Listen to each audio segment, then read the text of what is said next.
From the Right to the City to the Urban Revolution. David Harvey. For Delphina and all other graduating students everywhere. Contents. Preface, Henry Lefebvre's Vision. Section 1, The Right to the City.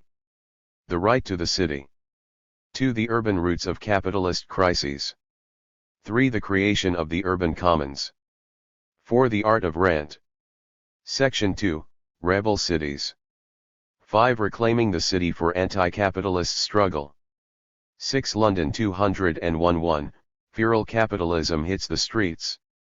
7. #OWS, The Party of Wall Street Meets Its Nemesis. Preface. Henry Lefebvre's Vision. Time in the mid-1970s in Paris I came across a poster put out by the Ecologists, a radical neighborhood action movement dedicated to creating a more ecologically sensitive mode of city living, depicting an alternative vision for the city. It was a wonderful ludic portrait of old Paris reanimated by a neighborhood life, with flowers on balconies, squares full of people and children, small stores and workshops open to the world, cafes galore, fountains flowing, people relishing the river bank, community gardens here and there, evident time to enjoy conversations or smoke a pipe. I loved that poster, but over the years it became so tattered and torn that I had, to my great regret, to throw it out. I wish I had it back. Somebody should reprint it. The contrast with the new Paris that was emerging and threatening to engulf the old was dramatic. The tall building giants around the Place d'Italie were threatening to invade the old city and clasp the hand of that awful Tour Montparnasse.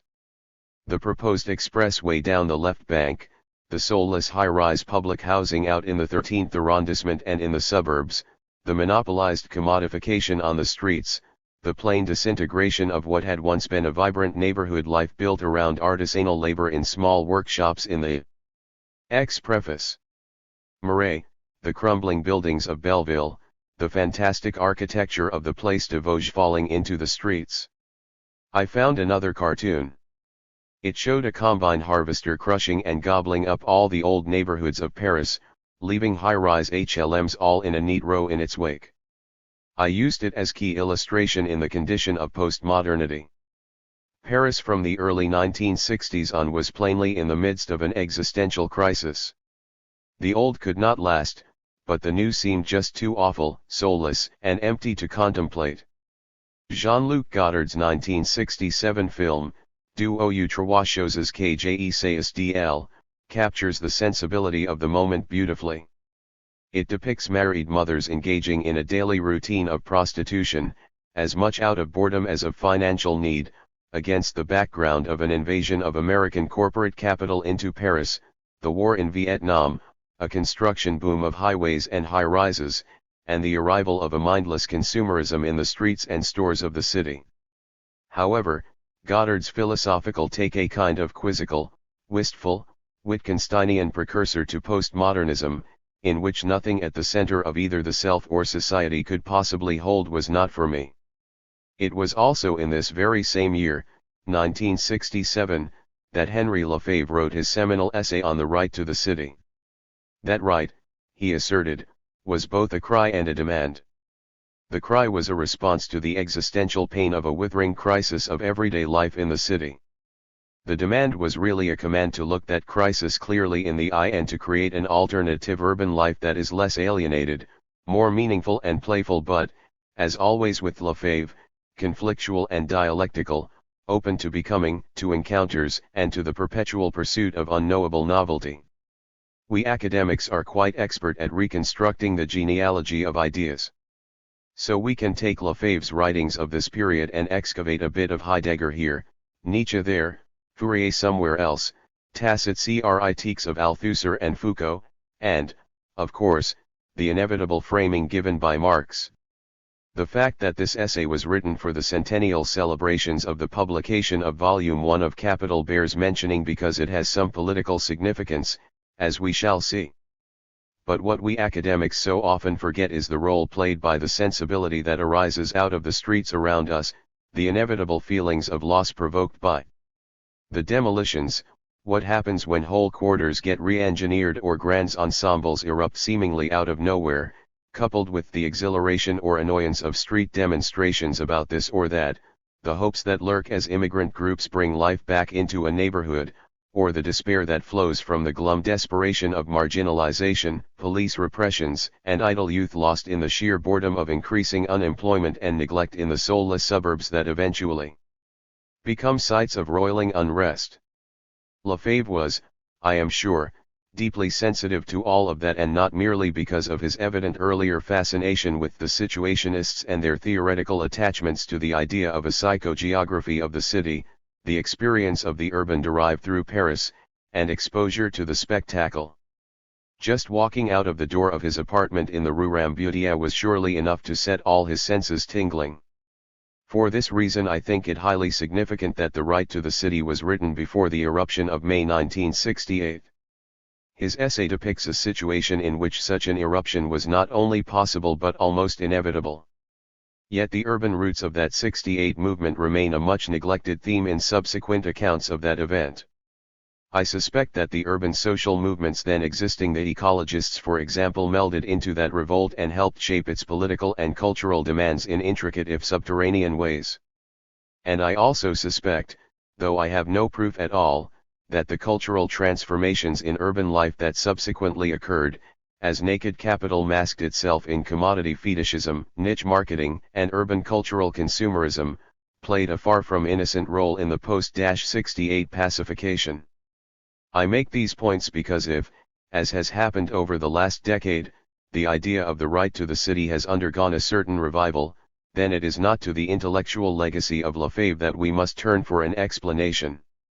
What has been happening in the streets, among the urban social movements, is far more important. And as a great dialectician and eminent critic of urban daily life, surely Lefebvre would agree. The fact, for example, that the strange collision between neoliberalization and democratization in Brazil in the 1990s produced clauses in the Brazilian Constitution of 2001 that guarantee the right to the city has to be attributed to the power and significance of urban social movements, particularly around housing, in promoting democratization. The fact that this constitutional moment helped consolidate and promote an active sense of insurgent citizenship has nothing to do with Lefebvre's legacy, but everything to do with ongoing struggles over who gets to shape the qualities of daily urban life. Point 2, and the fact that something like participatory budgeting, in which ordinary city residents directly take part in allocating portions of municipal budgets through a democratic decision-making process, has been so inspirational, has everything to do with many people seeking some kind of response to a brutally neoliberalizing international capitalism that has been intensifying its assault on the qualities of daily life since the early 1990s. No surprise either that this model developed in Porto Alegre, Brazil, the central place for the World Social Forum. When all manner of social movements came together at the U.S. Social Forum in Atlanta in June 2007, to take another example, and decided to form a national Right to the City alliance, in part inspired by what the urban social movements in Brazil had accomplished, they did so without for the most part knowing Lefebvre's name. They had individually concluded after years of struggling on their own particular issues that the struggle over the city as a whole framed their own particular struggles. Together they thought they might more readily make a difference. And if various movements of an analogous kind can be found elsewhere, it is not simply out of some fealty to Lefebvre's ideas but precisely because Lefebvre's ideas, like theirs, have primarily arisen out of the streets and neighborhoods of ailing cities. Thus in a recent compilation, Right to the City movements are reported as active in dozens of cities around the world. Point 3. Preface 13. So let us agree, the idea of the right to the city does not arise primarily out of various intellectual fascinations and fads. It primarily rises up from the streets, out from the neighborhoods, as a cry for help and sustenance by oppressed peoples in desperate times. How, then, do academics and intellectuals respond to that cry and that demand? It is here that a study of how Lefebvre responded is helpful, not because his responses provide blueprints, but because his dialectical method of immanent critical inquiry can provide an inspirational model for how we might respond to that cry and demand. Lefebvre understood very well, particularly after his study of the Paris Commune, published in 1965, that revolutionary movements frequently if not always assume an urban dimension. This immediately put him at odds with the Communist Party, which held that the factory-based proletariat was the vanguard force for revolutionary change.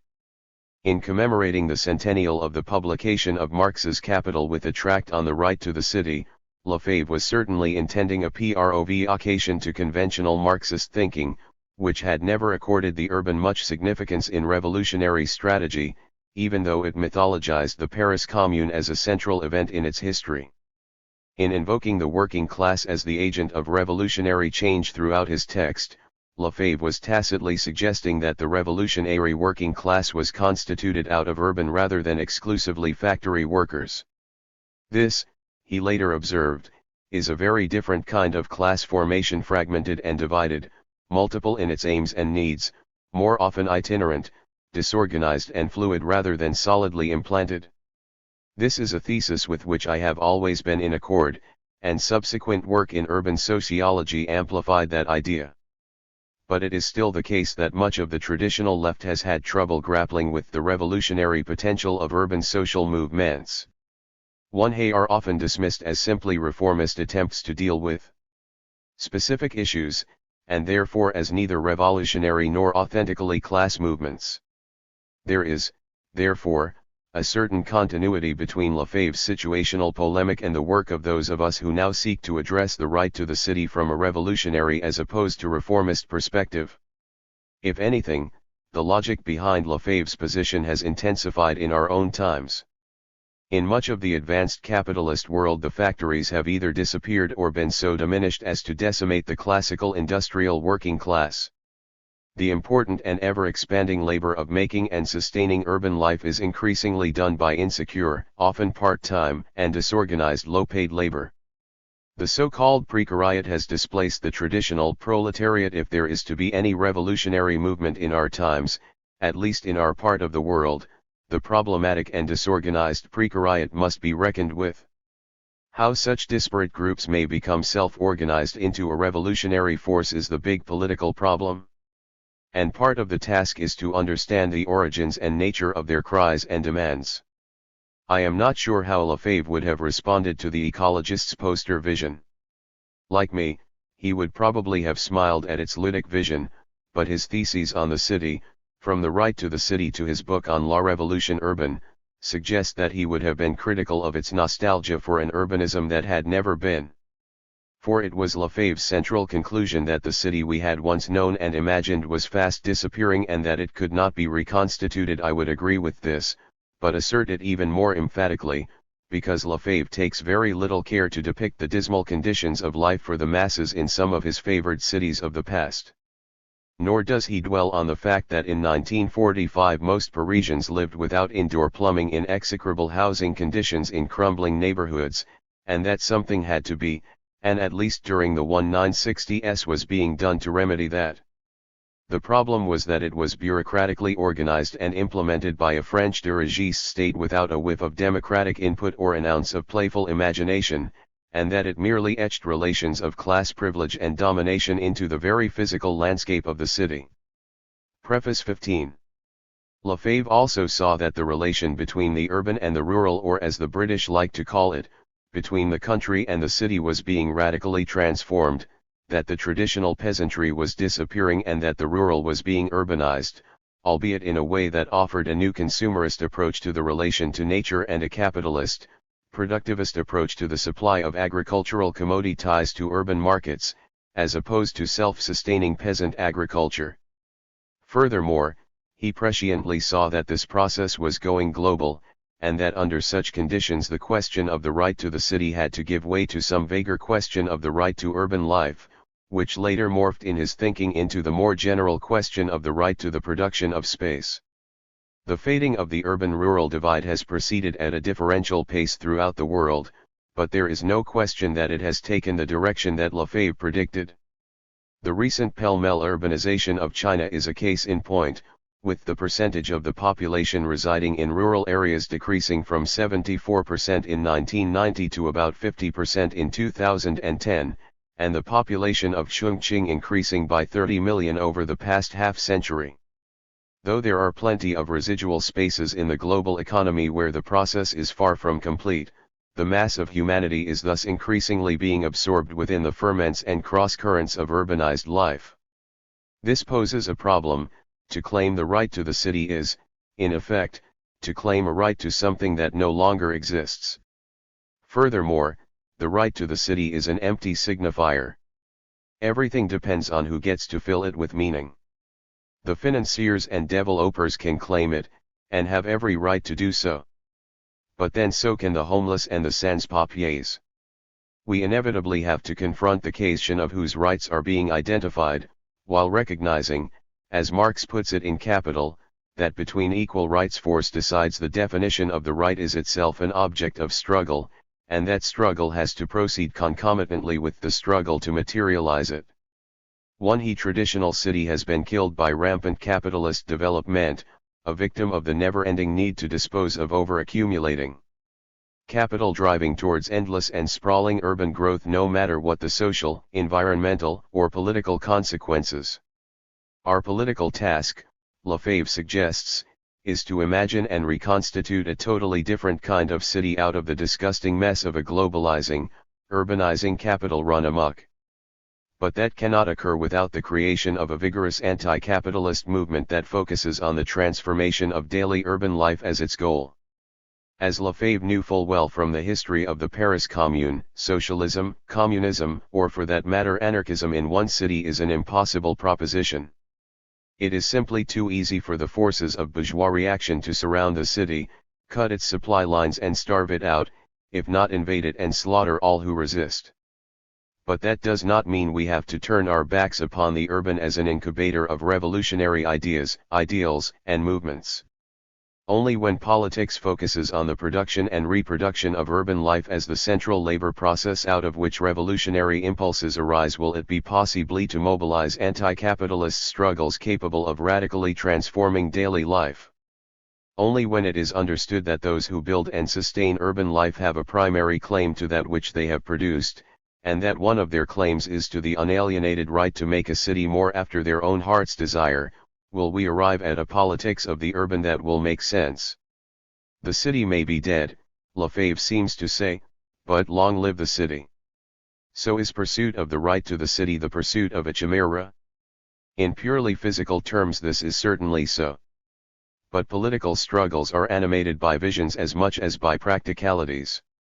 Member groups within the Right to the City Alliance consist of low-income tenants in communities of color fighting for the kind of development that meets their desires and needs, homeless people organizing for their right to housing and basic services, and LGBTQ youth of color working for their right to safe public spaces. In the collective political platform they designed for New York, the coalition sought a clearer and broader definition of that public that not only can truly access so-called public space, but can also be empowered to create new common spaces for socialization and political action. The term city has an iconic and symbolic history that is deeply embedded in the pursuit of political meanings. 1b City of God, the city on a hill. The relationship between city and citizenship. The city as an object of utopian desire, as a distinctive place of belonging within a perpetually shifting spatio-temporal order all give it a political meaning that mobilizes a crucial political imaginary. But Lefebvre's point, and here he is certainly in league with if not indebted to the situationists, is that there are already multiple practices within the urban that themselves are full to overflowing with alternative possibilities. Lefebvre's concept of heterotopia delineates liminal social spaces of possibility where something different is not only possible, but foundational for the defining of revolutionary trajectories. This something different does not necessarily arise out of a conscious plan, but more simply out of what people do, feel, sense, and come to articulate as they seek meaning in their daily lives. Such practices create heterotopic spaces all over the place. We do not have to wait upon the grand revolution to constitute such spaces. Lefebvre's theory of a revolutionary movement is the other way round, the spontaneous coming together in a moment of eruption, when disparate heterotopic groups suddenly see, if only for a fleeting moment, the possibilities of collective action to create something radically different. That coming together is symbolized by Lefebvre in the quest for centrality. The traditional centrality of the city has been destroyed. But there is an impulse towards and longing for its restoration which arises again and again to produce far-reaching political effects, as we have recently seen in the central squares of Cairo, Madrid, Athens, Barcelona, and even Madison, Wisconsin, and now Zuccotti Park in New York City. How else and where else can we come together to articulate our collective cries and demands? It is at this point, however, that the urban revolutionary romanticism that so many now attribute to and love about Lefebvre crashes against the rock of his understanding of capitalist realities and capital's power. Any spontaneous alternative visionary moment is fleeting. If it is not seized at the flood, it will surely pass. The same is true of the heterotopic spaces of difference that provide the seedbed for revolutionary movement. In the urban revolution he kept the idea of heterotopia in tension with isotopy, as well as with utopia as expressive desire. The isotopy-heterotopy difference, he argued, can only be understood dynamically.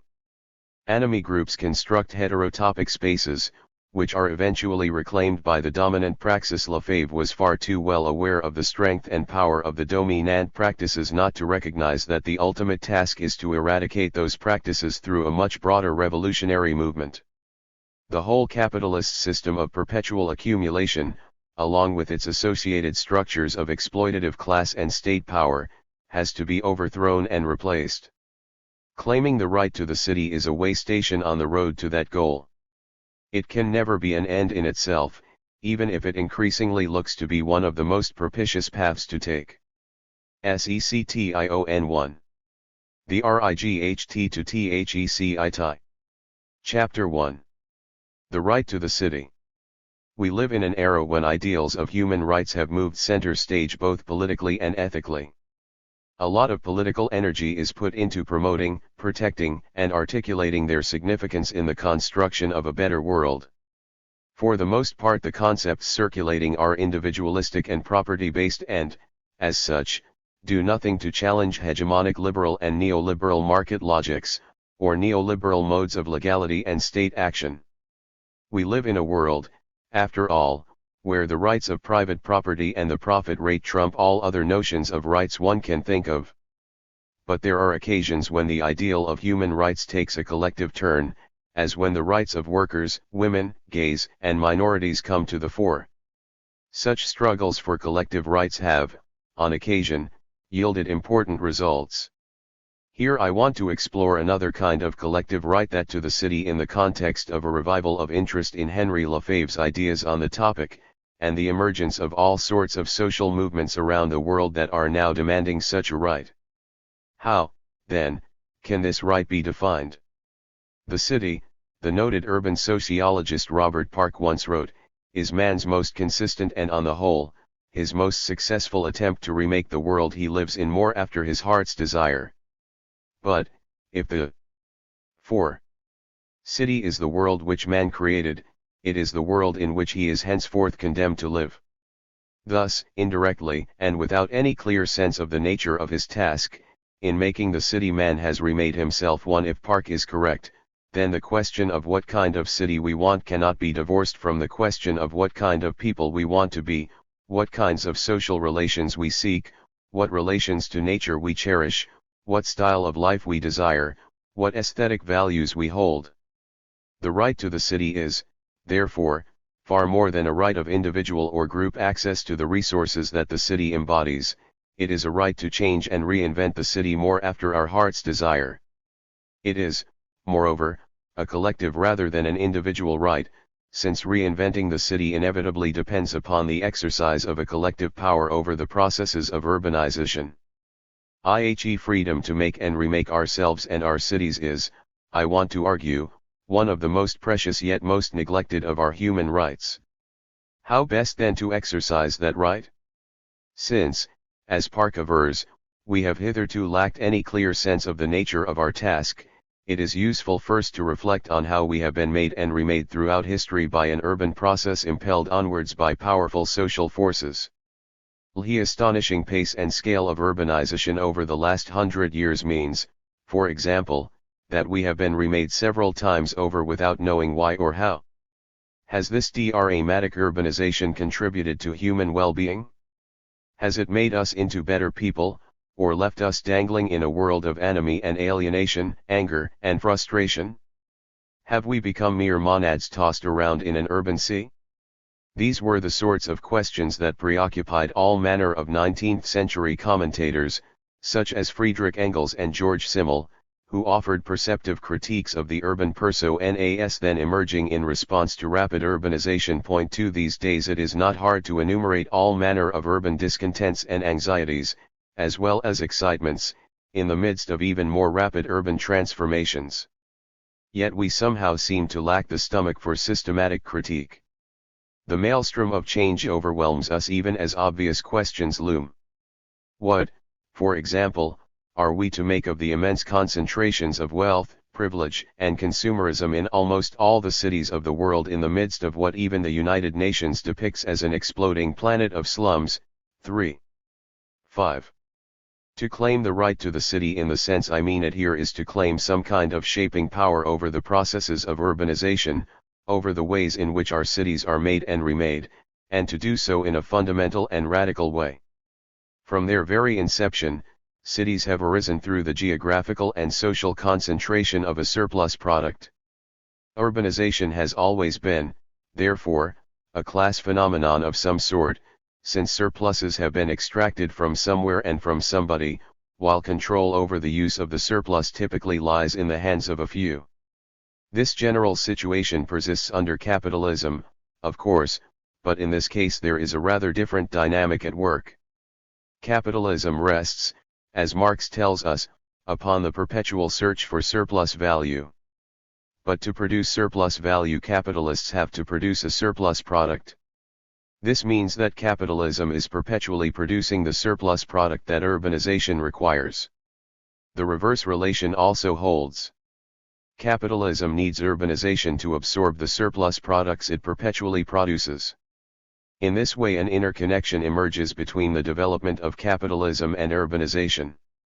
Hardly surprisingly, therefore, the logistical curves of growth of capitalist output over time are broadly paralleled by the logistical curves of urbanization of the world's population.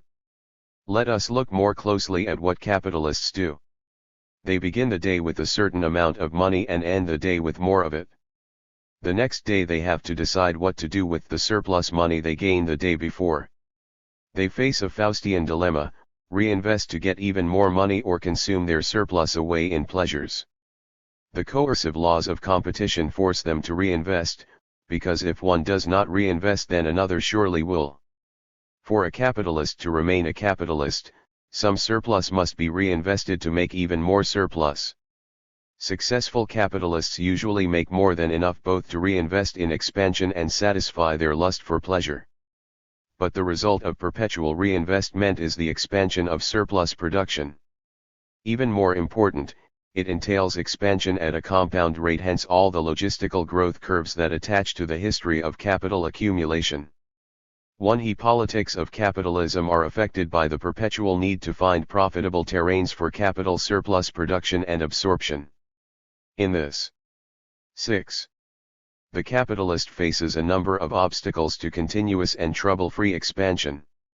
If there is a scarcity of labor and wages are too high, then either existing labor has to be disciplined or fresh labor forces must be found. New means of production in general and new natural resources in particular must be found.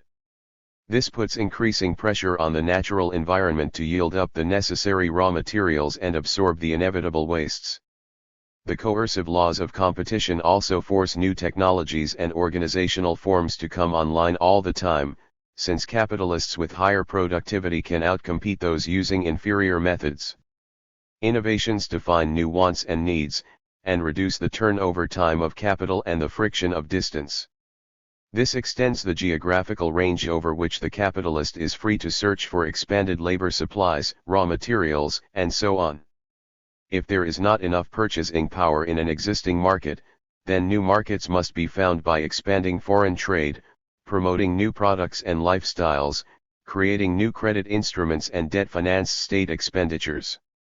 If, finally, the profit rate is too low, then state regulation of ruinous competition, monopolization, and capital exports to fresh pastures provide ways out. If any one of the above barriers to continuous capital circulation and expansion becomes impossible to circumvent, then capital accumulation is blocked and capitalists face a crisis. Capital cannot be profitably reinvested, accumulation stagnates or ceases, and capital is devalued and in some instances even physically destroyed. Devaluation can take a number of forms. Surplus commodities can be devalued or destroyed, productive capacity and assets can be written down in value and left unemployed, or money itself can be devalued through inflation. And in a crisis, of course, labor stands to be devalued through massive unemployment. In what ways, then, has capitalist urbanization been driven by the need to circumvent these barriers and to expand the terrain of profitable capitalist activity? I argue here that it plays a particularly active role in the RIG-HT to the city 7. Absorbing the surplus product that capitalists are perpetually producing in their search for surplus value. For consider, first, the case of Second Empire Paris. The crisis of 1848 was one of the first clear crises of unemployed surplus capital and surplus labor side by side, and it was Europe-wide. It struck particularly hard in Paris, and the result was an abortive revolution on the part of unemployed workers and those bourgeois utopians who saw a social republic as the antidote to capitalist greed and inequality. The Republican bourgeoisie violently repressed the revolutionaries but failed to resolve the crisis. The result was the ascent to power of Louis Bonaparte, who engineered a coup in 1851 and proclaimed himself emperor in 1852. To survive politically, the authoritarian emperor resorted to widespread political repression of alternative political movements, but he also knew that he had to deal with the capital surplus absorption problem, and this he did by announcing a vast program of infrastructural investment both at home and abroad. Abroad this meant the construction of railroads throughout Europe and down into the Orient, as well as support for grand works such as the Suez Canal. At home it meant consolidating the railway network, building ports and harbors, draining marshes, and the like. But above all it entailed the reconfiguration of the urban infrastructure of Paris. Bonaparte brought Haussmann to Paris to take charge of the public works in 1853. Haussmann clearly understood that his mission was to help solve the surplus capital and unemployment problem by way of urbanization.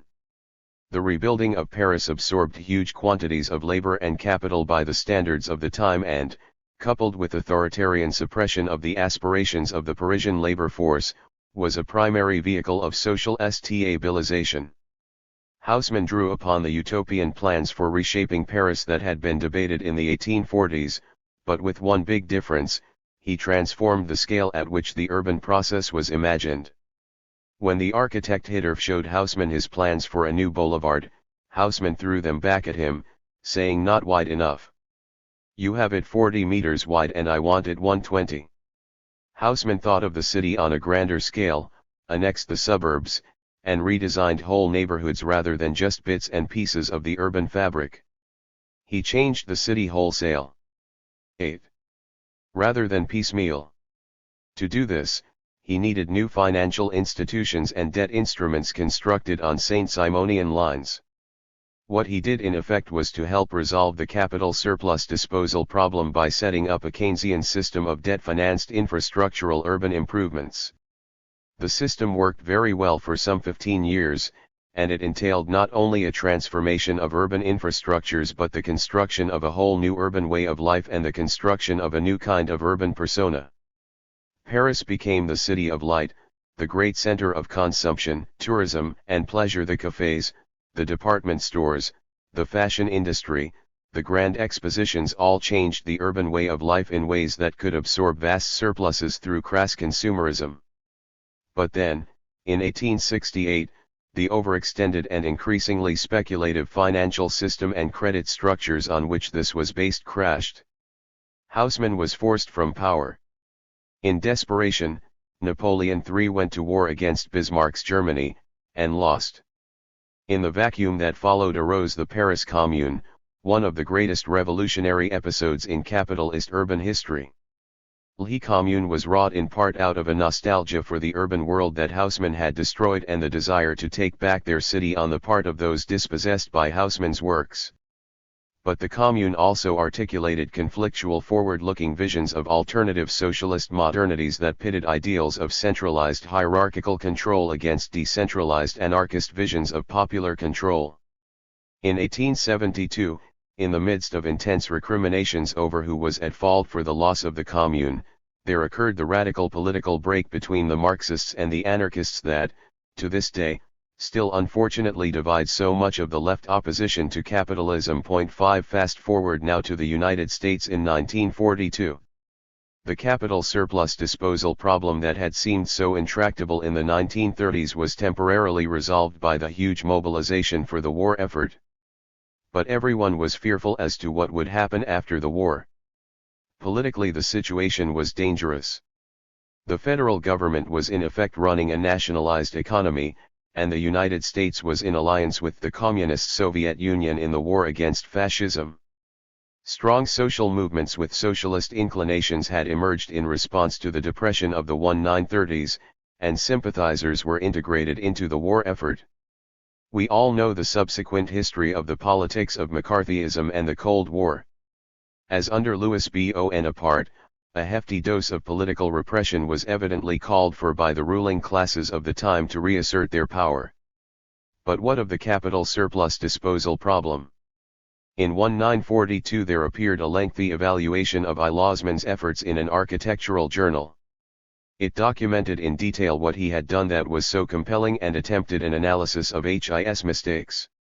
The article was by none other than Robert Moses, who after World War II did to the whole New York metropolitan region what Haussmann had done to Paris. 6 That is, Moses changed the scale of thinking about the urban process, and through the system of highways and infrastructural transformations, through suburbanization, and through the total re-engineering not just of the city but of the whole metropolitan region, he defined a way to absorb the surplus product and thereby resolve the capital surplus absorption problem. THIS process, when taken nationwide, as it was in all the major metropolitan centers of the United States, played a crucial role in the stabilization of global capitalism after World War II. The suburbanization of the United States was not merely a matter of new infrastructures.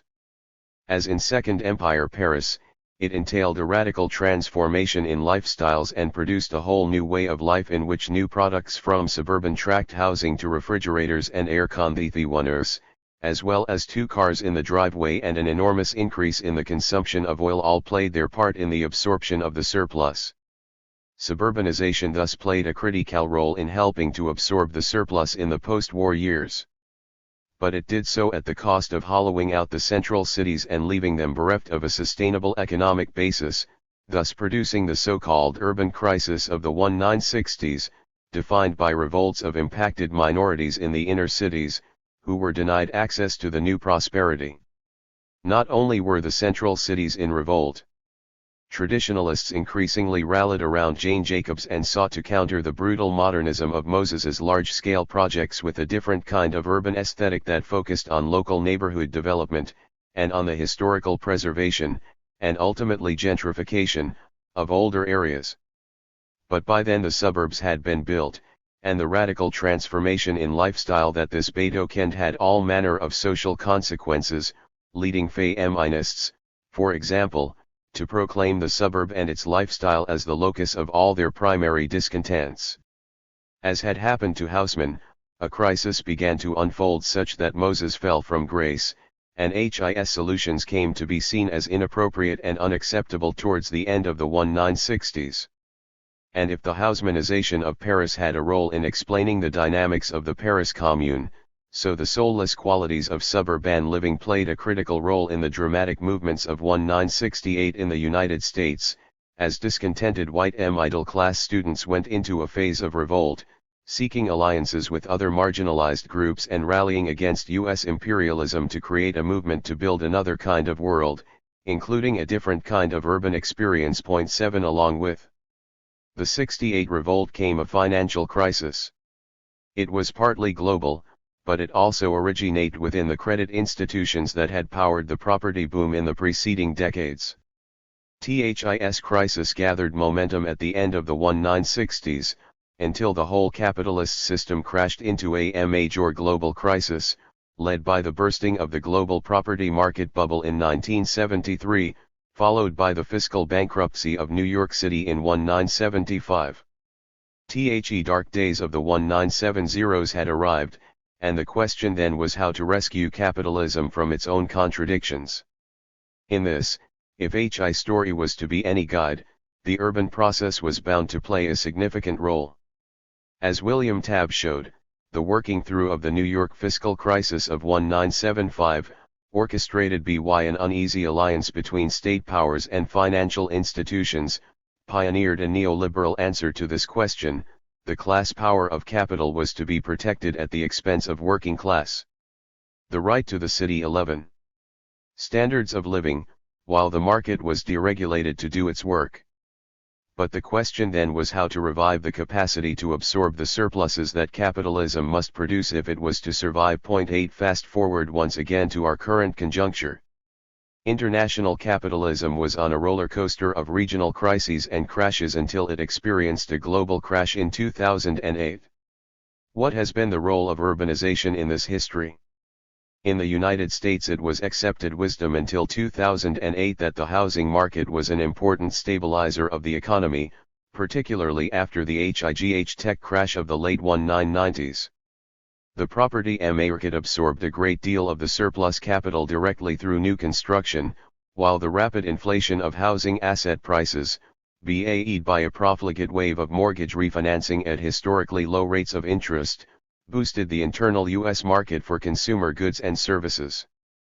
The global market was stabilized partly through U.S. urban expansion and speculation in property markets, as the U.S. ran huge trade deficits with the rest of the world, borrowing around $2 billion a day to fuel its insatiable consumerism and the debt-financed wars in Afghanistan and Iraq during the first decade of the 21st century.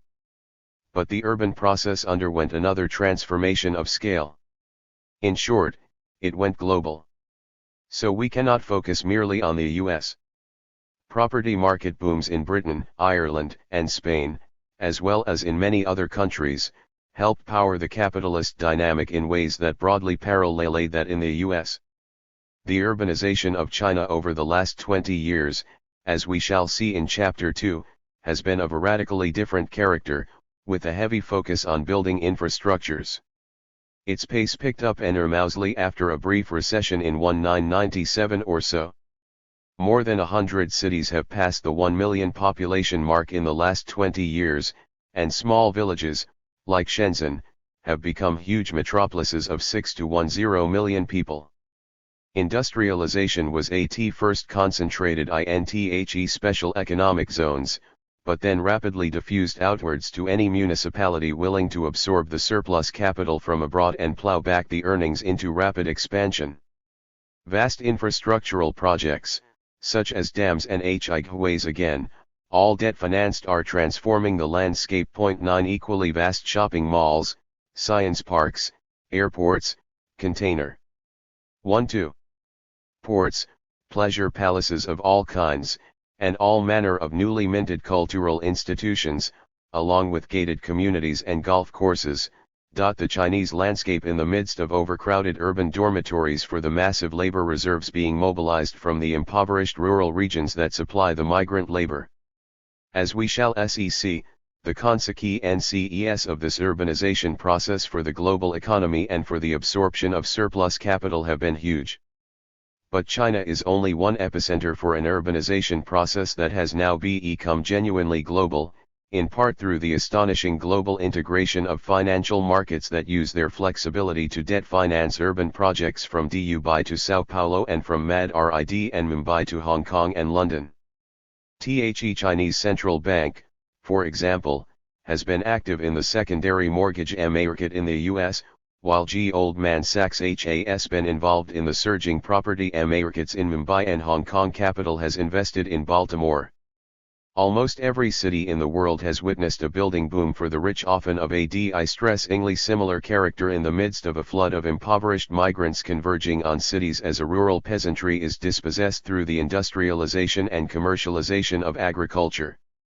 THESE building booms have been evident in Mexico City, Santiago in Chile, in Mumbai, Johannesburg, Seoul, Taipei, Moscow, and all over Europe, as well as in the cities of the core capitalist countries such as London, Los Angeles, San Diego, and New York.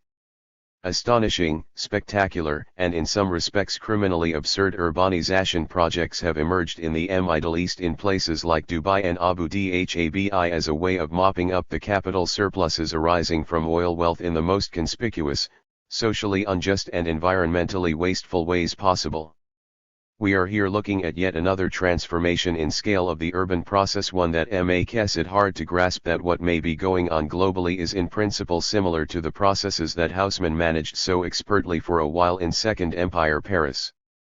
But this urbanization boom has depended, as did all the others before it, on the construction of new financial institutions and arrangements. The right to the city 13. To organize the credit required to sustain it. Financial innovations set in train in the 1980s, particularly the securitization and packaging of local mortgages for sale to investors worldwide, and the setting up of new financial institutions to facilitate a secondary mortgage market and to hold collateralized debt obligations, has played a crucial role. The benefits of this were legion. It spread risk and permitted surplus savings pools easier access to surplus housing demand, and also, by virtue of its coordinations, it brought aggregate interest rates down. But spreading risk does not eliminate risk. Furthermore, the fact that risk can be spread so widely encourages even riskier local behaviors, because the risk can be transferred elsewhere. Without adequate risk assessment controls, the mortgage market got out of hand, and what happened to the Parier brothers in 1867-68 and to the fiscal profligacy of New York City in the early 1970s was then repeated in the subprime mortgage and housing asset value crisis of 2008. The crisis was concentrated in the first instance in and around U.S. cities, with particularly serious implications for low-income African Americans and single head of household women in the inner cities. It also affected those who, unable to afford the skyrocketing housing prices in the urban centers, particularly in the U.S. Southwest, moved to the semi-periphery of metropolitan areas to take up speculatively built tract housing at initially easy credit rates, but who then faced escalating commuting costs with rising oil prices and soaring mortgage payments as market interest rates kicked in. This crisis, with vicious local impacts on urban life and infrastructures, threatened the whole architecture of the global financial system, and triggered a major recession to boot. The parallels with the 1970s are, to put it mildly, uncanny. But the situation is far more complicated now, and it is an open question whether a serious crash in the United States can be compensated for elsewhere. Uneven geographical development. 1.4. May once again rescue the system from a totalizing global crash, as it did in the 1990s, though it is the United States that is this time at the center of the problem.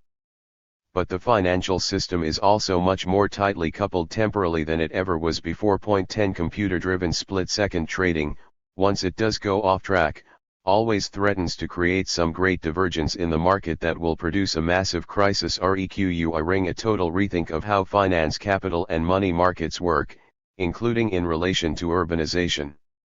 As in all the preceding phases, this most recent radical expansion of the urban process has brought with it incredible transformations in lifestyles.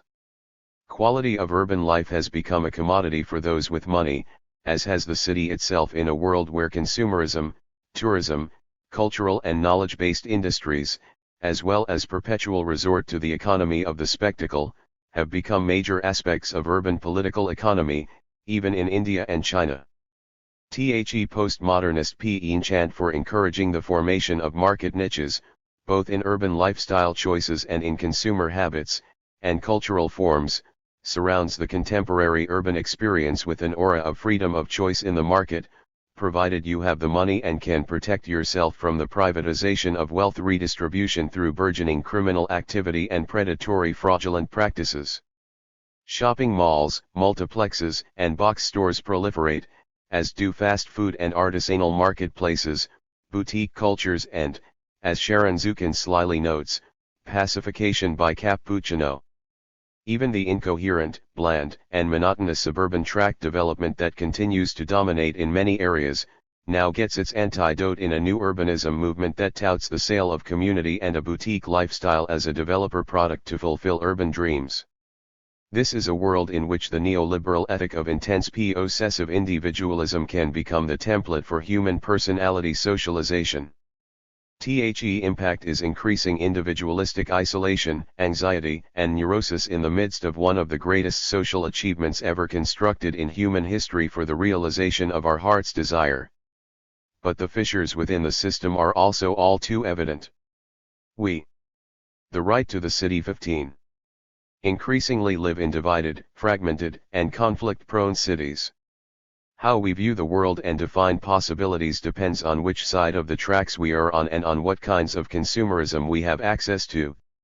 In the past decades, the neoliberal turn has restored class power to rich elites. 11 In a single year, several hedge fund managers in New York raked in $3 billion in personal remuneration, and Wall Street bonuses have soared for individuals over the last few years from around $5 million towards the $50 million mark for top players. 14 billionaires have emerged in Mexico since the neoliberal turn in the late 1980s, and Mexico now boasts the richest man on earth, Carlos Slim, at the same time as the incomes of the poor in that country have either stagnated or diminished. As of the end of 2009, there were 115 billionaires in China, 101 in Russia, 55 in India, 52 in Germany, 32 in Britain, and 30 in Brazil, in addition to the 413 in the United States. Why the results of this increasing polarization in the distribution of wealth and power are indelibly etched into the spatial forms of our cities, which increasingly become cities of fortified fragments, of gated communities and privatized public spaces kept under constant surveillance. The neoliberal protection of private property rights and their values becomes a hegemonic form of politics, even for the lower middle class. In the developing world in particular, the city is split into different separate D parts, with the apparent formation of many microstates.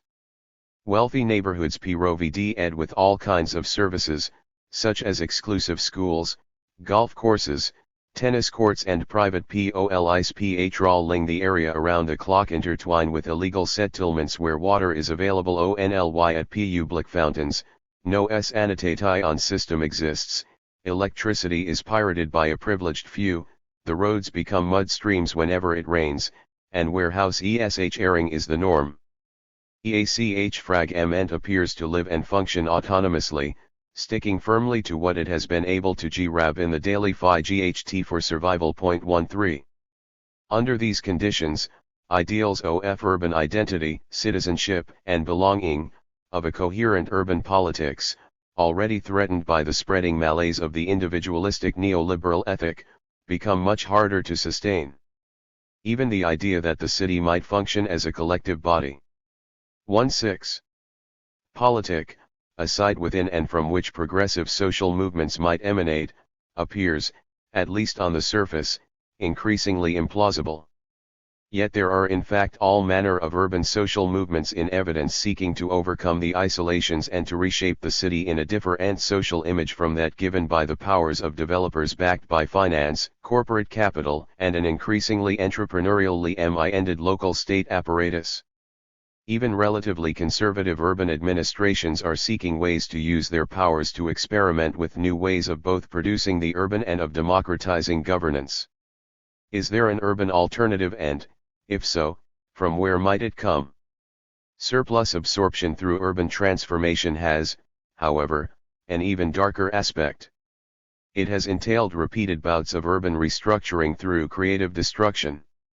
THIS nearly always has a class dimension, since it is usually the poor, the underprivileged, and those marginalized from political power that suffer first and foremost from this process. Violence is required to achieve the new urban world on the wreckage of the old.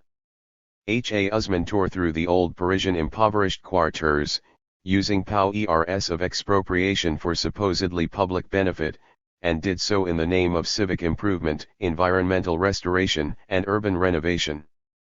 He deliberately engineered the removal of much of the working class and other unruly elements, along with insalubrious industries, from Paris's city center, where they constituted a threat to public order, public health and, of course, political power.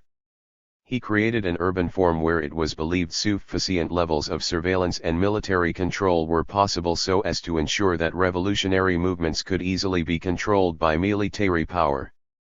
But, as Engels pointed out in 1872, in real the bourgeoisie has only one method of solving the housing question after its effation, that is to say, of solving it in such a way that the solution perpetually renews the question anew. This method is called HASSMANN, I mean the practice that has now become general of Mach-ENG breaches in the WORK-ENG class quarters of our big towns, and particularly in areas which are centrally situated, quite apart from whether this is done from considerations of public health or for beautifying the town, or owing to the demand for big centrally situated bulletin sign SSP Remi SES, or, owing to traffic requirements, such as healing the right to the city 17. Down of railways, streets. No matter how different the reasons may be, the result is always the same.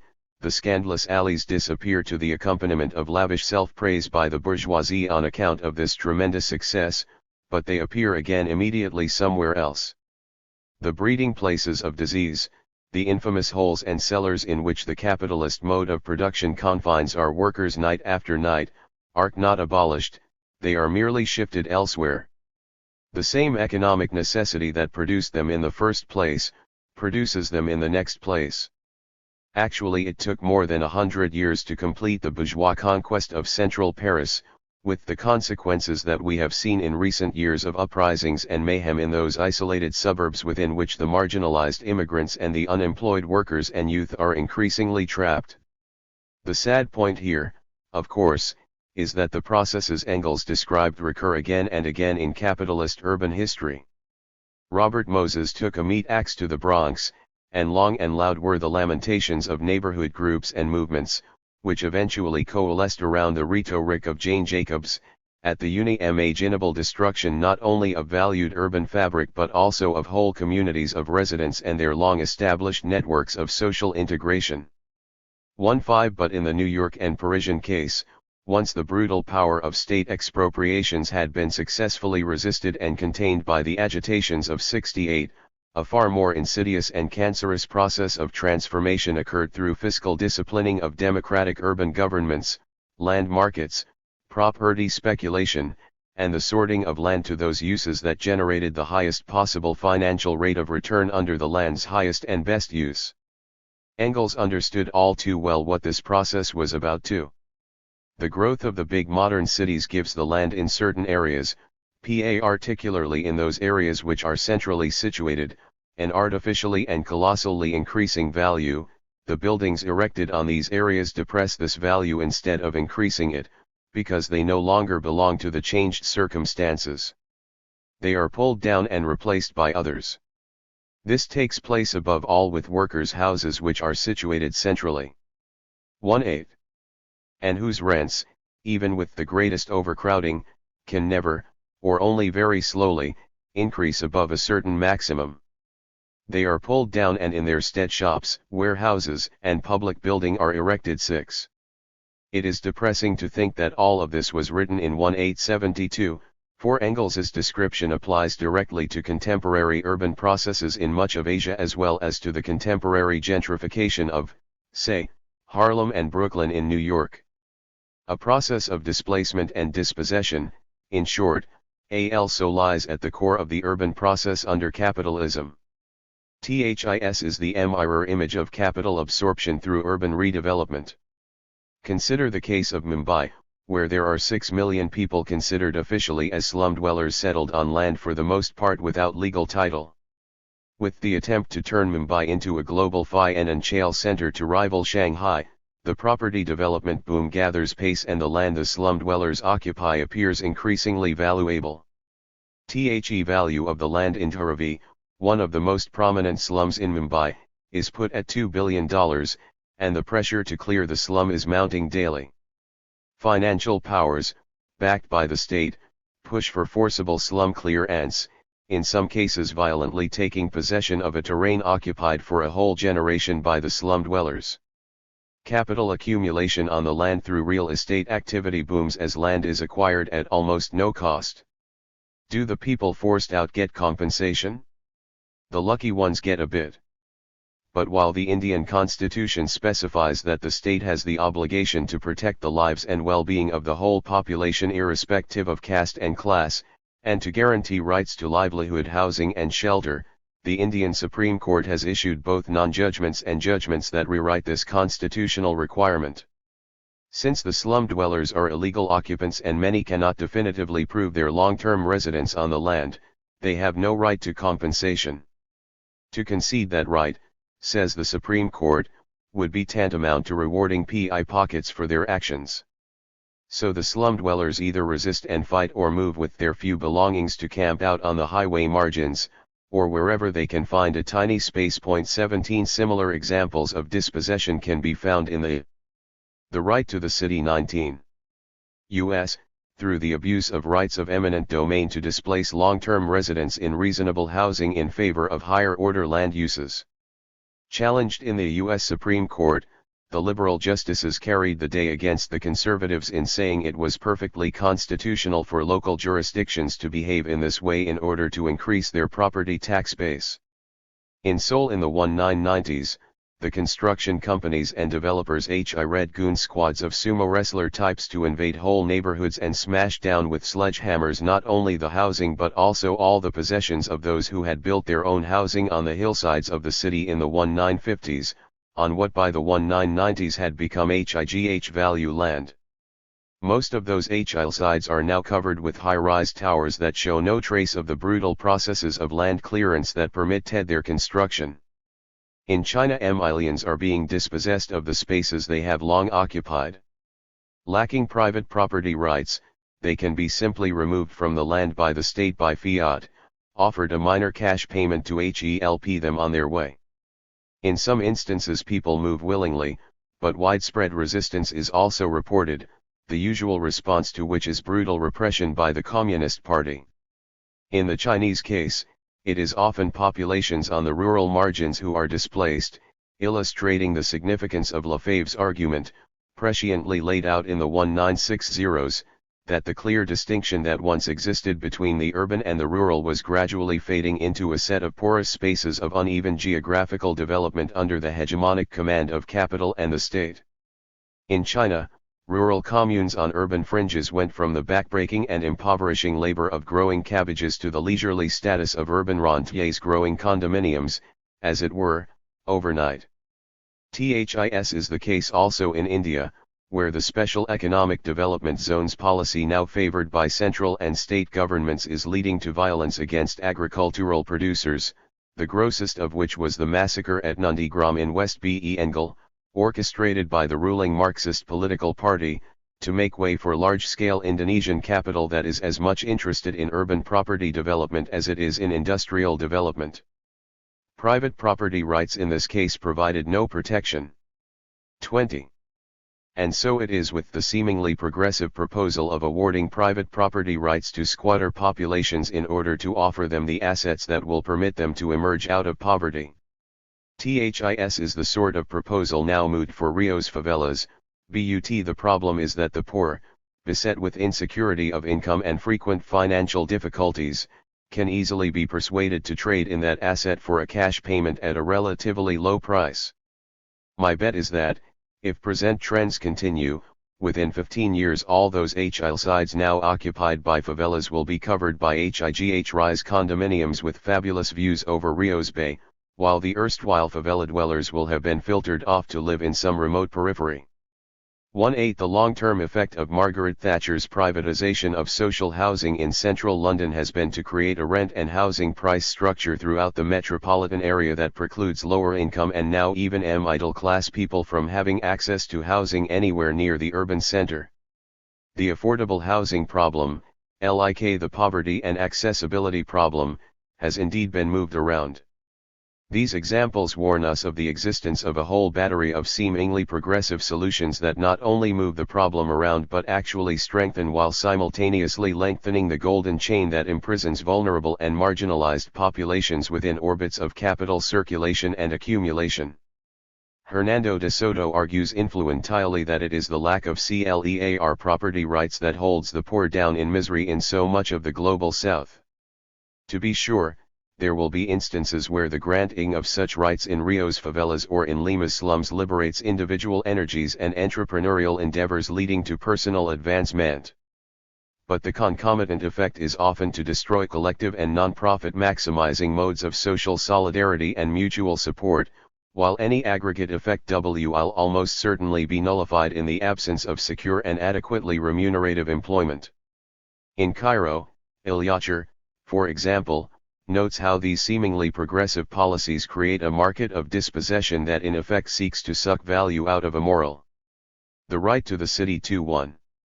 Economy based on mutual respect and reciprocity, to the advantage of capitalist institutions. 19 Much the same commentary applies to the microcredit and microfinance solutions to global poverty now touted so persuasively among the Washington financial institutions. Microcredit in its social incarnation has indeed opened up new possibilities and had a significant impact on gender relations, with positive consequences for women in countries such as India and Bangladesh. But it does so by imposing systems of collective responsibility for debt repayments that can imprison rather than liberate. In the world of microfinance as articulated by the Washington institutions, the effect is to generate high-yielding sources of income for global financial institutions, in the midst of an emergent marketing structure that permits multinational corporations access to the massive aggregate market constituted by the 2 billion people living on less than $2 a day. This huge market at the bottom of the pyramid, as it is called in business circles, is to be penetrated on behalf of big business by constructing elaborate networks of salespeople linked through a marketing chain from multinational warehouse to street vendors. 20 The salespeople form a collective of social relations, all responsible for each other, set up for guaranteeing repayment of the debt plus interest that allows them to buy the commodities that they subsequently market piecemeal. As with granting private property rights, almost certainly some people may even go on to become relatively well off, while notorious problems of difficulty of access of the poor to consumer products at reasonable prices will be attenuated. But this is no solution to the urban impacted poverty problem. Most participants in the microfinance system will be reduced to the status of debt peonage, locked into a badly remunerated bridge position between the multinational corporations and the impoverished populations of the urban slums, with the advantage always going to the multinational corporation. This is the kind of structure that will block the exploration of more productive alternatives. It certainly does not proffer any right to the city. 22.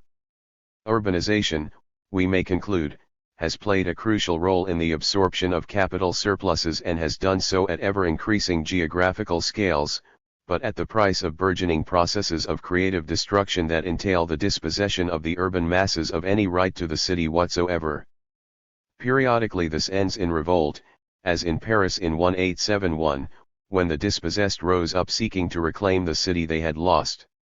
The urban social movements of 1968, from Paris and Bangkok to Mexico City and Chicago, likewise sought to define a different way of urban living from that which was being imposed upon them by capitalist developers and the state.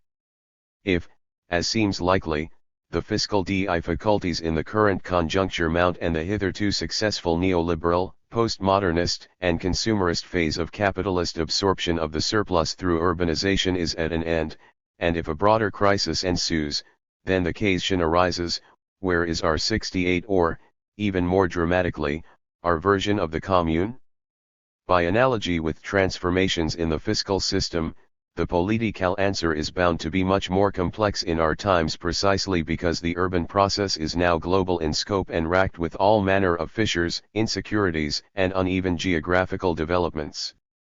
But cracks in the system are, as Leonard Cohen once sang, what lets the light in. Signs of revolt are everywhere. Any of these revolts could suddenly become contagious.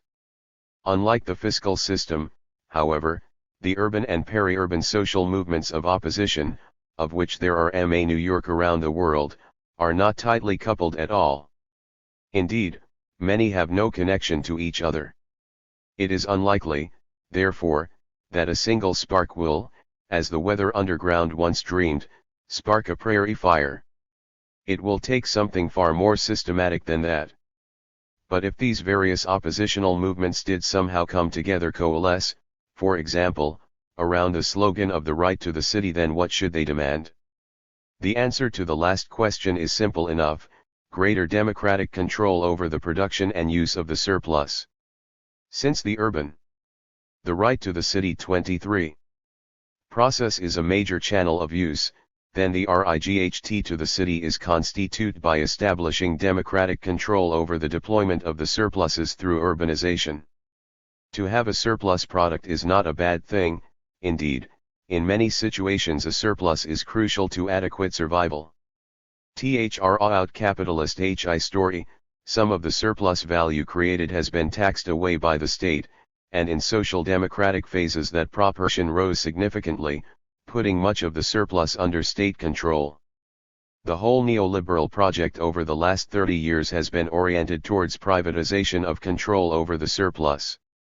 The data for all OECD countries show, however, that the share of gross output taken by the state has been roughly constant since the 1970s.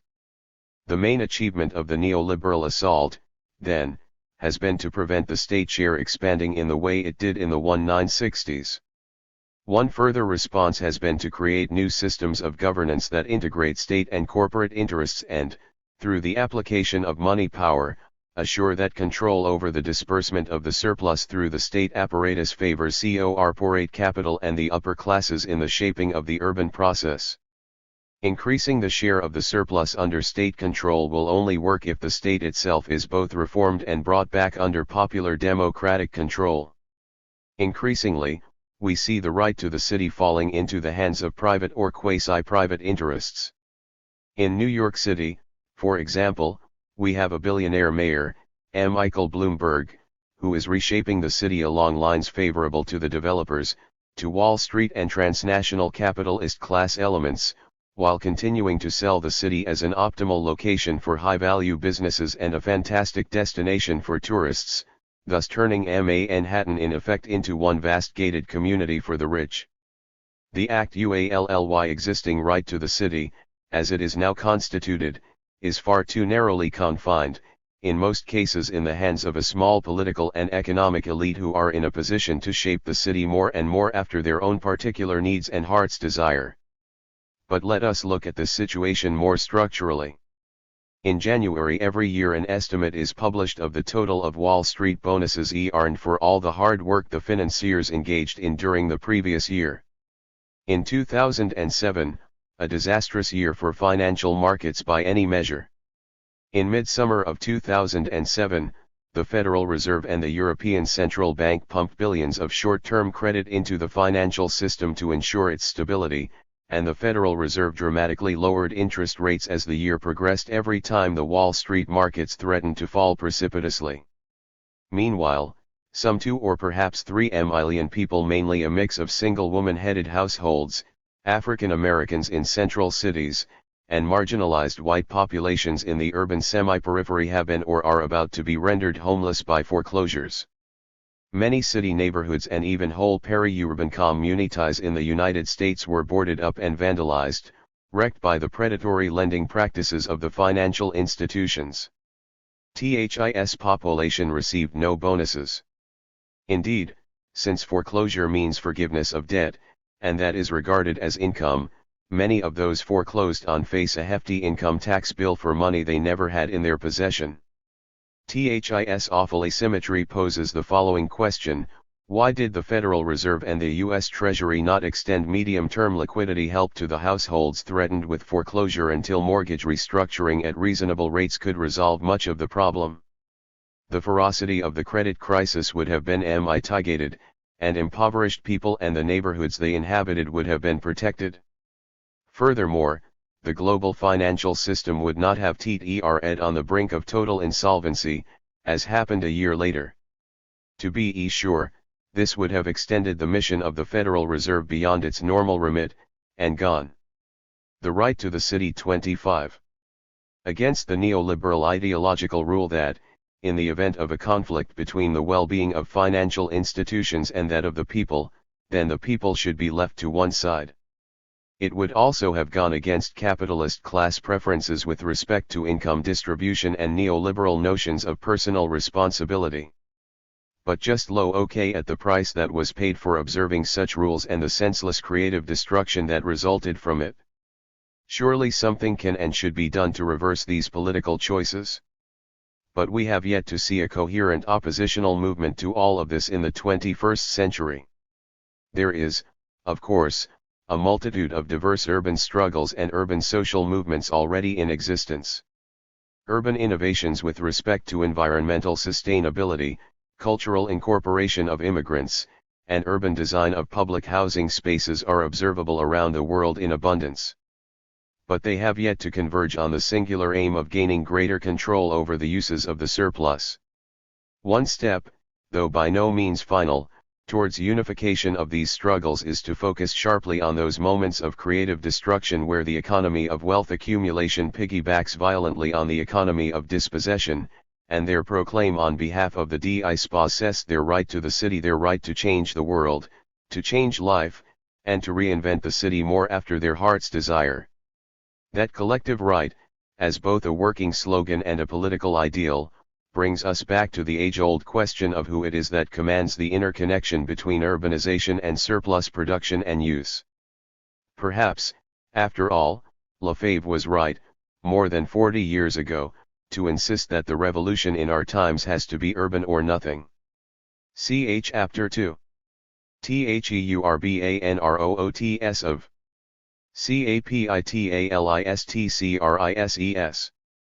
In an article in the New York Times on February 5, 2011, entitled "Housing Bubbles Are Few and Far Between," Robert Shiller, the economist who many consider the great housing expert in the U.S., given his role in the construction of the Case-Shiller Index of housing prices, reassured everyone that the recent housing bubble was a rare event, not to be repeated for many decades. The enormous housing bubble of the early 2000s isn't comparable to any national or international housing cycle in history.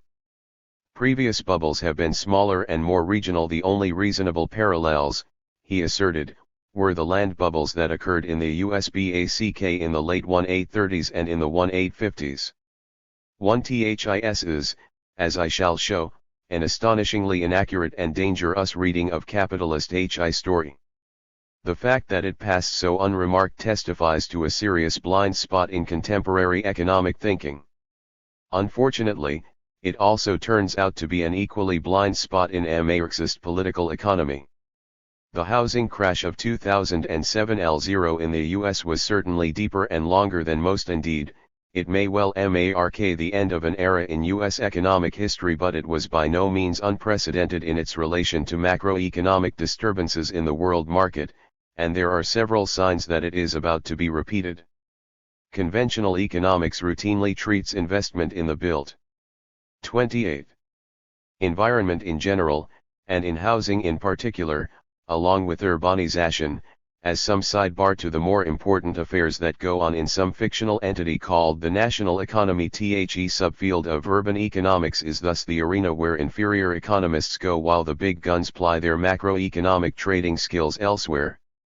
Even when the latter notice urban processes, they make it seem as if spatial reorganizations, regional development, and the building of cities are merely some on-the-ground outcome of larger-scale processes that remain unaffected by that which they produce. 2 THUS, in the 2009 World Bank Development Report, which, for the first time ever, took economic geography and urban development seriously, the authors did so without a hint that anything could possibly go so catastrophically wrong as to spark a crisis in the economy as a whole. Written by economists, its aim was supposedly to explore the influence of geography on economic opportunity and to elevate space and place from mere undercurrents in policy to a major focus. The authors were actually out to show how the application of the usual nostrums of neoliberal economics to urban affairs was the best way to augment economic growth. They did have the decency to regret that they did not have the time or space to explore in detail the social and environmental consequences of their proposals. They did plainly believe that cities that provide fluid land and property markets and other supportive institutions such as protecting property rights, enforcing contracts, and financing housing will more likely flourish over time as the needs of the market change. Successful cities have relaxed zoning laws to allow higher value users to bid for the valuable land and have adopted land use regulations to adapt to their changing roles over time. 3. But land is not a commodity in the ordinary sense. It is a fictitious form of capital that derives from expectations of future rents. Maximizing the urban roots of capitalist crises. 29. Its yield has driven low or even moderate income households out of Manhattan and central London over the last few years, with catastrophic effects on class disparities and the well-being of underprivileged populations. This is what is putting such intense pressure on the high-value land of Dharavi in Mumbai. In short, the report advocates the kind of free market fundamentalism that has spawned a macroeconomic earthquake of the sort we have just passed through alongside urban social movements of opposition to gentrification, neighborhood destruction, and the use of eminent domain to evict residents to make way for higher value land uses. Since the mid-1980s, neoliberal urban policy concluded that redistributing wealth to less advantaged neighborhoods, cities, and regions was futile, and that resources should instead be channeled to dynamic entrepreneurial growth poles. A spatial version of trickle-down would then, in the proverbial long run, take care of all those pesky regional, spatial, and urban inequalities. Turning the city over to the developers and speculative financiers redounds to the benefit of all.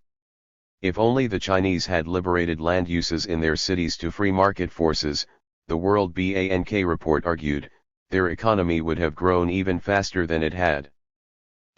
World Bank plainly favors speculative capital over people. The idea that a city can do well while its people and the environment do badly, is never examined. Even worse, the report is deeply complicit with the policies that lay at the root of the crisis of 2007-09. This is particularly odd, given that the report was published 6 months after the Lehman bankruptcy and nearly 2 years after the U.S. housing market turned sour and the foreclosure tsunami was clearly identifiable. We are told, for example, without a hint of critical commentary, that since the deregulation of financial systems in the second half of the 1980s, market-based housing financing has expanded rapidly. Residential mortgage markets are now equivalent to more than 40% of gross domestic product in developed countries, but those in developing 30 countries are much smaller, averaging less than 10% of GDP. The public role should be to stimulate well-regulated private involvement. Establishing the legal foundations for simple, enforceable, and prudent mortgage contracts is a good start. When a country's system is more developed and mature, the public sector can encourage a secondary mortgage market, develop financial innovations, and expand the securitization of mortgages. Occupant-owned housing, usually a household's largest single asset by far, is important in wealth creation, social security, and politics. People who own their house or who have secure tenure have a larger stake in their community and thus are more likely to lobby for less crime, stronger governance, and better local environmental conditions.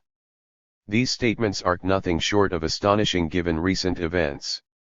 Roll on the subprime mortgage business, fueled by pablum myths about the benefits of homeownership for all and the filing away of toxic mortgages in highly rated condos to be sold to unsuspecting investors.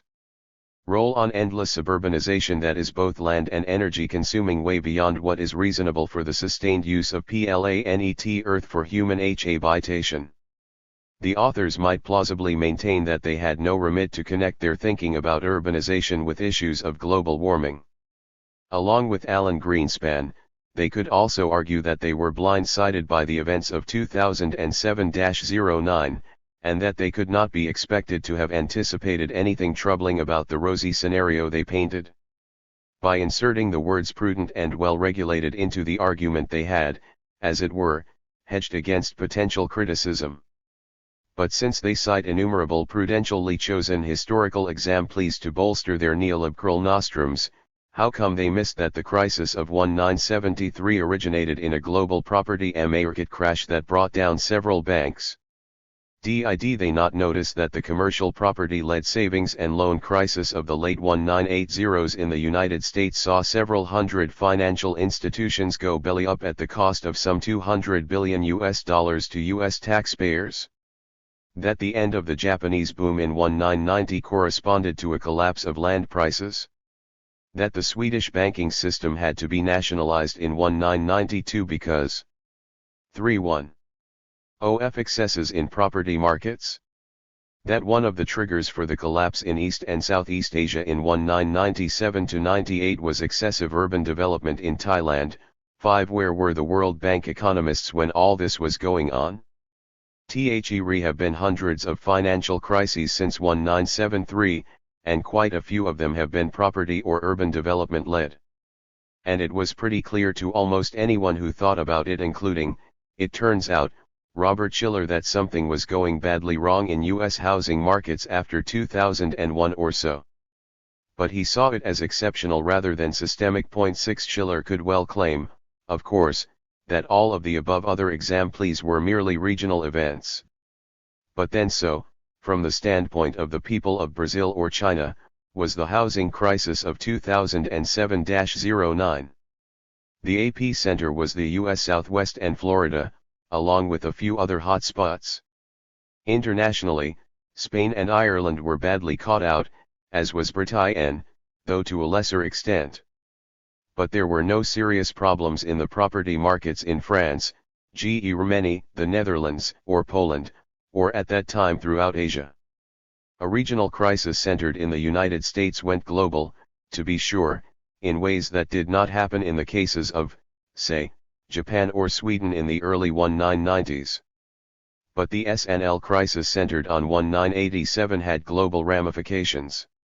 The same was true of the much-neglected global property market crash of early 1973. Conventional wisdom has it that only the oil price hike in the fall of 1973 mattered.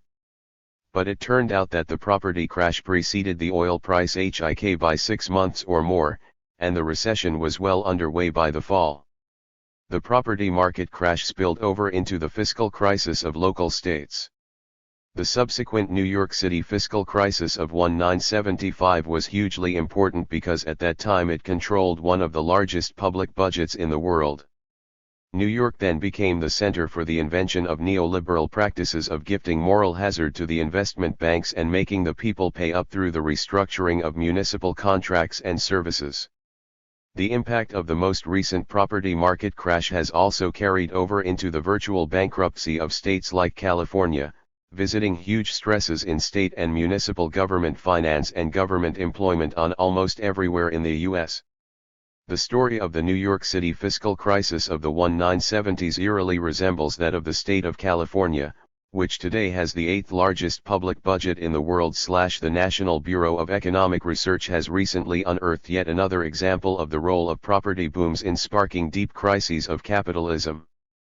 From a study of real estate data in the 1920s, Getzman and Newman conclude that publicly issued real estate securities affected real estate construction activity in the 1920s, and the breakdown in their valuation, through the mechanism of the collateral cycle, may have led to the subsequent stock market crash of 1929-30. With respect to housing, Florida, then as now, was an intense center of speculative development, with the nominal value of a building permit increasing by 8,000% between 1919 and 1925. Nationally, The estimates of increases in housing values were around 400% over roughly the same period. But this was a sideshow compared to commercial development, which was almost entirely centered on New York and Chicago, where all manner of financial supports and securitization procedures were concocted to fuel a boom matched only in the mid-2000s. Even more telling is the graph Getzman and Newman compile on tall building construction in New York City. The property booms that preceded the crashes of 1929, 1973, 1987, and 2000 stand out like a pikestaff. The buildings we see around us in New York City, they poignantly note, represent more than an architectural movement. They were largely the manifestation of a widespread financial phenomenon, noting that real estate securities in the 1920s were every bit as toxic as they are now. They went on to conclude, the New York skyline is a stark reminder of securitization's ability to connect capital from a speculative public to building ventures. An increased understanding of the early real estate securities market has the 3-5. Since bourgeois theory, if not totally blind, at best lacks insights in relating urban developments to macroeconomic disruptions, one would have thought that Marxist critics, with their vaunted historical materialist methods, would have had a field day with fierce denunciations of soaring rents and the savage dispossessions characteristic of what Marx and Engels referred to as the secondary forms of exploitation visited upon the working classes in their living places by merchant capitalists and landlords. THEY would have set the appropriation of space within the city through gentrification, high-end condo construction, and disnification against the barbaric homelessness, lack of affordable housing, and degrading urban environments for the mass of the population. There has been some of that in a restricted circle of Marxist urbanists and critical theorists. 9 But in fact the structure of thinking within Marxism generally is distressingly similar to that within bourgeois economics. The urbanists are viewed as specialists, while the truly significant core of macroeconomic Marxist theorizing lies elsewhere. Again, the fiction of a national economy takes precedence because that is where the data can most easily be found and, to be fair, where some of the major policy decisions are taken. The role of the property market in creating the crisis conditions of 2007-09, and its aftermath of unemployment and austerity, is not well understood, because there has been no serious attempt to integrate an understanding of processes of urbanization and built environment formation into the general theory of the laws of motion of capital. As a consequence, many Marxist theorists, who love crises to death, tend to treat the recent crash as an obvious manifestation of their favored version of Marxist crisis theory. Marx is to some degree himself to blame, though unwittingly so, for this state of affairs. In the introduction to the Grundrisse, he states that his objective in writing Capital is to explicate the general laws of motion of capital. This meant concentrating exclusively on the production and 36.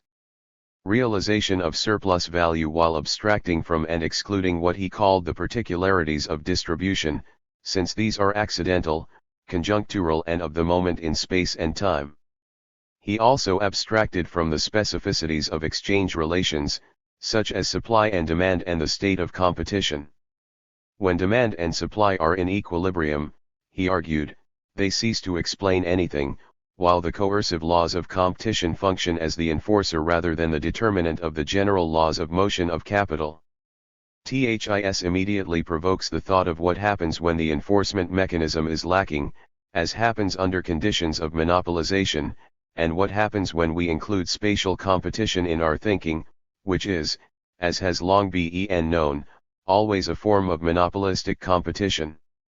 Finally, Marx depicts consumption as a singularity, those unique instances that together make up a common mode of life which in being chaotic, unpredictable, and uncontrollable, is therefore, in Marx's view, generally outside of the field of political economy, and therefore potentially dangerous for capital. Hart and Negri have therefore recently been at pains to revive this concept, for they see singularities, which both arise from the proliferation of the common and always point back to the common, as a key part of resistance.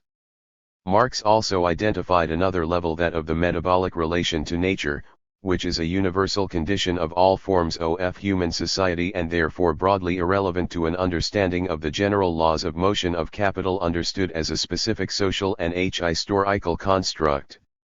Environmental issues have a shadowy presence throughout capital. For this reason, point 10, throughout most of capital, Marx sticks broadly to the framework outlined in the Grundrisse.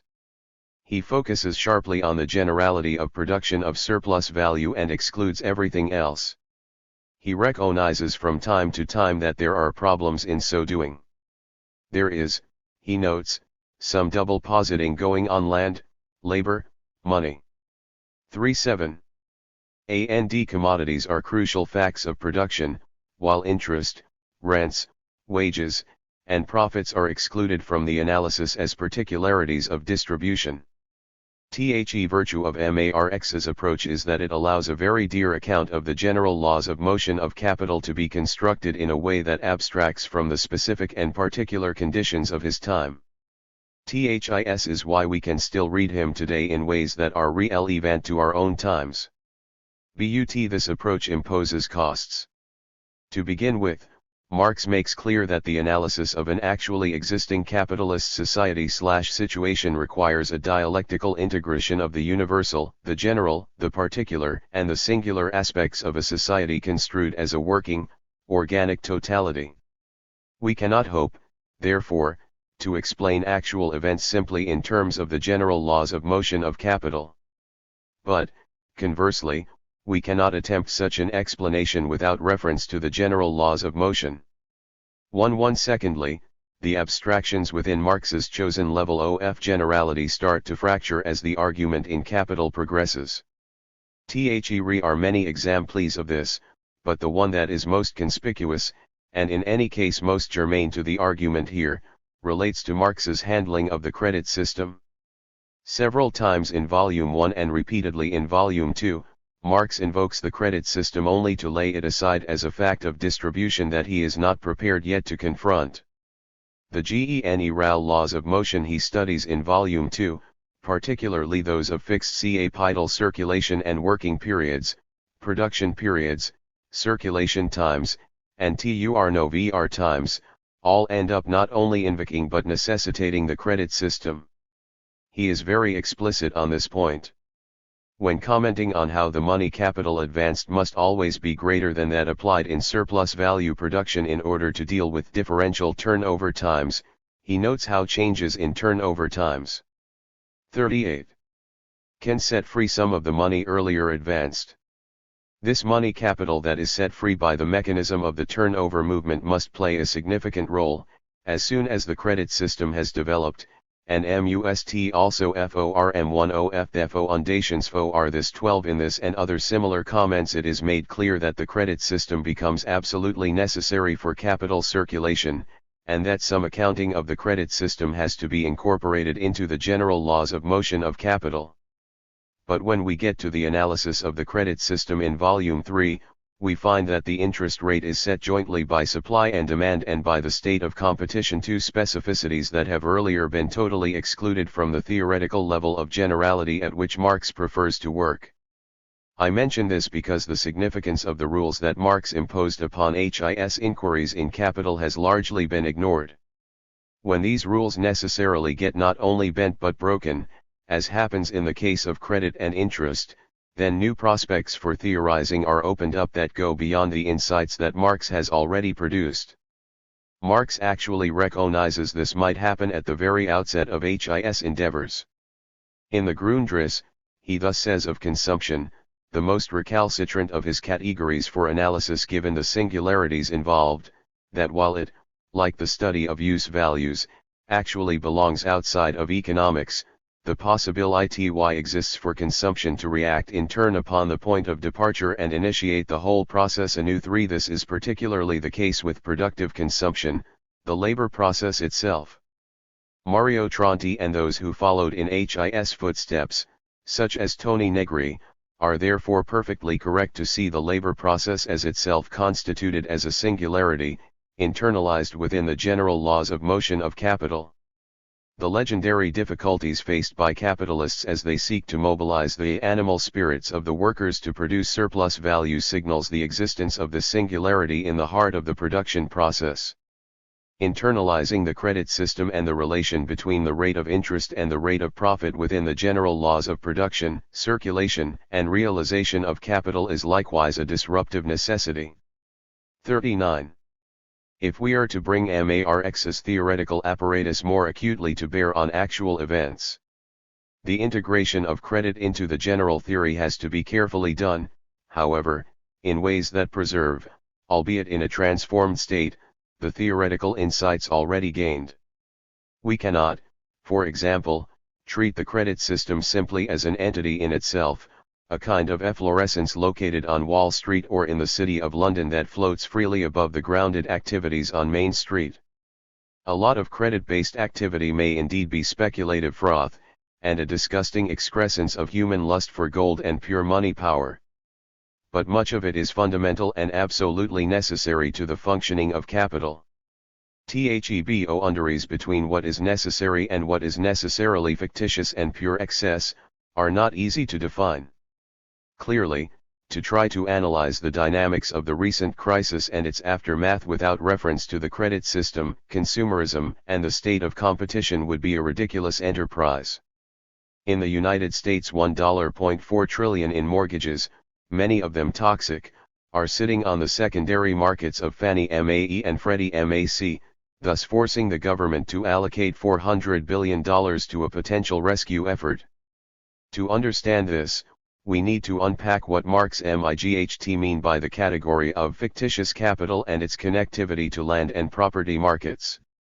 We need a way to understand how securitization, as Getzmann and Newman put it, connects capital from a speculative public to building ventures, for was it not speculation in the values of land and housing prices and rents that played a fundamental role in the formation of this crisis?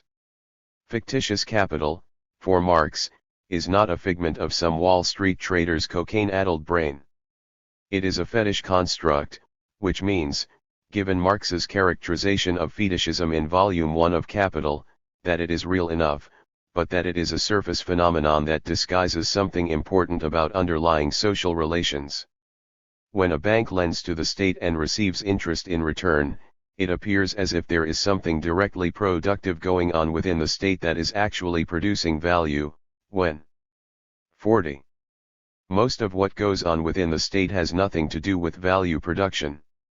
When the bank lends to a consumer to buy a house and receives a flow of interest in return, it makes it seem as if something is going on in the house that is directly producing value, when that is not the case.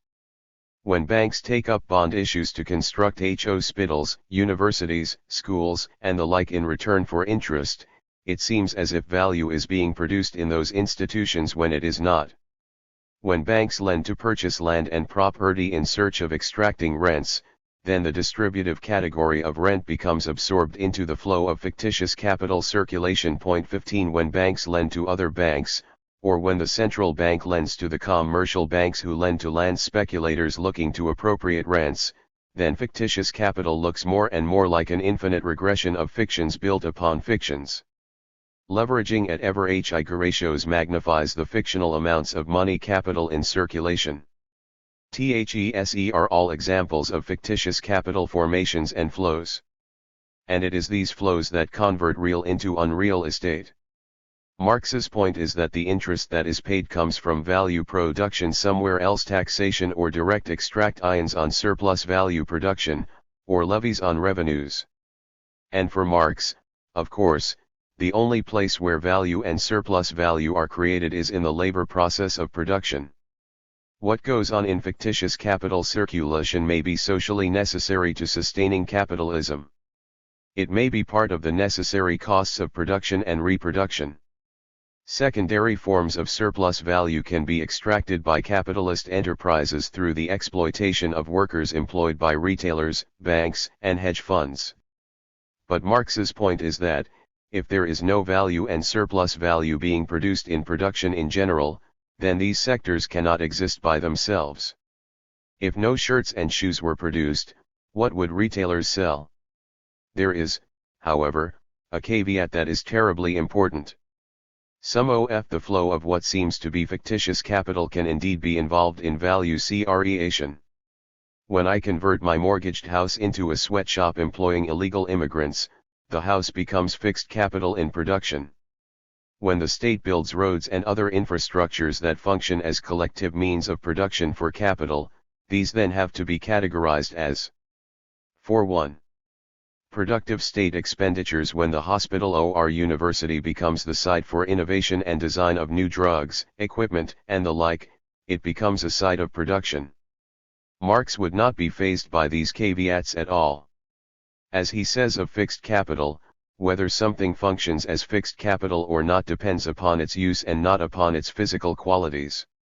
16. Fixed capital declines when textile lofts are converted into condominiums, while microfinance converts peasant huts into fixed capital of production. Much of the value and surplus value created in production is siphoned off to pass, by all manner of complicated paths, through fictitious channels. And when banks lend to other banks, even leverage on each other, then it is clear that all manner of both socially unnecessary side payments and speculative movements become possible, built upon the perpetually shifting terrain of fluctuating asset values. Those asset values depend upon a critical process of capitalization, which Marx views as a form of fictitious capital formation. Any regular periodic income can be capitalized by reckoning it up, on the basis of the average rate of interest as that sum that a capital lent out at this interest rate would yield. For the person who buys this ownership title, the annual money received does actually represent the conversion of the capital he has invested into interest. In this way, all connection with the actual process of capital's valorization is lost, right down to the last trace, confirming the notion that capital is automatically valorized by its own powers. 17. A revenue stream from some asset, such as land, property, a stock, or whatever, is assigned a capital value at which it can be traded, depending upon the interest and discount rates determined by supply and demand conditions in the money market. How to value such assets when there is no market for them became a huge problem in 2008, and it has not gone away. The question of how toxic the toxic assets held by Fannie Mae really are gives almost everyone a headache.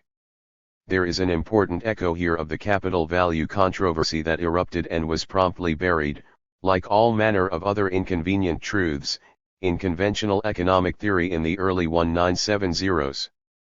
42. The problem that the credit system poses is that it is on the one hand vital to the production, circulation, and realization of capital flows at the same time as it is, on the other hand, the pinnacle of all manner of speculative and other insane forms. It is this that led Marx to characterize Isaac Pereire, who, along with his brother Emile, was one of the masters of the speculative reconstruction of urban Paris under Haussmann as having the nicely mixed character of swindler and prophet. 18. Capit ALACCUMULATIONTHROUGHURBNIZATION.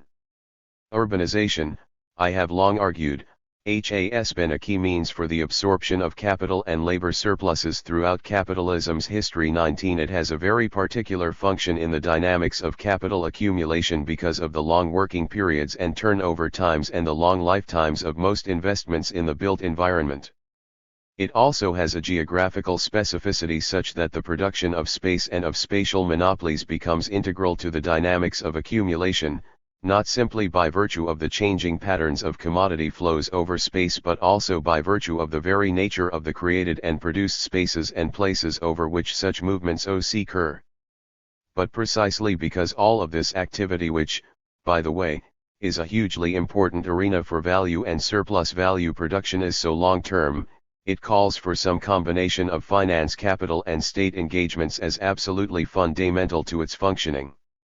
This activity is clearly speculative in the long term, and always runs the risk of replicating, at a much later date and on a magnified scale, the very overaccumulation conditions that it initially helps to relieve.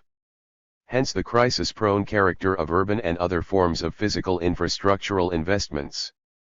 The cyclical character of such investments has been well documented for the 19th century in the meticulous work of Brinley Tho Moss.20, but the theory of construction business cycles became neglected after 1945 or so, in part because state-led Keynesian-style interventions were deemed effective in flattening them out.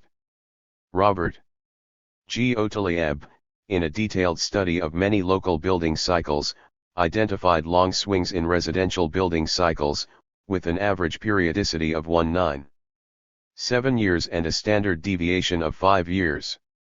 But his data also suggested that these swings had been dampened, if not eliminated, during the period after World War I.21. But the abandonment of systemic Keynesian contracyclical interventions after the mid-1970s in many parts of the world would suggest that a return to some such cyclical behavior was more than a little likely. This is exactly what we have seen, though I think the case can be made that these swings are more strongly connected to volatile asset bubbles now than was the case in the past. These cyclical movements, and this is of equal importance, have also come to exhibit a more complicated geographical configuration. Booms in one place correspond to crashes somewhere else. Without a general perspective of this sort, we cannot even begin to understand the dynamics that led into the catastrophe of housing markets and urbanization in 2008 in certain regions and cities of the United States, as well as in Spain, Ireland, and the United Kingdom. By the same token, we cannot understand some of the paths that are currently being taken, particularly in China, to get out of the mess that was fundamentally produced elsewhere. For in the same way that Brinley Thomas documents contracyclical movements between Britain and the United States in the 19th century, such that a boom in residential construction on one side of the Atlantic was balanced by recessions on the other, so we now see stagnation in construction in the United States and much of Europe being counterbalanced by a huge urbanization and infrastructural investment boom centered in China. And just to get the macro picture connection right, we should immediately note that the United States and Europe are mired in low growth, while China is registering a 10% growth rate. The pressure for the housing market and urban development in the United States to absorb surplus and over-accumulating capital through 45. Speculative activity began to build in the mid-1990s, when President Clinton launched his National Partners in Homeownership initiative to confer the supposed benefits of homeownership on lower-income and minority populations. Political pressures were put on respectable financial institutions, including Fannie Mae and Freddie Mac, to lower their lending standards to accommodate this initiative. The mortgage institutions responded with gusto, lending at will, short-circuiting regulatory controls, while their directors reaped huge personal fortunes, all in the name of doing good by helping underprivileged people enjoy the supposed benefits of homeownership. This process fiercely accelerated after the end of the high-tech bubble and the stock market crash of 2001. By then, the housing lobby, led by Fannie Mae, was welded into an autonomous center of ever-growing affluence, influence, and power, capable of corrupting everything from Congress and the regulatory agencies to prestigious academic economists, who produced reams of research to show that their activities were very low risk. The influence of these institutions, coupled with the low interest rates favored by Greenspan at the Fed, unquestionably fueled the boom in housing production and realization. 22 As Getzman and Newman remark, finance can build cities and suburbs, but it cannot necessarily make them pay. So what fueled the demand? Fictitious capital and defictions. That can not last. To understand the dynamics, we have to understand how productive and fictitious capital circulation combine within the credit system in the context of property markets. Financial institutions lend to developers, landowners, and construction companies to build, say, suburban tract housing around San Diego, or condos in Florida or southern Spain. The viability of this sector relies on the assumption that value can not only be produced but also realized in the market. This is where fictitious capital comes in. Money is lent to purchasers who presumably have the ability to pay out of their revenues, which are capitalized as an 46. Interest flow on the capital lent out. A flow of fictitious capital is needed to complete the process of the production and realization of housing and commercial property values. THIS difference is similar to that between what Marx identifies in capital as loan capital for production and the discounting of bills of exchange which facilitates the realization of values in the market. 2J in the cases of housing and condominium construction in, say, Southern California or Florida, the same finance company can furnish the finance to build and the finance to buy what has been built. In some instances the financial institution organizes pre-sales on apartments in condos that have not yet been built. Capital therefore to some degree manipulates and controls both supply and demand for new tract housing and condos as well as for commercial properties. Why? But the supply-demand relationship is lopsided, because the production and circulation time for housing and commercial properties is very long compared with most other commodities. This is where the disparate production, circulation, and turnover times, which Marx so cannily analyzes in Volume 2 of Capital, become crucial. Contracts that finance construction are drawn up long before sales can begin. Time lags are often substantial. This is particularly true for commercial real estate. The Empire State Building in New York opened on May Day 1931, almost 2 years after the stock market crash and more than 3 years after the real estate crash. The Twin Towers were planned before but opened after the crash of 1973. The downtown rebuilding on the 9/11 site is about to come online when commercial property values are depressed. The existing stock of properties that can be traded is also large relative to what can be produced.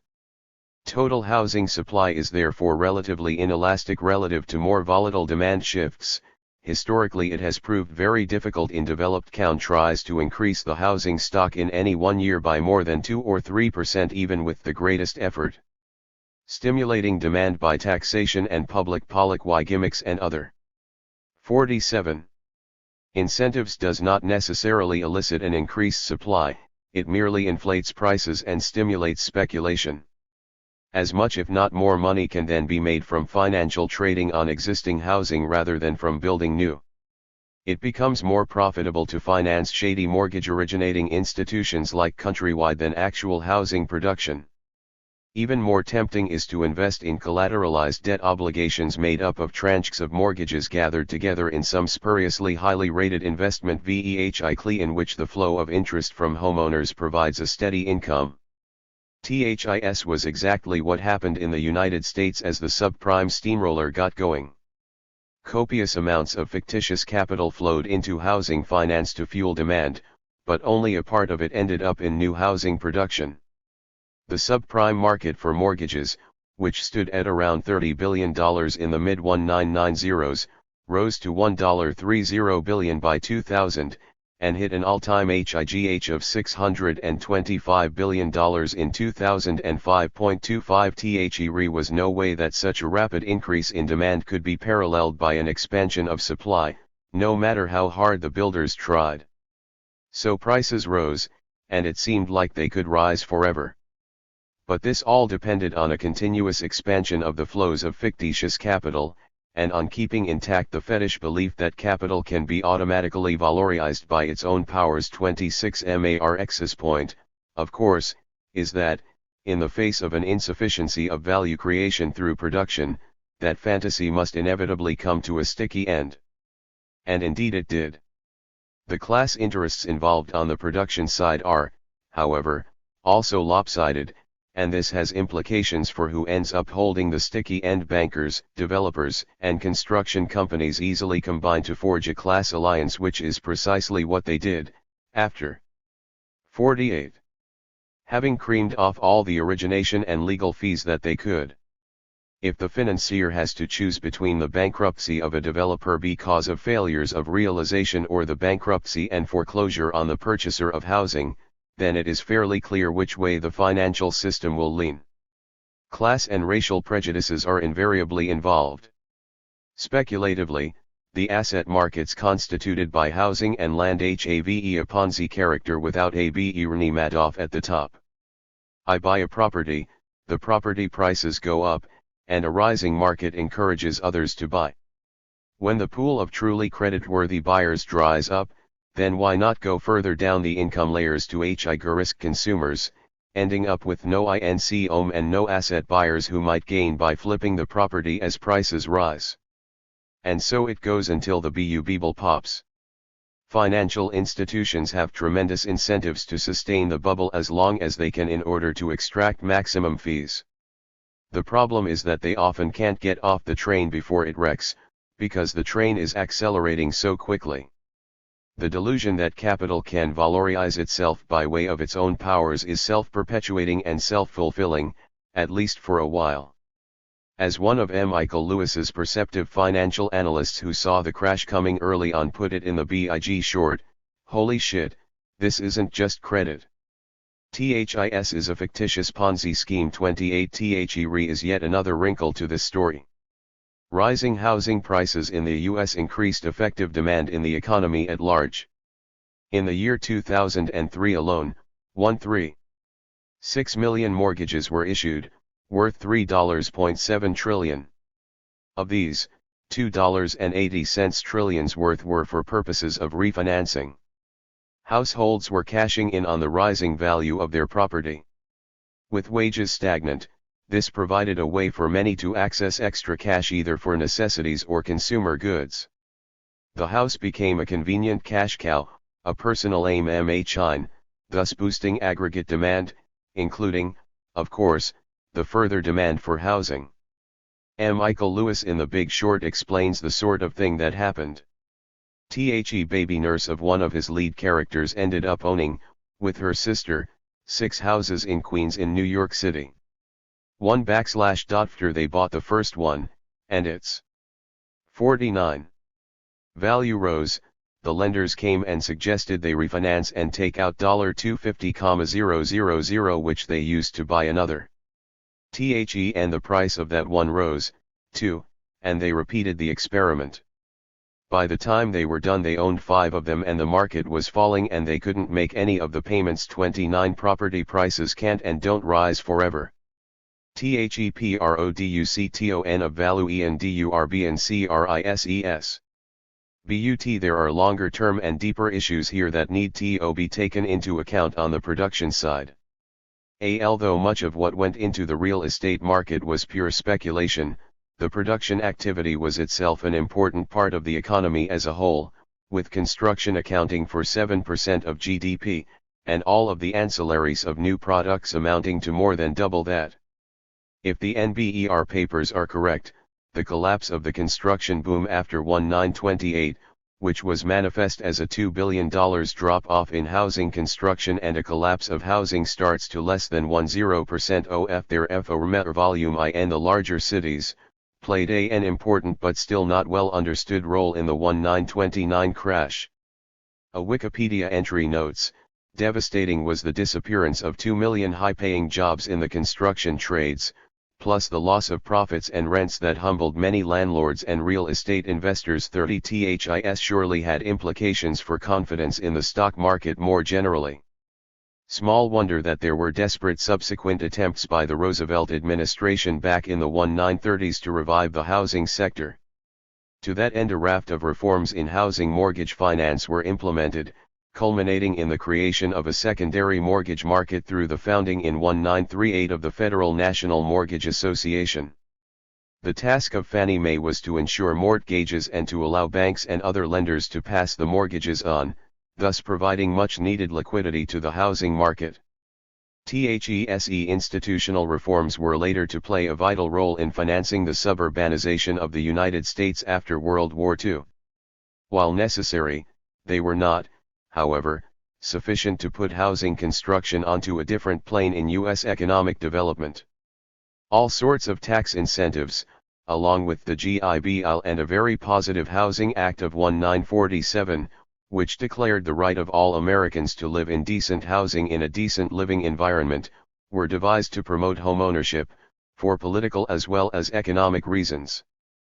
Homeownership was widely promoted as central to the American dream, and it rose from just above 40% of the population in the 1940s to more than 60% by the 1960s, and close to 70% at its peak in 2004. Homeownership may be a deeply held cultural value in the United States, but cultural values flourish remarkably when promoted and subsidized by state policies. The stated reasons for such policies are all those that the World Bank report cites. But the political reason is rarely now acknowledged. As was openly noted in the 1930s, debt-encumbered homeowners do not go on strike. 31 The military personnel returning from service in World War II would have constituted a social and political threat had they returned to unemployment and depression. What better way to kill two birds with one stone, revive the economy through massive housing construction and suburbanization, and co-opt the better-paid workers into conservative politics by debt-encumbered homeownership. Furthermore, boosting demand by public policies led to steady increases in the asset values of homeowners, which was great for them but a disaster from the standpoint of the rational use of land and space. During the 1950s and 1960s these policies worked, both from the political and the macroeconomic viewpoints, since they underpinned 2 decades of very strong growth in the United States, the effects of which spilled over globally. Housing construction shifted onto another plane entirely in relation to economic growth. It is a long-standing pattern, writes B. I. Neiman Applebaum, that Americans recover from recessions by building more homes and filling them with things. 32. The problem back in the 1960s was that the sprawling urbanization process was dynamic, but both environmentally unsustainable and geographically uneven. The unevenness largely reflected the differentiated income streams that flowed to different segments of the working class. While the suburbs thrived, the inner cities stagnated and declined.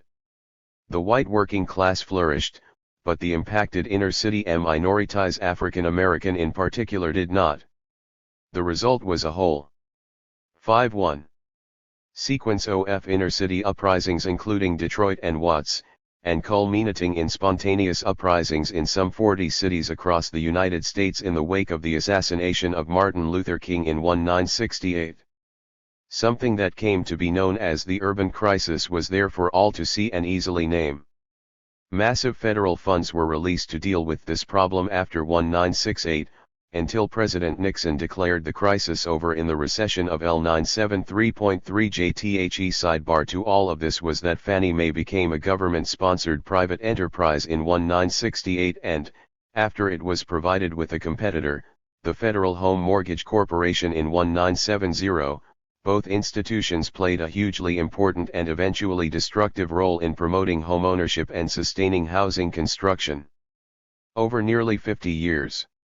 Home mortgage debt now accounts for some 40% of the accumulated private debt of the United States, much of which, as we have seen, is toxic. Both Fannie Mae and Freddie Mac have passed back into government control. What to do about them is an intensely debated political question in relation to U.S. indebtedness more generally. Whatever happens will have major consequences for the future of the housing sector in particular and urbanization more generally in relation to capital accumulation within the United States. 2000.000 T. 1. 000,000 500,000 : 250,000. 1900 1920 1940 1960 year. Figure 4 housing starts in the United States L890, 2008. 1980 2000. 52. The current signs in the United States are not encouraging. The housing sector is not reviving, and new housing production is depressed and stagnant. There are signs it is heading for a dreaded double-dip recession, as federal monies dry up and unemployment remains high. Housing starts have plunged for the first time to below pre-1940s levels.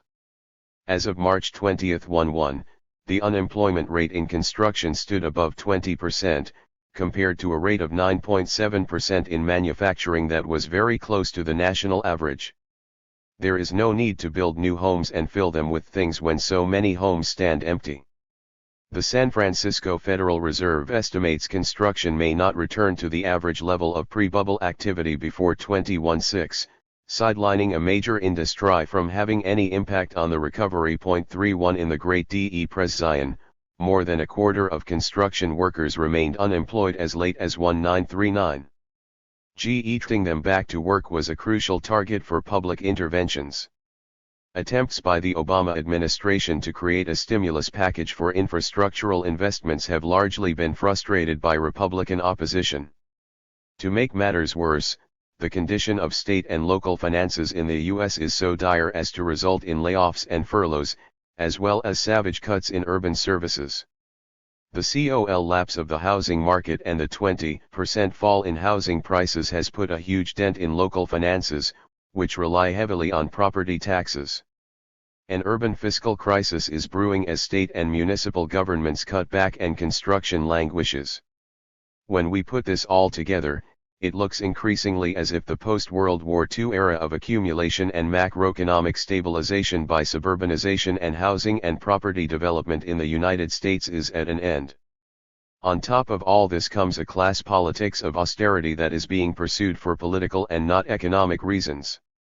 Radical right-wing Republican administrations at the state and local levels are using the so-called debt crisis to savage government programs and reduce state and local government employment. This has, of course, been a long-standing tactic of a capital-inspired assault on government programs more generally. Reagan cut taxes on the wealthy from 72% to around 30% and launched a debt-financed arms race with the Soviet Union. The debt soared under Reagan as a result. As HIS budget director David Stockman later noted, running up the debt became a convenient excuse to go after. 53. Government regulation and social programs, in effect externalizing the costs of environmental degradation and social reproduction. President Bush Jr. faithfully followed suit, with his Vice President Dick Cheney proclaiming that Reagan taught us that deficits do not matter. 35 tax cuts for the rich, 2 unfunded wars in Iraq and Afghanistan, and a huge gift to Big Pharma through a state-funded prescription drug program, turned what had been a budget surplus under Clinton into a sea of red ink, enabling the Republican Party and conservative Democrats later to do big capital's bidding, and go as far as possible in externalizing those costs that capital never wants to bear, the costs of environmental degradation and social reproduction. The assault on the environment and the well-being of the people is palpable, and in the US and much of Europe it is taking place for political and class, not economic reasons. It is inducing, as David Stockman has very recently noted, a state of plain class war. As Warren Buffett also put it, sure there is class war, and it is my class, the rich, who are making it and we are winning. 36. The only question is, when will the people start to wage class war back? And one of the places to start would be to focus on the rapidly degrading qualities of urban life, through foreclosures, the persistence of predatory practices in urban housing markets, reductions in services, and above all the lack of viable employment opportunities in urban labor markets almost everywhere, with some cities utterly bereft of employment prospects. The crisis now is as much an urban crisis as it ever was. In The Communist Manifesto, Marx and Engels note in passing that, no sooner does the worker receive his wages in cash, than he is set upon by the her portions of the bourgeoisie, the landlord, the shopkeeper, the pawnbroker, etc. 37. Marxists have traditionally relegated such forms of exploitation, and the class struggles that inevitably arise around them, to the shadows of their theorizing, as well as to the margins of their politics. But I want to argue that they constitute, at least in the advanced capitalist economies, a vast terrain of accumulation. 54. By dispossession, through which money is sucked up into the circulation of fictitious capital to underpin the vast fortunes made from within the financial system. Predatory practices that were omnipresent before the crash in the housing market in general and within the subprime lending field in particular were legendary in their proportions. Before the main crisis broke, the low-income African American population of the United States was already estimated to have lost somewhere between $71 and $93 billion in asset values through predatory subprime practices. 3K The dispositions came in two waves, one mini wave between the announcement of the Clinton Initiative of 1995 and the collapse of long-term capital management in 1998, and the other after 2001. Contemporaneously with the latter period, the bonuses on Wall Street and the earnings in the mortgage initiating industry were soaring, with unheard-of profit rates from pure financial manipulations, particularly those associated with the securitization of high-cost but risky mortgages. The inference is that, by various hidden channels, massive transfers of wealth from the poor to the rich were occurring, beyond those since documented in the plainly shady and often illegal practices of mortgage companies like Countrywide, through financial manipulations in housing markets. 39 What has happened since the crash is even more astonishing. Many of the foreclosures turn out to have been illegal, if not downright fraudulent, leading a congressman from Florida to write to the Florida Supreme Court Justice that if the reports I am hearing are true, the illegal foreclosures taking place represent the largest seizure of private property ever attempted by banks and government entities. Attorney generals in all 50 states are now investigating the problem, but most seem anxious to close out the investigations in as summary a way as possible at the price of a few financial settlements. Certainly, no one is likely to go to jail for it, even though there is clear evidence of systematic forgery of legal documents. Predatory practices of this sort have been long-standing. So let me give some instances from Baltimore. Shortly after arriving in the city in 1969, I became involved in a study of inner-city housing provision that focused on the role of different actors: landlords, tenants, and homeowners. 55. The brokers and lenders, the FHA, the city authorities in the production of the terrifying rat-infested inner-city living conditions in the areas racked by uprisings in the wake of the assassination of Martin Luther King. The vestiges of redlining of areas of low-income African American populations denied credit were etched into the map of the city, but exclusions were by then justified as a legitimate response to high credit risk, and not supposedly to race. In several areas of the city, active blockbusting practices were to be found. This generated high profits for ruthless real estate companies. But for this to work, African Americans had also somehow to acquire access to mortgage finance when they were all lumped together as a high credit risk population. This could be done by way of something called the land installment contract. In effect, African Americans were helped by property owners who acted as an intermediary to the credit markets and took out a mortgage in their own names. After a few years, when some of the principal plus the interest had been paid down, thus proving the family's creditworthiness, the title was supposed to be passed on to the resident, with help from the friendly property owner and local mortgage institution. Some takers made it, but in unscrupulous hands this could be a particularly predatory form of accumulation by dispossession. 11 The property owner was permitted to charge fees to cover property taxes, administrative and legal costs, and the like. THESE fees could be added to the principal of the mortgage. After years of steady payment, many families found they owed more on the principal on the house than they had at the start. If they failed once to pay the higher payments after interest rates rose, the contract was voided and families were evicted. Such practices caused something of a scandal. A civil rights action was started against the worst landlord offenders. But it failed, because those who had signed onto the land installment contract had simply failed to read the small print, or to have their own lawyer to read it for them. 56. Predatory practices of this sort never went away. The land installment contract was displaced by practices of flipping in the 1980s. And when the subprime market began to form in the 1990s in response to the Clinton Initiative, cities like Baltimore, Cleveland, Detroit, Buffalo, and the like became major centers for a growing wave of accumulation by dispossession.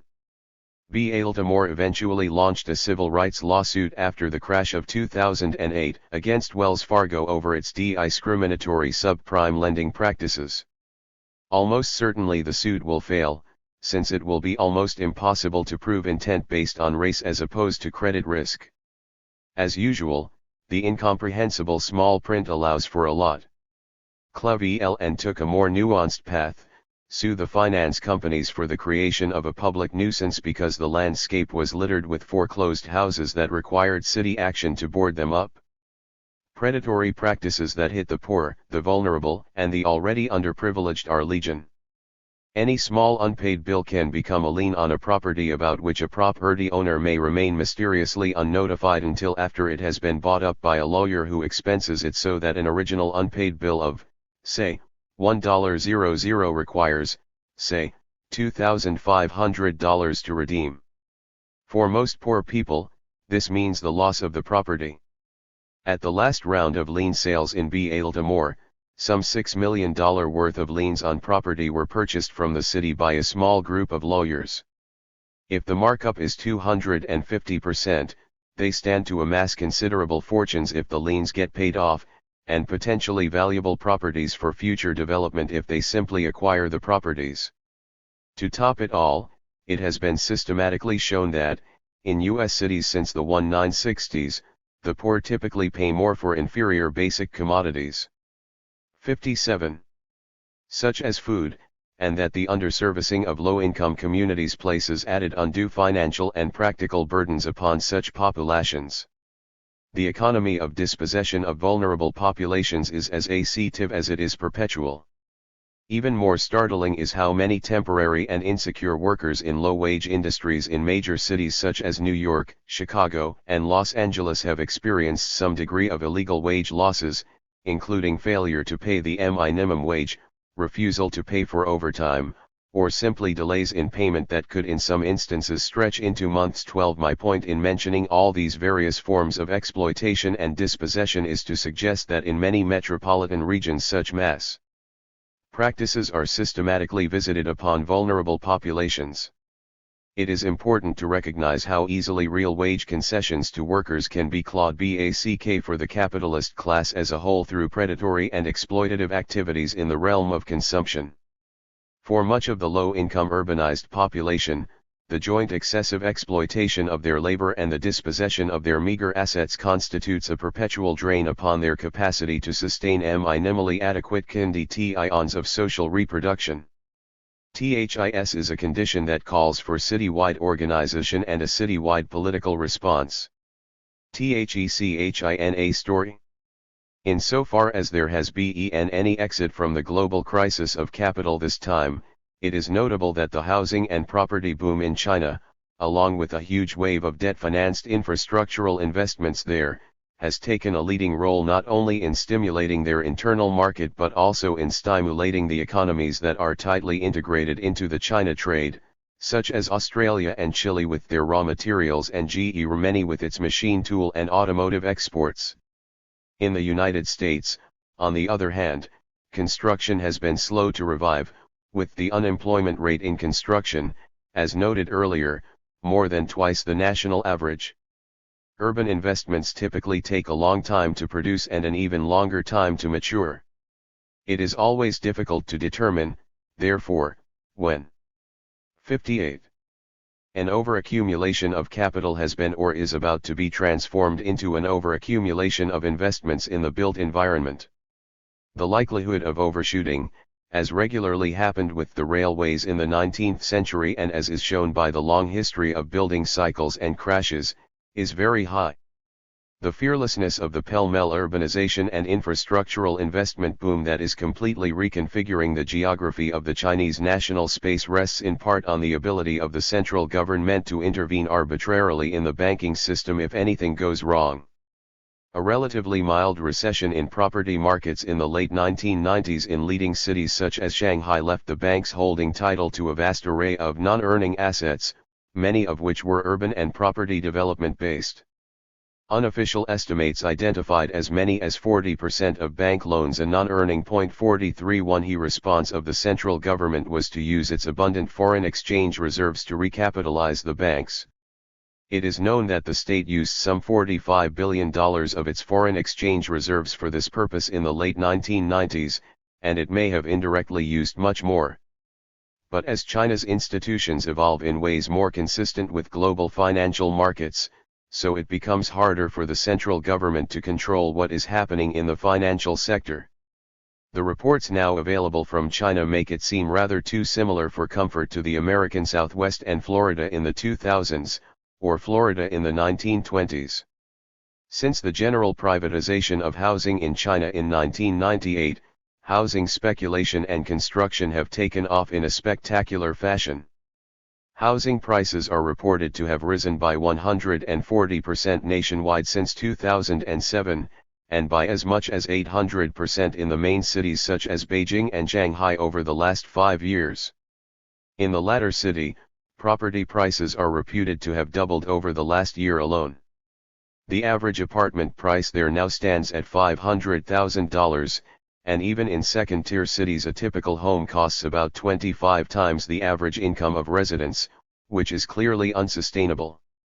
All of this indicates that housing and the urban roots of capitalist crises. 59. Commercial property construction, fast and vast as it is not keeping pace with actual and, even more importantly, anticipated effective demand. 44. One consequence is the emergence of strong inflationary pressures that have prompted the central government to use a variety of tools to restrict out-of-control local government spending. 1. The central government openly states its worry that too much of the country's growth continues to be tied to inflationary spending on real estate development and government investment in roads, railways, and other multi-billion-dollar infrastructure projects.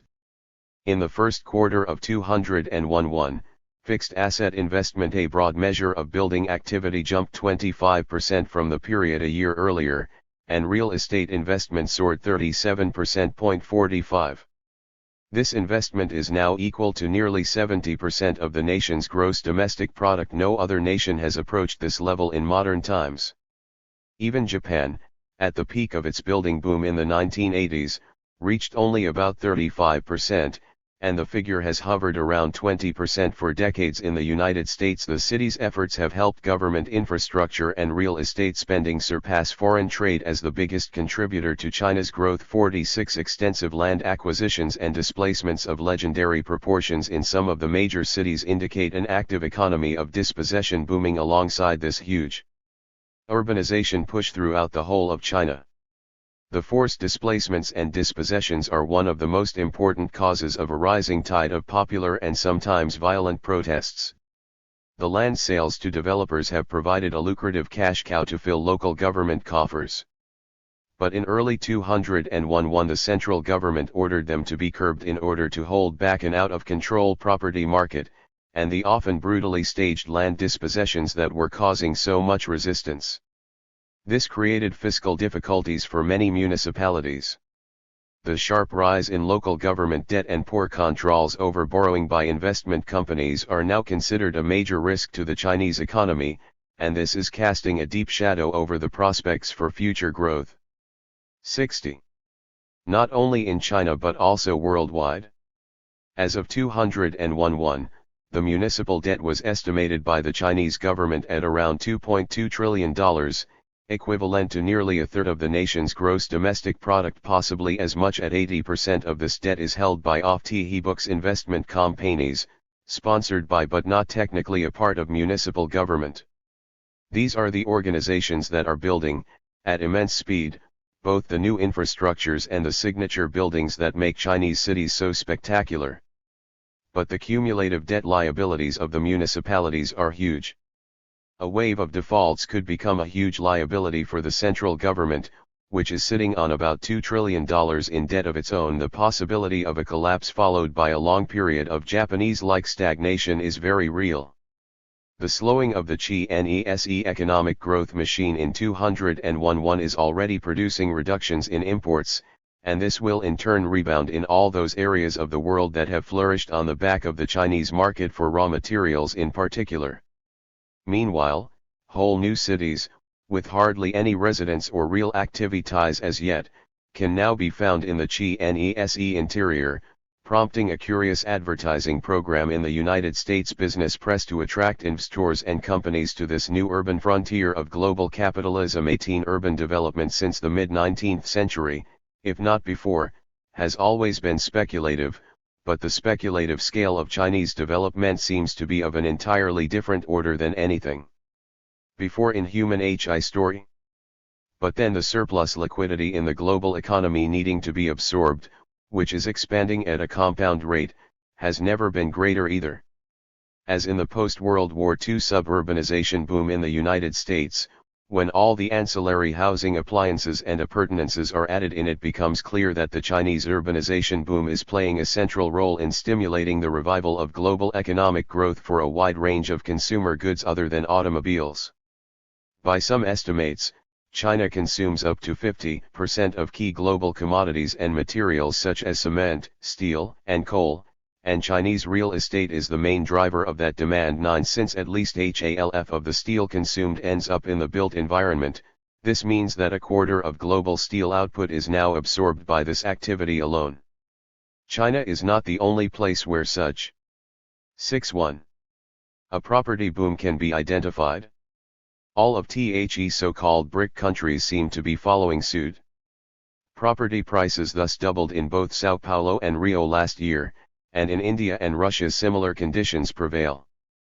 But all of these countries, it should be noted, are experiencing high aggregate growth rates along with strong currents of inflation. Strong urbanization currents clearly have much to do with the rapid recovery from the effects of the recession of 2007-09. The question is, how sustainable is this recovery, given its roots in largely speculative urban developments?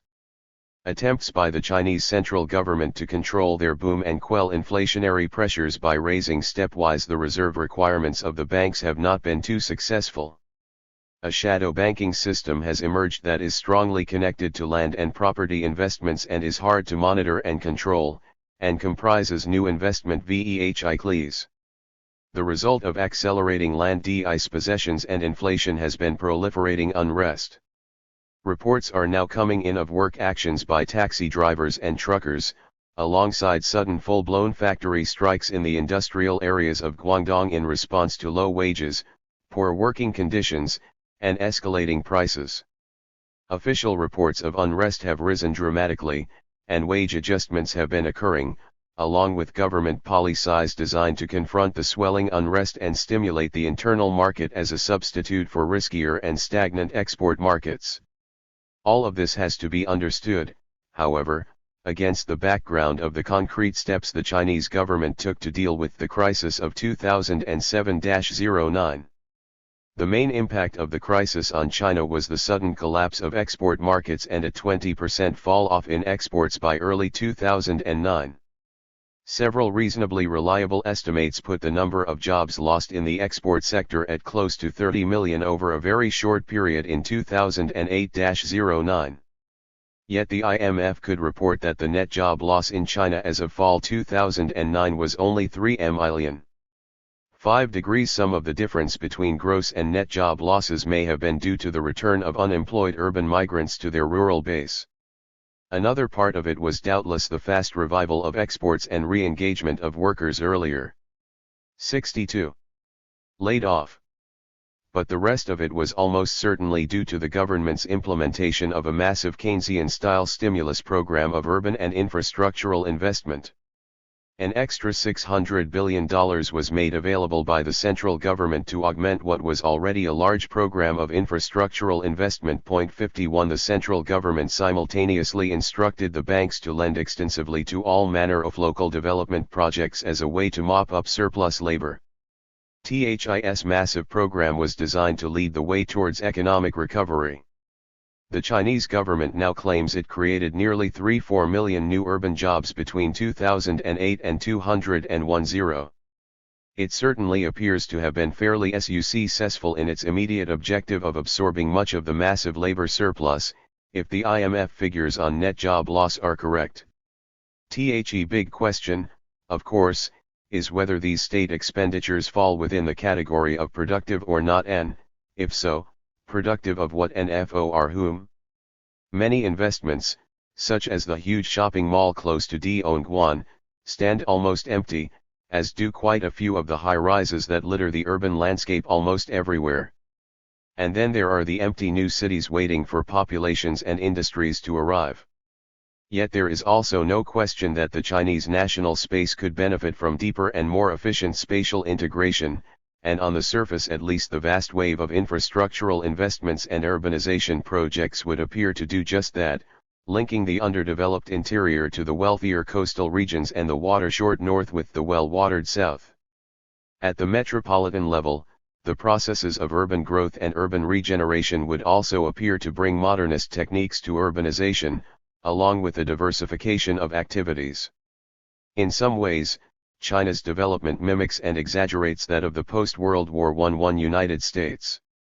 During those years, the interstate highway system integrated the American South and the West, and this 63, coupled with suburbanization, then played a crucial role in sustaining both employment and capital accumulation.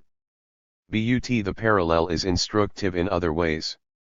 U.S. development after 1945 was not only profligate in its use of energy and land, it also generated, as we have seen, a distinctive crisis for marginalized, excluded and rebellious urban populations, which elicited a raft of policy responses during the late 1960s. All of this faded after the crash of 1973, when President Nixon declared in his State of the Union address that the urban crisis was over and that federal funding would be withdrawn. The effect at the municipal level was to create a crisis in urban services, with all of the terrifying consequences of degeneration in public schooling, public health, and availability of affordable housing from the late 1970s onwards in the United States. The accelerated urban and infrastructural investment strategy in China is collapsing these two tendencies into a few years.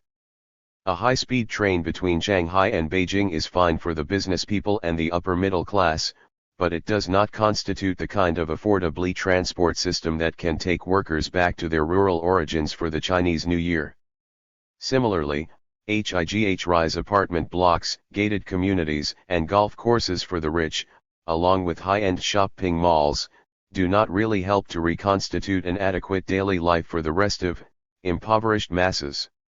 This lopsidedness in urban development along class lines is in fact a global issue. It is currently arising in India, as well as in the innumerable cities around the world where there are emergent concentrations of marginalized populations alongside high modernist urbanization and consumerism for an increasingly affluent minority. The issue of how to deal with the impoverished, insecure, and excluded workers that now constitute a majoritarian and putatively dominant power bloc in many cities is becoming a major political problem. Literary planning is, as a result, now highly focused on how to deal with restive and potentially revolutionary urban-based movements. But in the Chinese case there is one interesting wrinkle to this narrative. The trajectory of development since liberalization began in 1979 rested on the notion that decentralization is one of the best ways to exercise centralized control. The idea was to liberate regional and municipal governments, and even villages and townships, to seek their own 64. Betterment within a framework of centralized control and market coordinations. Successful solutions arrived at through local initiatives then became the basis for the reformulation of central government policies. Reports emanating from China suggest that the power transition anticipated for 2012 is faced with an intriguing choice.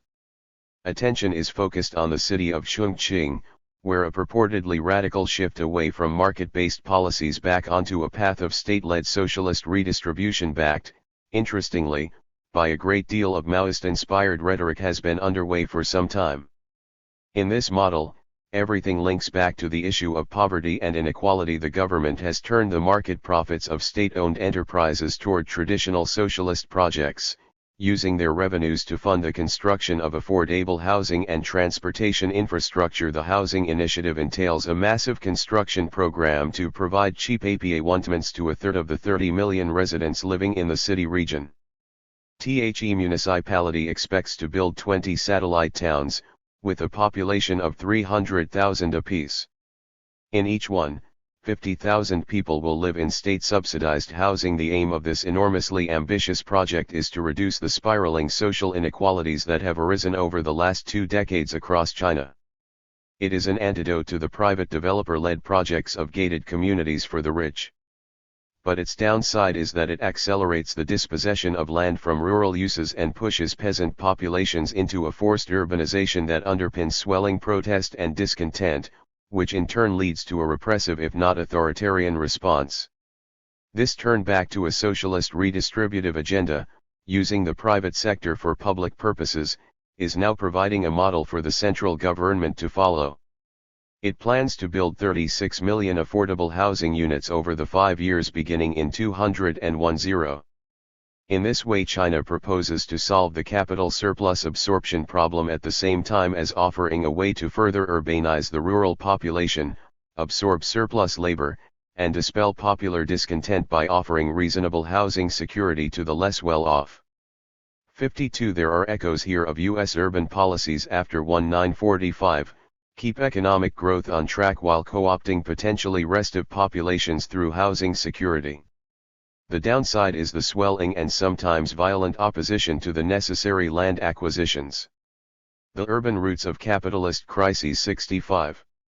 But rival market-based developmental models exist elsewhere in China, particularly in the coastal and southern cities, such as Shenzhen. Here the proposed solution is very different. Emphasis is more upon political liberalization and what sounds like more bourgeois urban democracy, alongside a deepening of free market initiatives. In this case, rising social inequality is accepted as a necessary cost of sustained economic growth and competitiveness. Which way the central government will lean is impossible at this point to predict. The key point is the role of urban-based initiatives in pioneering the way towards such choices of different futures, but the means to achieve that future seem to be firmly embedded in a polarized choice between state and market. The effects of China's urbanization in recent decades have been simply phenomenal and world-shaking in their implications. The absorption of surplus liquidity and overaccumulated capital in urbanization at a time when profitable opportunities are otherwise hard to come by has certainly sustained capital accumulation not only in China but around much of the rest of the globe over the last few crisis years. How stable such a solution might be is open to question. The burgeoning social inequalities, the environmental degradation, along with multiple signs of overextensions and overvaluation of assets in the built environment, suggest that the Chinese model is far from trouble-free, and that it could all too easily morph overnight from benefactor to problem child of capitalist development. If this model fails, then the future of capitalism is dire indeed. This would then imply that the only path open is to look more creatively to the option of exploring anti-capitalist alternatives. If the capitalist form of urbanization is so completely embedded in and foundational for the reproduction of capitalism, then it also follows that alternative forms of urbanization must necessarily become central to any pursuit of an anti-capitalist alternative. 66. The reproduction of capital passes through processes of urbanization in myriad ways. But the urbanization of capital presupposes the capacity of capitalist class powers to dominate the urban process. This implies capitalist class domination not only over state apparatuses, but also over whole populations, their lifestyles as well as their labor power, their cultural and political values as well as their mental conceptions of the world. That level of control does not come easily, if at all. The city and the urban process that produces it are therefore major sites of political, social, and class struggles. We have heretofore examined the dynamics of this struggle from the standpoint of capital. It therefore remains to examine the urban process, its disciplinary apparatuses and restraints as well as its emancipatory and anti-capitalist possibilities from the standpoint of all those who attempt to gain their livelihood and reproduce their daily lives in the midst of this urban process. Chapter THREE. The city is the site where people of all sorts and classes mingle, however reluctantly and agonistically, to produce a common if perpetually changing and transitory life. The commonality of that life has long been a matter of commentary by urbanists of all stripes, and the compelling subject of a wide range of evocative writings and representations in novels, films, painting, videos, and the like, that attempt to pin down the character of that life and its deeper meanings. And in the long history of urban utopianism, we have a record of all manner of human aspirations to make the sea tie in a different image, more after our heart's desire, as Park would put it. The recent revival of emphasis upon the supposed loss of urban commonalities reflects the seemingly profound impacts of the recent wave of privatizations, enclosures, spatial controls, policing, and surveillance upon the qualities of urban life in general, and in particular upon the potentiality to build or inhibit new forms of social relations within an urban process influenced if not dominated by capitalist class interests. When Hart and Negri, for example, argue that we should view the metropolis as a factory for the production of the common, they suggest this as an entry point for anti-capitalist critique and political activism. Like the right to the city, the idea sounds catchy and intriguing, but what could it possibly mean? And how does this relate to the long history of 68 arguments and debates concerning the creation and utilization of common property resources? I have lost count of the number of times I have seen G. A. Hardin's classic article on the tragedy of the commons cited as an irrefutably argument for the superior efficiency of private property rights with respect to land and resource uses, and therefore an irrefutable justification for privatization. One THIS mistaken reading in part derives from Hardin's appeal to the metaphor of cattle, under the private ownership of several individuals concerned to maximize their individual utility, pastured on a piece of common land.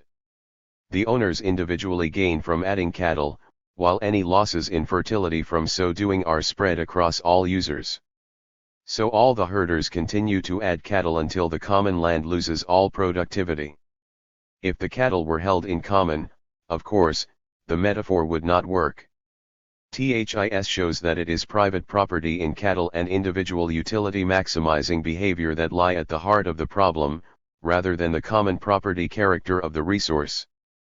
But none of this was Hardin's fundamental concern. His preoccupation was population growth. The personal decision to have children would, he feared, eventually lead to the destruction of the global commons and the exhaustion of all resources. The only solution, in his view, is authoritarian regulatory population control. J.2 I cite this example to highlight the way thinking about the commons has all too often itself become enclosed within far too narrow a set of presumptions, largely driven by the example of the land enclosures that occurred in Britain from the late medieval period onwards. As a result, thinking has often polarized between private property solutions and authoritarian state intervention. From a political perspective, the whole issue has been clouded over by a gut reaction either for or more commonly on the left against enclosure. Elinor Ostrom seeks to disrupt some of the presumptions in her book, Governing the Commons. 3. She systematized the anthropological, sociological, and historical evidence that had long shown that if the herders talked with each other then they might easily solve any commons issue.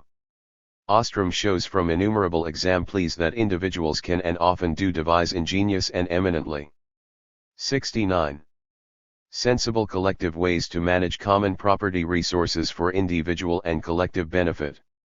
Her concern was to establish why in some instances they succeed in so doing, and under what circumstances they might not. Her case studies shatter the convictions of many policy analysts that the only way to solve CPR problems is for external authorities to impose full private property rights or centralized regulation instead. They demonstrate rich mixtures of public and private instrumentalities. Armed with that conclusion, she could do battle with that economic orthodoxy that simply views policy in terms of a dichotomous choice between state and market. But most of her examples involved as few as 100 or so appropriators. Anything much larger, she found, required a nested structure of decision-making, because direct negotiation between all individuals was impossible. THIS implies that nested, and therefore in some sense hierarchical forms of organization are needed to address large-scale problems such as global warming. Unfortunately, the term hierarchy is anathema in conventional thinking, and virulently unpopular with much of the left these days. The only politically correct form of organization in many radical circles is non-state, non-hierarchical, and horizontal. To avoid the implication that some sorts of nested hierarchical arrangements might be necessary, the question of how to manage the commons at large as opposed to small and local scales tends to be evaded. THERE is, dearly, an analytically difficult scale problem at work here that needs careful evaluation. The possibilities for sensible management of common property resources that exist at one scale do not and cannot carry over to problems such as global warming, or even to the regional diffusion of acid deposition from power stations. As we jump scales, so the whole nature of the commons problem and the prospects of finding a solution change dramatically. For what looks like a good way to resolve problems at one scale does not hold at another scale. Even worse, patently good solutions at one scale do not necessarily aggregate up to make for good solutions at another scale. 70. THIS is why Hardin's metaphor is so misleading.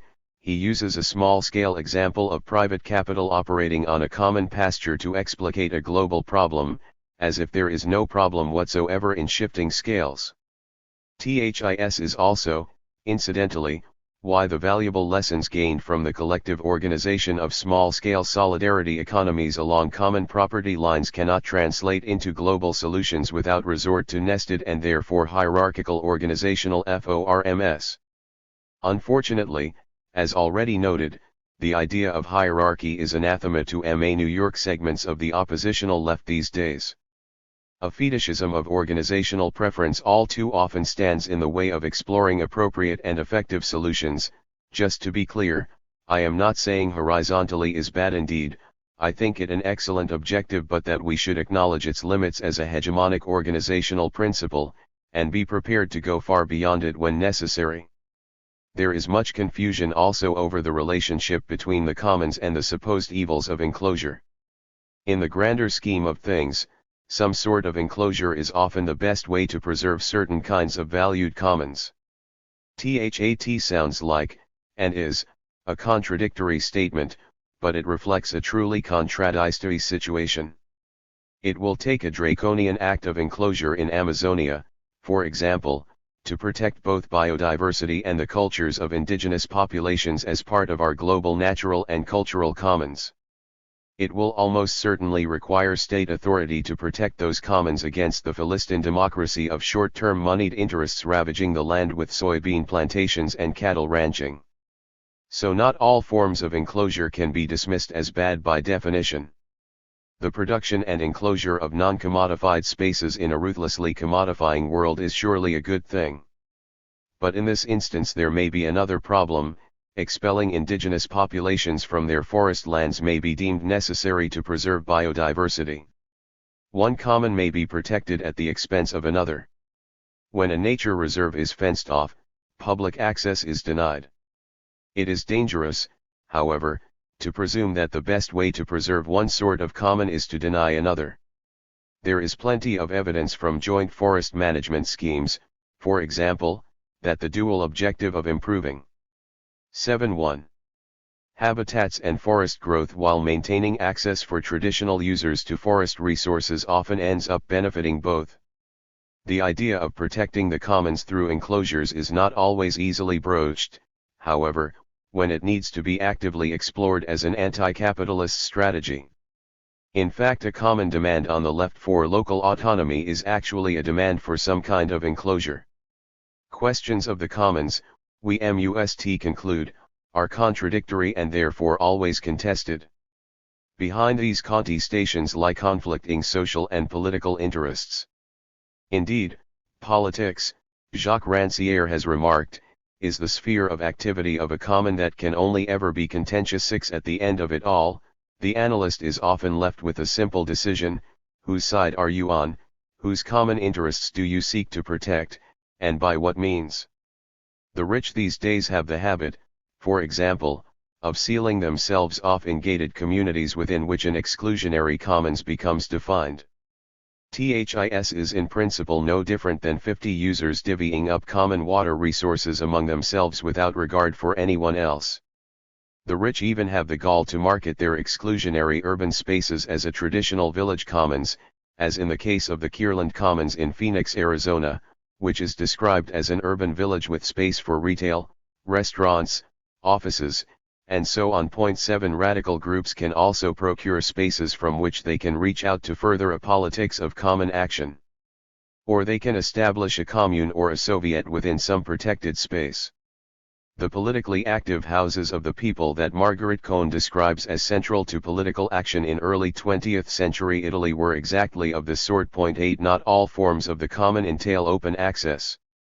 Some are, while others are in principle open, but regulated, policed, and even privately managed in the form of business improvement districts. Still others are from the very start exclusive to a particular social group. Most of Ostrom's examples in her first book were of the last sort. Furthermore, in her initial studies she limited her inquiry to so-called natural resources such as land, forests, water, fisheries, and 72. The like.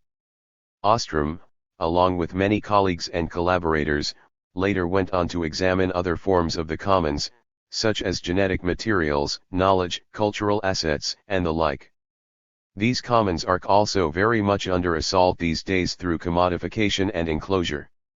Cultural commons become commodified by a heritage industry bent on desensification, for example. Intellectual property and patenting rights over genetic materials and scientific knowledge more generally constitute one of the hottest topics of our times. When publishing companies charge for access to articles in the scientific and technical journals they publish, the problem of access to what should be common knowledge open to all is plain to see.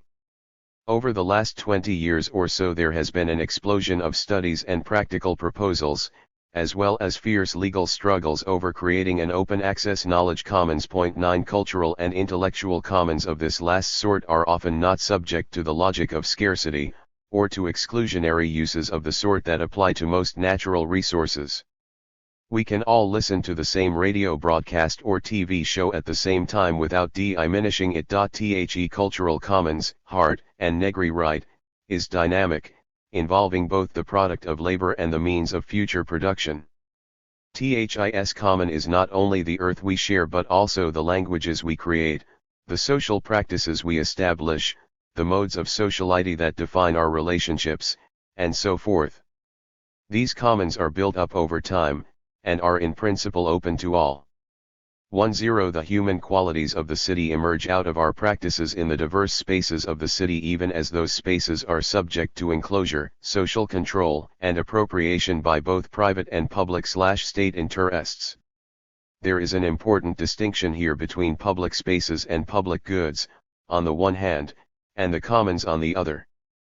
Public spaces and public goods in the city have always been a matter of state power and public administration, and such spaces and goods do not necessarily a commons make. Throughout the history of urbanization, the provision of public spaces and public goods by either public or private means has been crucial for capitalist development. 1 To the degree that cities have 73. Been sites of vigorous class conflicts and struggles, so urban administrations have often been forced to supply public goods to an urbanized working class. While these public spaces and public goods contribute equally to the qualities of the commons, it takes political action on the part of citizens and the people to appropriate them or to make them so. Public education becomes a common when social forces appropriate, protect, and enhance it for mutual benefit. Syntagma Square in Athens, Tahrir Square in Cairo, and the Plaza de Catalunya in Barcelona were public spaces that became an urban commons as people assembled there to express their political views and make demands. The street is a public space that has historically often been transformed by social action into the common of revolutionary movement, as well as into a site of bloody suppression. 12 There is always a struggle over how the production of and access to public space and public goods is to be regulated, by whom, and in whose interests. The struggle to appropriate the public spaces and public goods in the city for a common purpose is ongoing. But in order to protect the common, it is often vital to protect the flow of public goods that underpin the qualities of the common. As neoliberal politics diminishes the financing of public goods, so it diminishes the available common, forcing social groups to find other ways to support that common. Common is not to be construed, therefore, as a particular kind of thing, asset, or even social process, but as an unstable and malleable social relation between a particular self-defined social group and those aspects of its actually existing or yet to be created social and/or physical environment deemed crucial to its life and livelihood. There is, in effect, a social practice of commoning. This practice produces or establishes a social relation with a common whose uses are either exclusive to a social group or partially or fully open to all and sundry.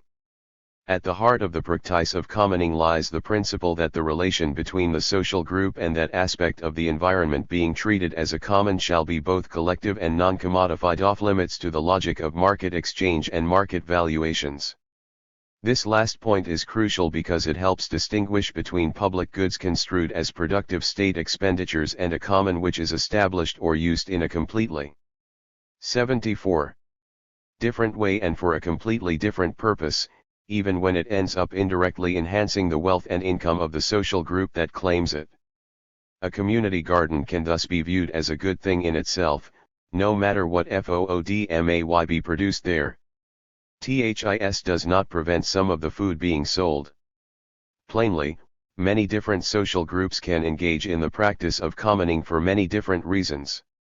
This takes us back to the foundational question of which social groups should be supported and which should not in the course of commoning struggles.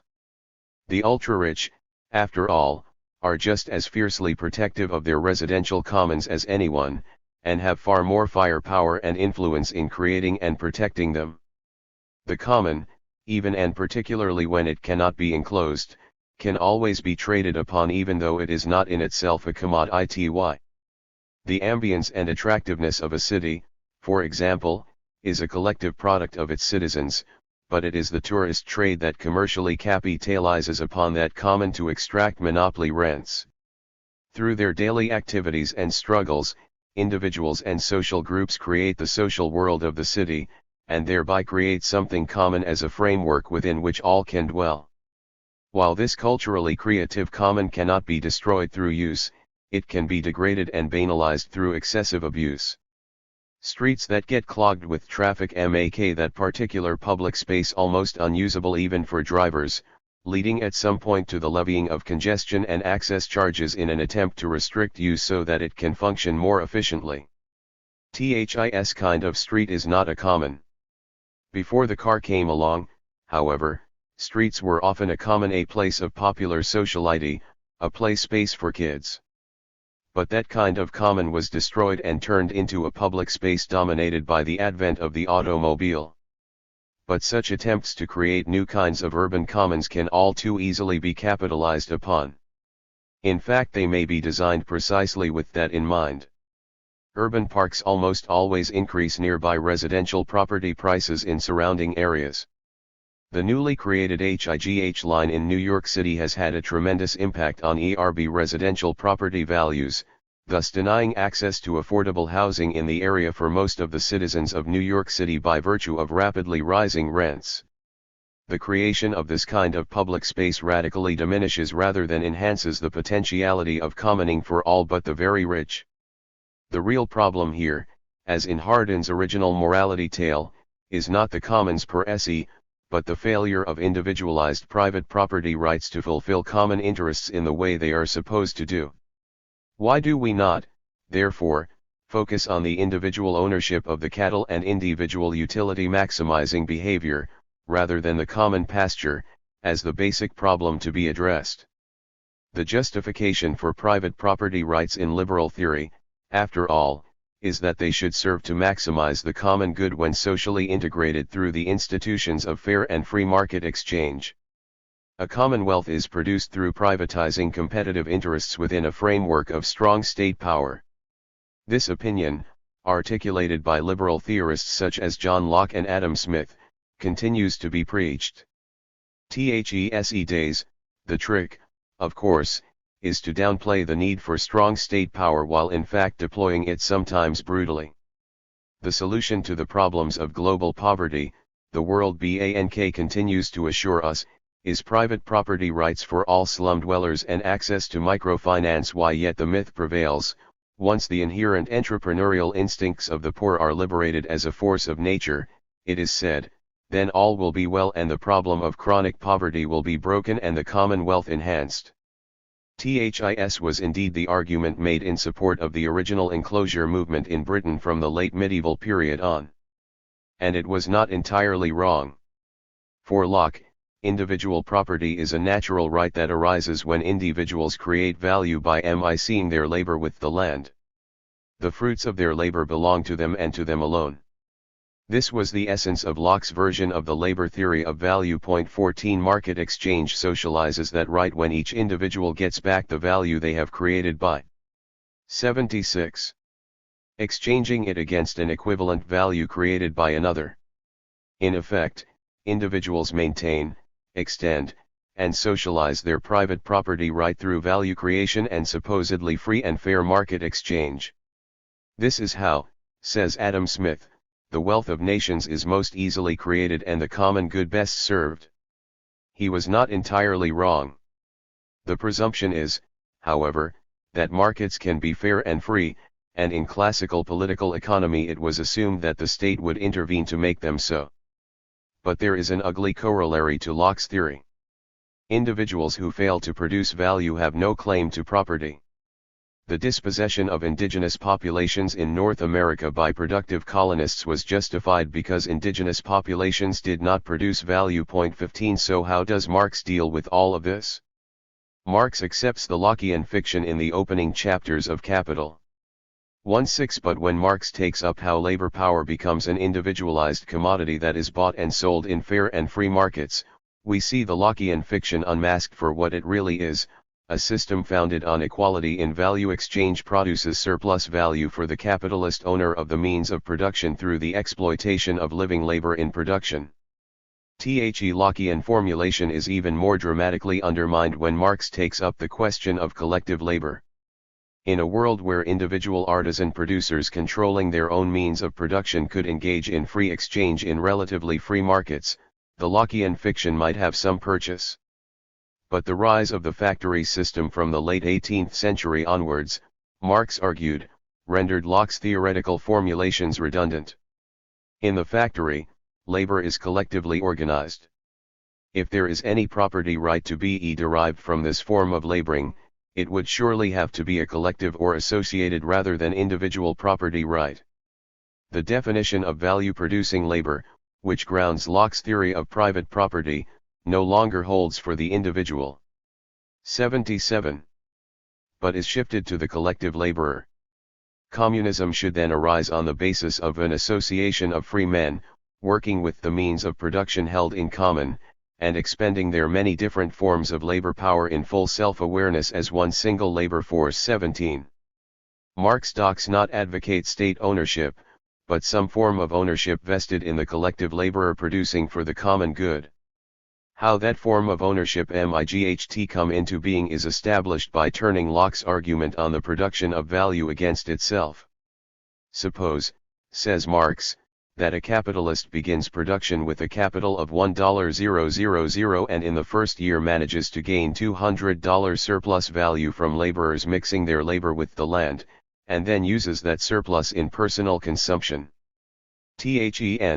After 5 years, the $1,000 should belong to the collective laborers, since they are the ones who have mixed their labor with the land.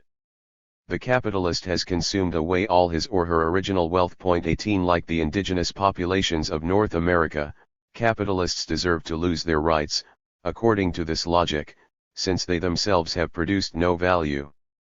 While this idea sounds outrageous, it lay behind the Swedish Meidner plan proposed in the late 1960s.19. The receipts from a tax placed on corporate profits, in return for wage restraint on the part of unions, were to be placed in a worker-controlled fund that would invest in an eventual IBUY out the corporation, thus bringing it under the common control of the associated laborers. Capital resisted this idea with all its might, and it was never implemented. The idea ought to be reconsidered. The central conclusion is that the collective laboring that is now productive of value must ground collective, not individual property rights. Value socially necessary labor time is the capitalist common, and it is represented by money, the universal equivalent in which common wealth is measured. The common is not, therefore, something that existed once upon a time that has since been lost, but something that is, like the urban commons, continuously being produced. The problem is that it is just as continuously being enclosed and appropriated by capital in its commodified and monetized form, even as it is being continuously produced by collective labor. The primary means by which it is appropriated in urban contexts is, of course, through the extraction of land and property rents. 20. A community. 78. Group that struggles to maintain ethnic diversity in its neighborhood and protect against gentrification may suddenly find its property prices rising as real estate agents market the character of their neighborhood to the wealthy as multicultural, street lively, and diverse. By the time the market has done its destructive work, not only have the original residents been dispossessed of that common which they had created, but the common itself becomes so debased as to be unrecognizable. Neighborhood revitalization through gentrification in South Baltimore displaced a lively street life, where people sat on their stoops on warm summer nights and conversed with neighbors, with air-conditioned and burglar-proofed houses with a BMW parked out front and a rooftop deck, but with no one to be seen on the street. Revitalization meant devitalization, according to local opinion. This is the fate that again and again threatens places like Christiania in Copenhagen, the St. Pauli districts of Hamburg or Williamsburg and Dumbo in New York City, and it was also what destroyed that city's Soho district. This is, surely, a far better tale by which to explicate the true tragedy of the urban commons for our times. Those who create an interesting and stimulating everyday neighborhood life lose it to the predatory practices of the real estate entrepreneurs, the financiers, and upper-class consumers bereft of any urban social imagination. The better the common qualities a social group creates, the more likely it is to be raided and appropriated by private profit-maximizing interests. But there is a further analytic point here that must be remarked. The collective labor that Marx envisaged was for the most part confined to the factory. What if we broaden that conception to think, as Hardt and Negri suggest, that it is the metropolis that now constitutes a vast common produced by the collective labor expended on and in the city? The right to use that common must surely then be accorded to all those who have had a part in producing it. This is, of course, the basis for the claim to the right to the city on the part of the collective laborers who have made it. The struggle for the right to the city is against the powers of capital that ruthlessly feed upon and extract rents from the common life that others have produced. This reminds us that the real problem lies with the private character of property rights and the power these rights confer to. 79. Appropriate not only the labor but also the collective products of others. Put another way, the problem is not the common per se, but the relations between those who produce or capture it at a variety of scales and those who appropriate it for private gain. Much of the corruption that attaches to urban politics relates to how public investments are allocated to produce something that looks like a common but which promotes gains in private asset values for privileged property owners. The distinction between urban public goods and urban commons is both fluid and dangerously porous. How often are developmental projects subsidized by the state in the name of the common interest when the true beneficiaries are a few landholders, financiers, and developers? How, then, are urban commons produced, organized, used, and appropriated across a whole metropolitan area?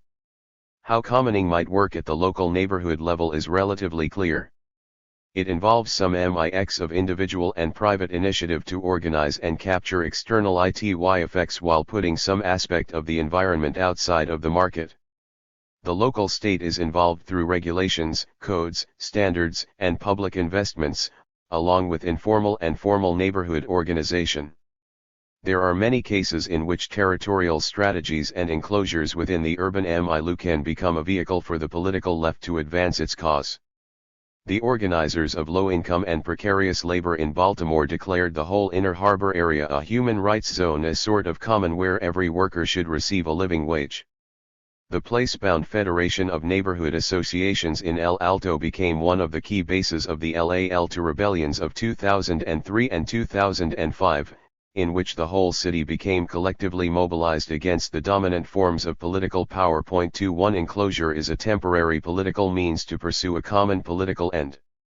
The general outcome that Marx describes still holds, however: capital, impelled onwards by the coercive laws of competition to maximize utility as do the cattle owners in Hardin's tale, produces progress in the art not only of robbing the worker, but of robbing the soil.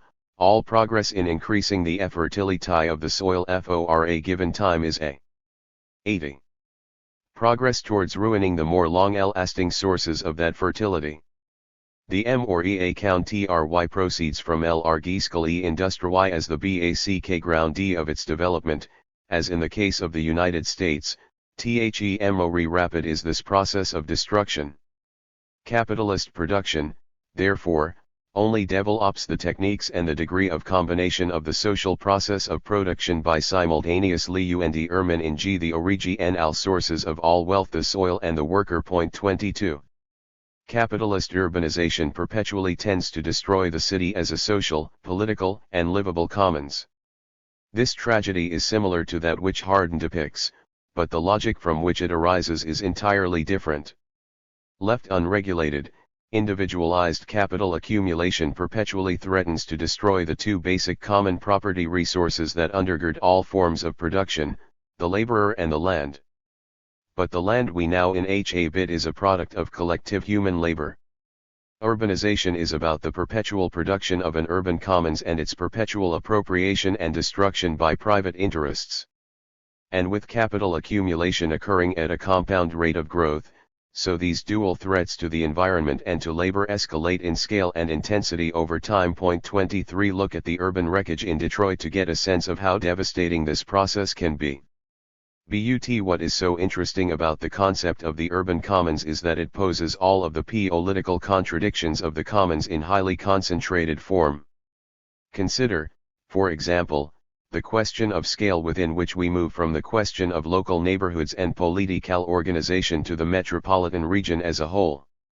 Traditionally, questions of the commons at the metropolitan level have been handled through mechanisms of state, regional and urban planning, in recognition of the fact that the common resources required for urban populations to function effectively, such as water provision, transportation, sewage disposal, and open space for recreation, have to be provided at a metropolitan, regional scale.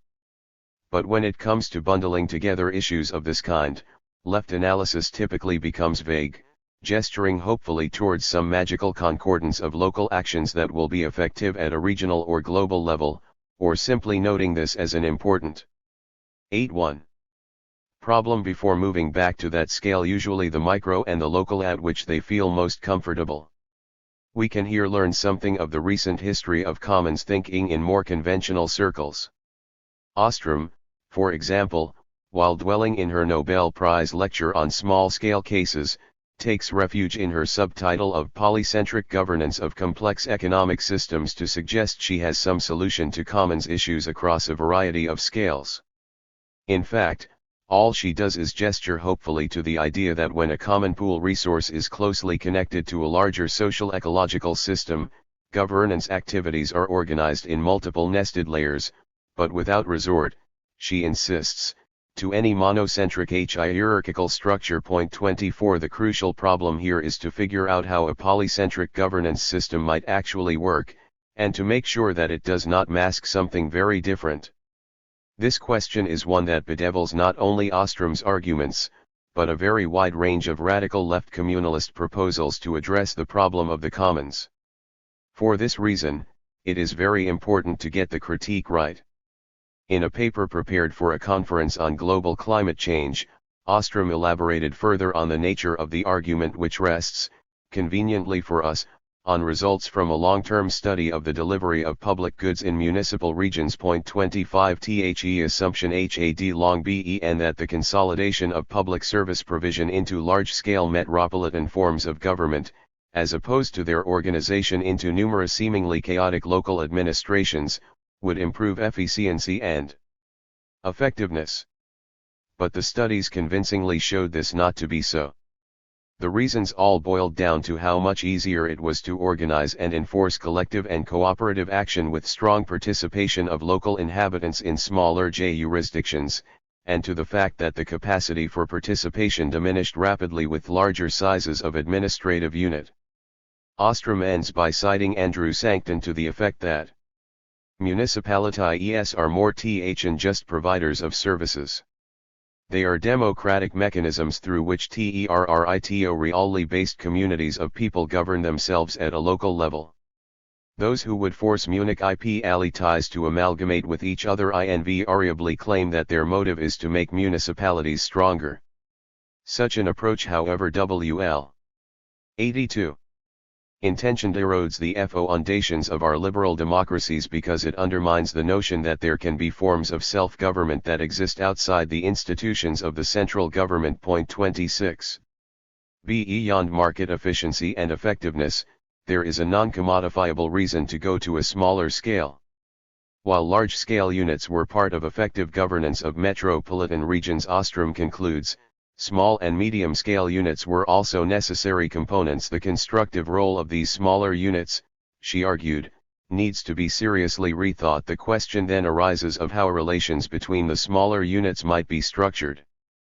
The answer, says Vincent Ostrom, is as a polycentric order in which many elements are capable of making mutual adjustments, ordering their relationships with one another within a general system of rules where each element acts with independence of other elements. 27. So what is wrong with this picture? This whole argument has its roots in the so-called Thibaut hypothesis. What Thibaut proposed was a fragmented metropolis in which many jurisdictions would each offer a particular local tax regime and a particular bundle of public goods to prospective residents, who would vote with their feet and chose that particular mix of taxes and services that suited their own needs and preferences. 8 At first glance the proposal seems very attractive. The problem is that the richer you are, the more easily you can vote with your feet and pay the entry price of property and land costs. Superior public education may be provided at the cost of high property prices and taxes, but the poor are deprived of access to the superior public education and are condemned to live in a poor jurisdiction with poor public education. The resultant reproduction of class privilege and power through polycentric governance fits neatly into neoliberal class strategies of social reproduction. Along with many more radical proposals for decentralized autonomy, Ostrom's is in danger of falling into exactly this trap. Neoliberal politics actually favors both administrative decentralization and the maximization of local autonomy. While on the one hand this opens a space within which radical forces can more easily plant the seeds of a more revolutionary agenda, the counter-revolutionary takeover of Cochabamba in 83. The name of autonomy by the forces of reaction in 2007 suggests that the embrace of localism and autonomy by much of the left as a pure strategy is problematic. In the United States, the leadership of the Cleveland Initiative, celebrated as an example of autonomous communitarianism in action, supported the election of a radically right-wing and anti-union Republican for governor. Decentralization and autonomy are primary vehicles for producing greater inequality through neoliberalization. Thus, in New York State, the unequal provision of public education services across jurisdictions with radically different financial resources has been deemed by the courts as unconstitutional, and the state is under court order to move towards greater equalization of educational provision. It has failed to do so, and now uses the fiscal emergency as a further excuse to delay action. But note well, it is the higher order and hierarchically determined mandate of the state courts that is crucial in mandating greater equality of treatment as a constitutional right. Ostrom does not rule out such higher order rulemaking. Relations between independent and autonomously functioning communities have to be established and regulated somehow. But we are left in the dark as to how such higher order rules might be constituted, by whom, and how they might be open to democratic control. For the whole metropolitan region some such rules are both necessary and crucial. Furthermore, such rules must not only be established and asserted. They must also be enforced and actively policed.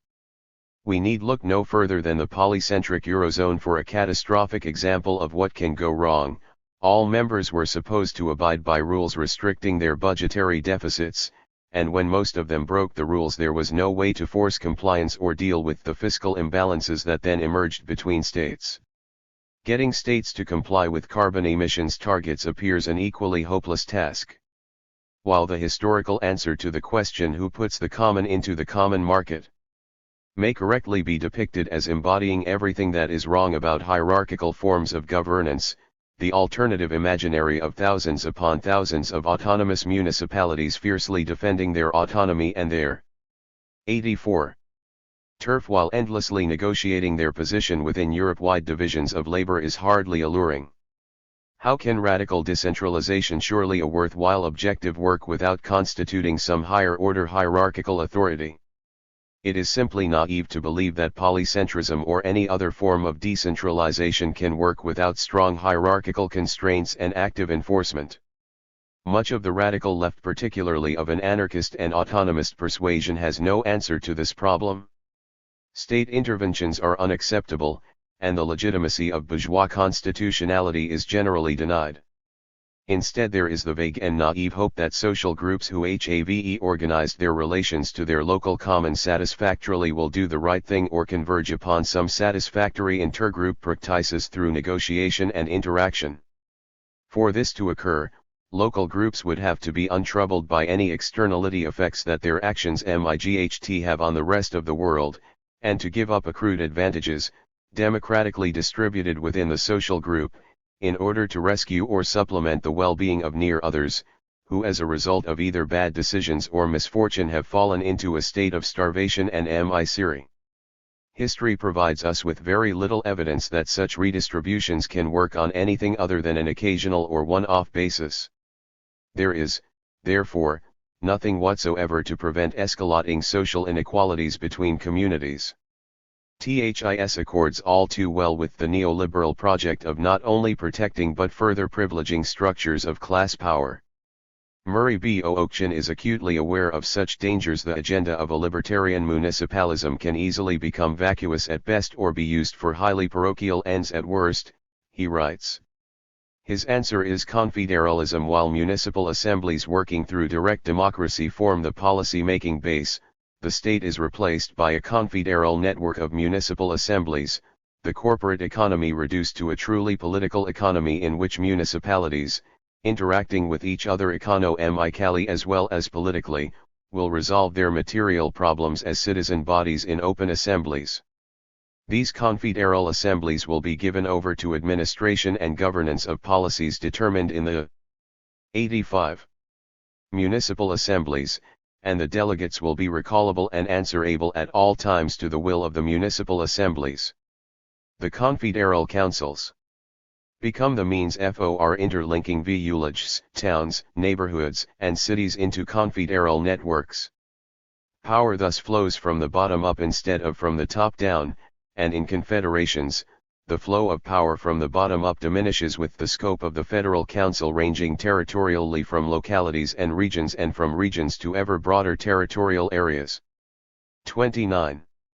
Bookchin's proposal is by far the most sophisticated radical proposal to deal with the creation and collective use of the commons across a variety of scales, and is well worth elaborating as part of the radical anti-capitalist agenda. This issue is all the more pressing because of the violent neoliberal attack upon the public provision of social public goods over the last 30 years or more. THIS corresponded to the root and branch attack upon the rights and power of organized labor that began in the 1970s, but it focused on the costs of social reproduction of labor directly. Capital has long preferred to treat the costs of social reproduction as an externally a cost for which it bears no market responsibility, but the social democratic movement and the active threat of a communist alternative forced capital to internalize some of those costs, along with some of the externality costs attributable to environmental degradation, up until the 1970s in the advanced capitalist world. The aim of neoliberal policies since 1980 or so has been to dump these costs into the global commons of social reproduction and the environment, creating, as it were, a negative commons in which whole populations are forced now to dwell. Questions of social reproduction, gender, and the commons are interlinked. Point 30 The response on the part of capital to the global crisis conditions after 2007 has been to implement a draconian global austerity plan that diminishes the supply of public goods to support both social reproduction and environmental amelioration, thereby diminishing the qualities of the commons in both instances. It has also used the crisis to facilitate even more predatory acti sixti in the private appropriation of the 86 commons as a necessary precondition for the revival of growth. The uses of eminent domain, for example, to appropriate spaces for private purposes is a classic case of the redefinition of public purpose as state-led sponsorship of private development. From California to Greece, the crisis produced losses in urban asset values, rights, and entitlements for the mass of the population, coupled with the extension of predatory capitalist power over low-income and hitherto marginalized populations. It was, in short, a wholesale attack upon the reproductive and environmental commons. Living on less than $2 a day, a global population of more than 2 billion or so is now being taken in by microfinance as the subprime of all subprime forms of lending so as to extract wealth from them to gild the McMansions of the rich. The environmental commons are no less threatened, while the proposed answers merely propose that we seek to exit the impasse using the same tools of capital accumulation and speculative market exchange that got us into the difficulties in the first place. It is unsurprising, therefore, not only that the poor are still with us, but that their numbers grow rather than diminish over time. While India has been racking up a respectable record of growth throughout this crisis, for example, the number of billionaires has leapt from 26 to 69 in the last 3 years, while the number of slum dwellers has nearly doubled over the last decade. The urban impacts are quite stunning, as luxurious air-conditioned condominiums arise in the midst of uncared-for urban squalor, out of which impoverished people struggle mightily to make some sort of acceptable existence for themselves. The dismantling of the regulatory frameworks and controls that sought, however inadequately, to curb the penchant for predatory practices of accumulation has unleashed the après-moi deluge logic of unbridled accumulation and financial speculation that has now turned into a veritable flood of creative destruction, including that wrought through capitalist urbanization. THIS damage can only be contained and reversed by the socialization of surplus production and distribution, and the establishment of a new common of wealth open to all. It is in this context that the revival of a rhetoric and theory of the commons takes on an added significance. If state-supplied public goods either decline or become a mere vehicle for private accumulation, and if the state withdraws from their provision, then there is only one possible response, which is for populations to self-organize to provide their own commons. The political recognition that the commons can be produced, protected, and used for social benefit becomes a framework for resisting capitalist power and rethinking the politics of an anti-capitalist transition. But what matters here is not the particular mix of institutional arrangements, the enclosures here, the extensions of a variety of collective and common property arrangements there, but that the unified effect of political action address the spiraling degradation of labor and land resources at the hands of capital. In this effort, the rich mix of instrumentalities that Elinor Ostrom begins to identify, not only public and private, but collective and associational, nested, hierarchical and horizontal, exclusionary and open will all have a key role to play in finding ways to organize production, distribution, exchange, and consumption in order to meet human wants and needs on an anti-capitalist basis. This rich mix is not given, but has to be constructed. The point is not to fulfill the requirements of accumulation for accumulation's sake on the part of the class that appropriates the common wealth from the class that produces it. The return of the commons as a political question has to be integrated wholly into anti-capitalist struggle in a very specific way. Unfortunately, the idea of the commons is just as easily appropriated by existing political power as is the value to be extracted from an actual urban common by real estate interests. The point, therefore, is to change all that and to find creative ways to use the powers of collective labor for the common good, and to keep the value produced under the control of the laborers who produced it. This requires a double-pronged political attack, through which the state is forced to supply more and more in the way of public goods for public purposes, along with the self-organization of whole populations. 88. To appropriate, use, and supplement those goods in ways that extend and enhance the qualities of the non-commodified reproductive and environmental commons. The production, protection, and use of public goods and the urban commons in cities like Mumbai, Sao Paulo, Johannesburg, Los Angeles, Shanghai, and Tokyo becomes a central issue for democratic social movements to address. And that will take much more imagination and sophistication than is currently brought to bear in the hegemonic radical theories of the commons currently circulating, particularly as these commons are being continuously created and appropriated through the capitalist form of urbanization.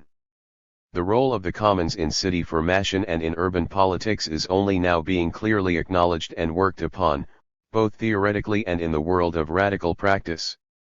There is much work to do, but there are abundant signs in the urban social movements occurring around the world that there are plenty of people and a critical mass of political energy available to do it.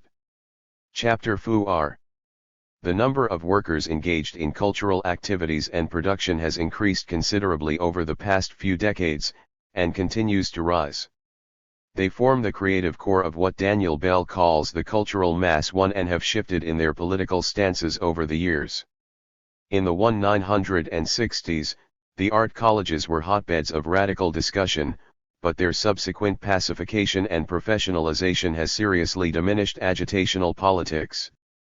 Though socialist strategy and thought may need to be reconfigured, revitalizing such institutions as centers of political engagement and mobilizing the political and agitational powers of cultural producers is surely a worthwhile objective for the left. While commercialization and market incentives unquestionably dominate in these times, there are plenty of dissident subcurrents and discontents to be detected among cultural producers to make this a fertile field for critical expression and political agitation for the production of a new kind of commons. THAT culture is a form of commons, and that it has become a commodity of some sort, is undeniable. Yet there is also a widespread belief that there is something so special about certain cultural products and events as to set them apart from ordinary commodities like shirts and shoes. While the boundary between the two sorts of commodities is highly porous, there are still grounds for maintaining an analytic separation. It may be, of course, that we distinguish cultural artifacts and events because we cannot bear to think of them as anything other than authentically different, existing on some higher plane of human creativity and meaning than that located in the facto rise of mass production and consumption. But even when we strip away all residues of wishful thinking, we are still left with something very special about those products designated as cultural art studio and gallery districts, and strips of cafes and bars where musicians meet and play, are not the same as clothing stores simply because they too can only exist if they turn enough profit to pay their rent. How, then, can the commodity status of so many of these phenomena be reconciled with their special character? Monopolyrentsndcompetion. To the cultural producers themselves, usually more interested in affairs of aesthetics, of affective values, of social life and of the heart, a term like monopoly rent might appear far too technical and arid to bear much weight beyond the possible calculi of the financier, the developer, the real estate speculator, and the landlord. but I hope to show that it has a much grander purchase, that, properly constructed, it can generate rich interpretations of the many practical and personal dilemmas arising in the nexus between capitalist globalization, local political economic developments, and the evolution of cultural meanings and aesthetic values. Point 2. All rent is based on the monopoly power of private owners over certain assets. Monopoly rent arises because social actors can realize an enhanced income stream over an extended time by virtue of their exclusive control over some directly or indirectly tradable item which is in some crucial respects unique and non-replicable. There are two situations in which the category of monopoly rent comes to the fore. The 9.1.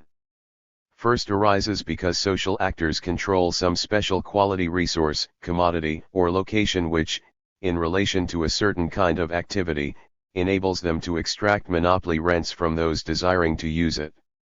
In the realm of production, Marx argues, the most obvious example is the vineyard producing wine of extraordinary quality that can be sold at a monopoly price. In this circumstance the monopoly price creates the rent. 3. The locational version would be centrality relative to, say, the transport and communications network, or proximity to some HIGHLY concentrated activity. The commercial capitalist and the hotelier are willing to pay a premium for the land because of its accessibility. THESE are the indirect cases of monopoly rent. It is not the land, resource, or location of unique qualities which is traded, but the commodity or service produced through their use. In the second case, the land, resource, or asset is directly traded upon.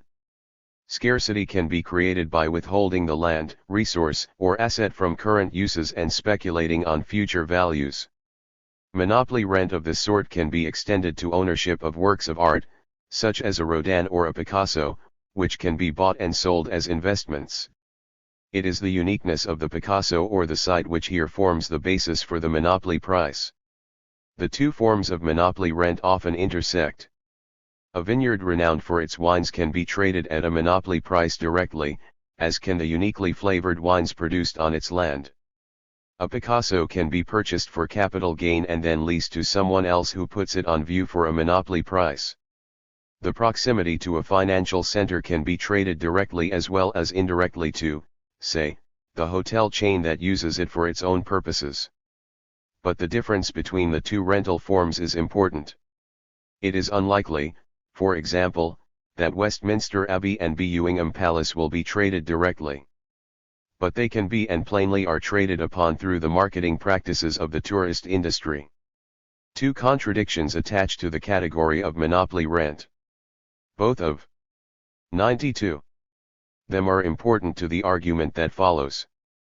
First, while uniqueness and particularity are crucial to the definition of special qualities, the requirement of tradability means that no item can be so unique or so special as to be entirely outside the monetary calculus. The Picasso has to have a money value, as does the Monet, the Manet, the Aboriginal art, the archaeological artifacts, the historic buildings, the ancient monuments, the Buddhist temples, and the experience of rafting down the Colorado, or of being in Istanbul or on top of Everest.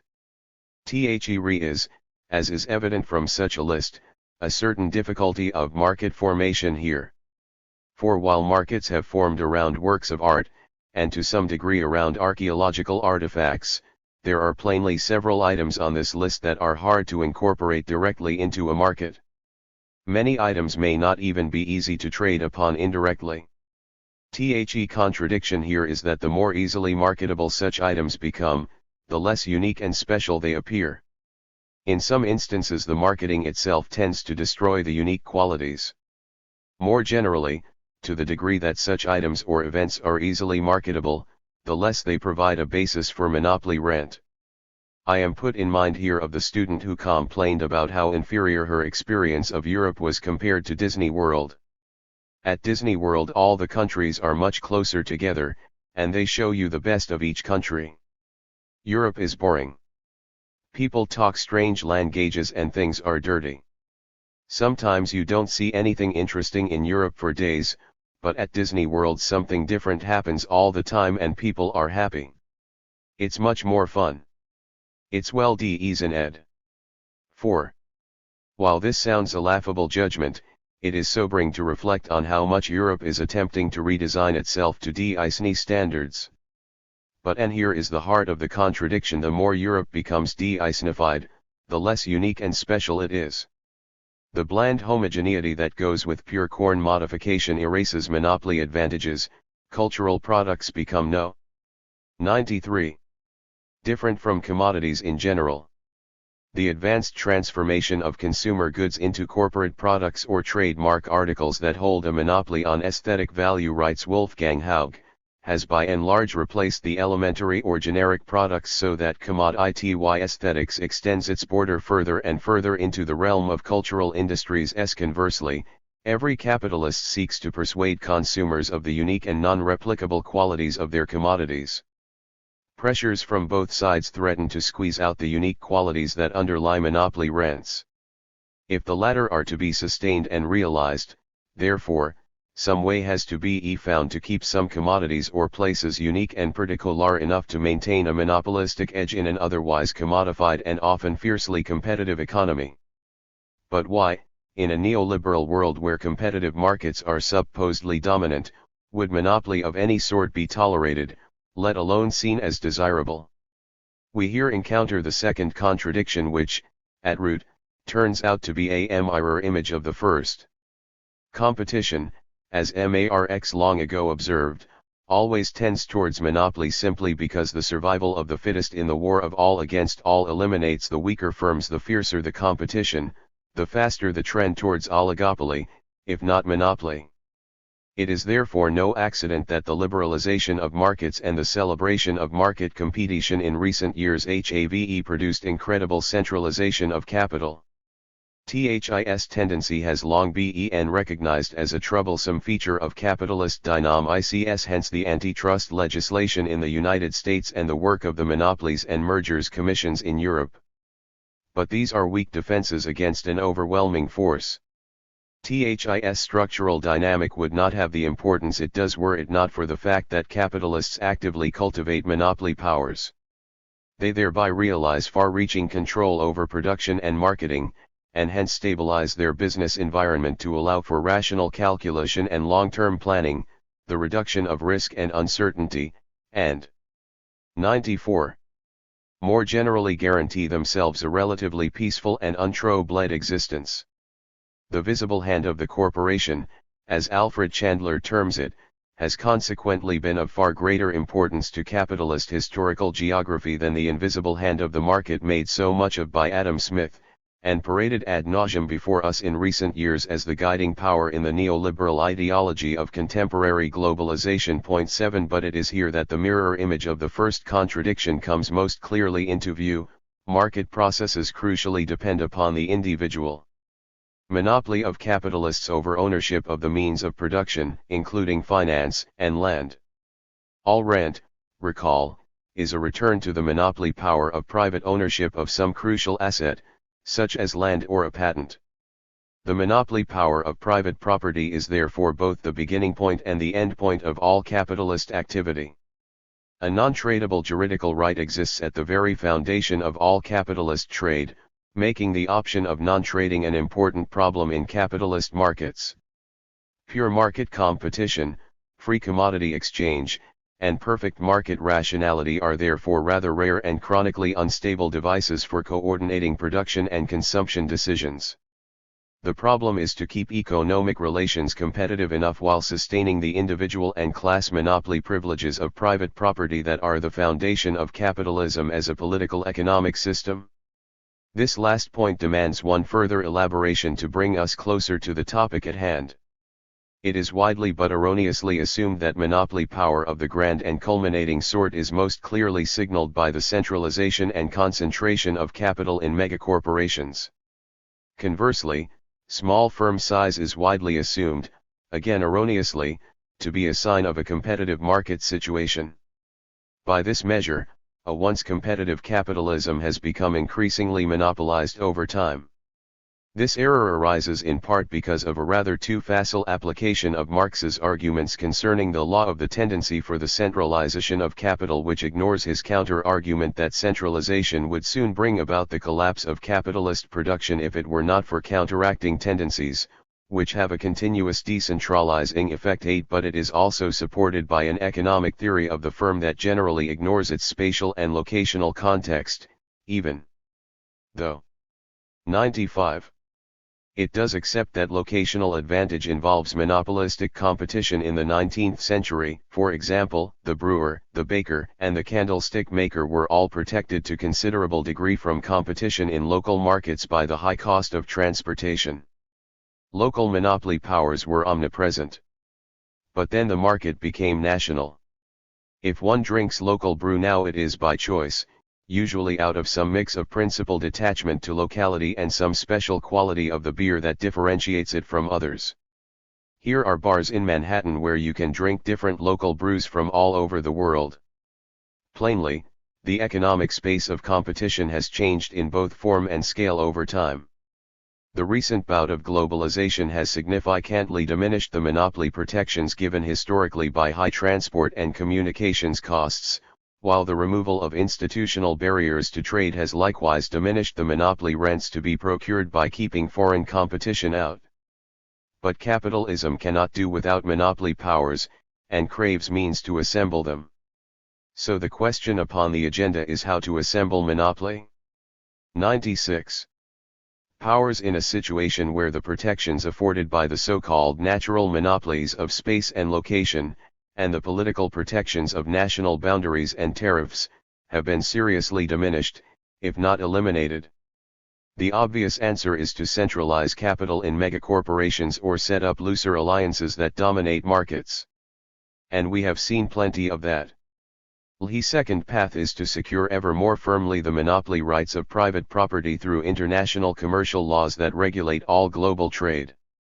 Patents and so-called intellectual property rights have consequently become a major field of struggle through which monopoly powers more generally are asserted. The pharmaceutical industry, to take a paradigmatic example, has acquired extraordinary monopoly powers, in part through massive centralizations of capital and in part through the protection of patents and licensing agreements. And it is hungrily pursuing even more monopoly powers as it seeks to establish property rights over genetic materials of all sorts.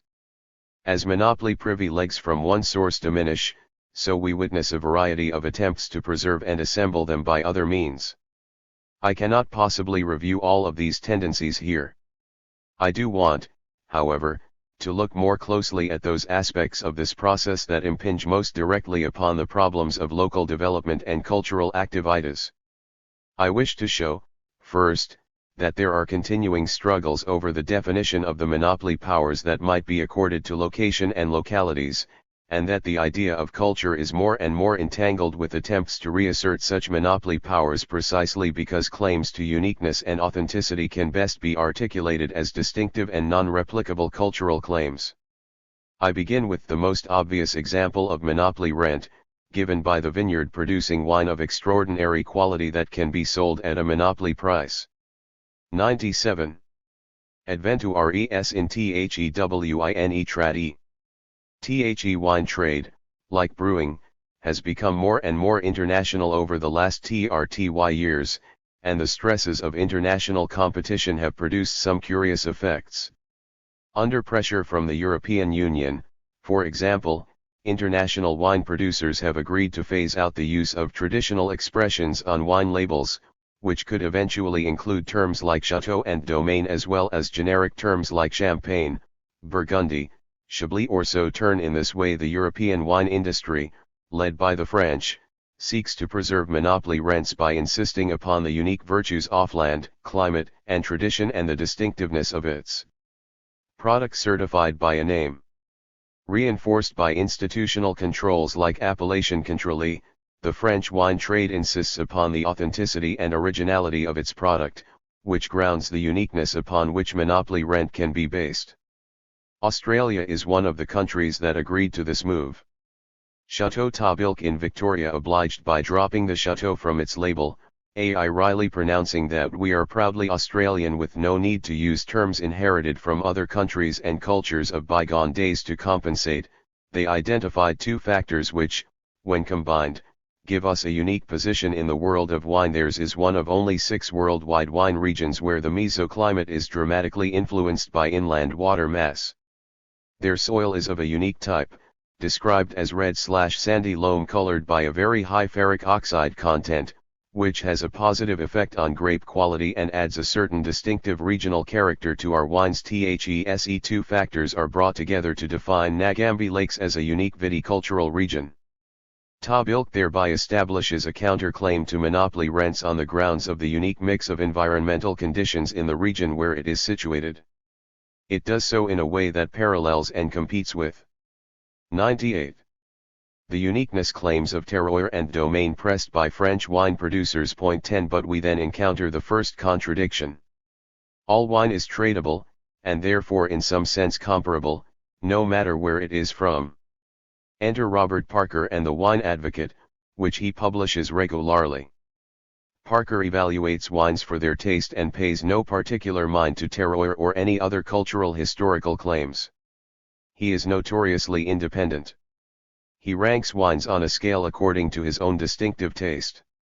He has an extensive following in the United States, a major market. If he rates a Chateau wine from Bordeaux 65 points and an Australian wine 95 points, then prices are affected. The Bordeaux wine producers are terrified of him. They have sued him, denigrated him, abused him, and even physically assaulted him. He challenges the basis of their monopoly rents. 11 Monopoly claims, we can conclude, are as much an effect of discourse and an outcome of struggle as they are a reflection of the qualities of the product. But if the language of terroir and tradition is to be abandoned, then what kind of discourse can be put in its place? Parker and many others in the wine trade have in recent years invented a language in which wines are described in terms such as flavor of peach and plum, with a hint of thyme and gooseberry.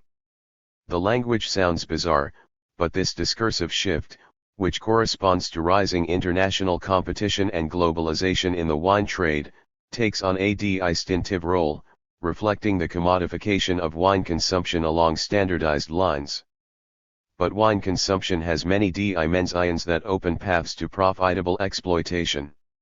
For many it is an aesthetic experience.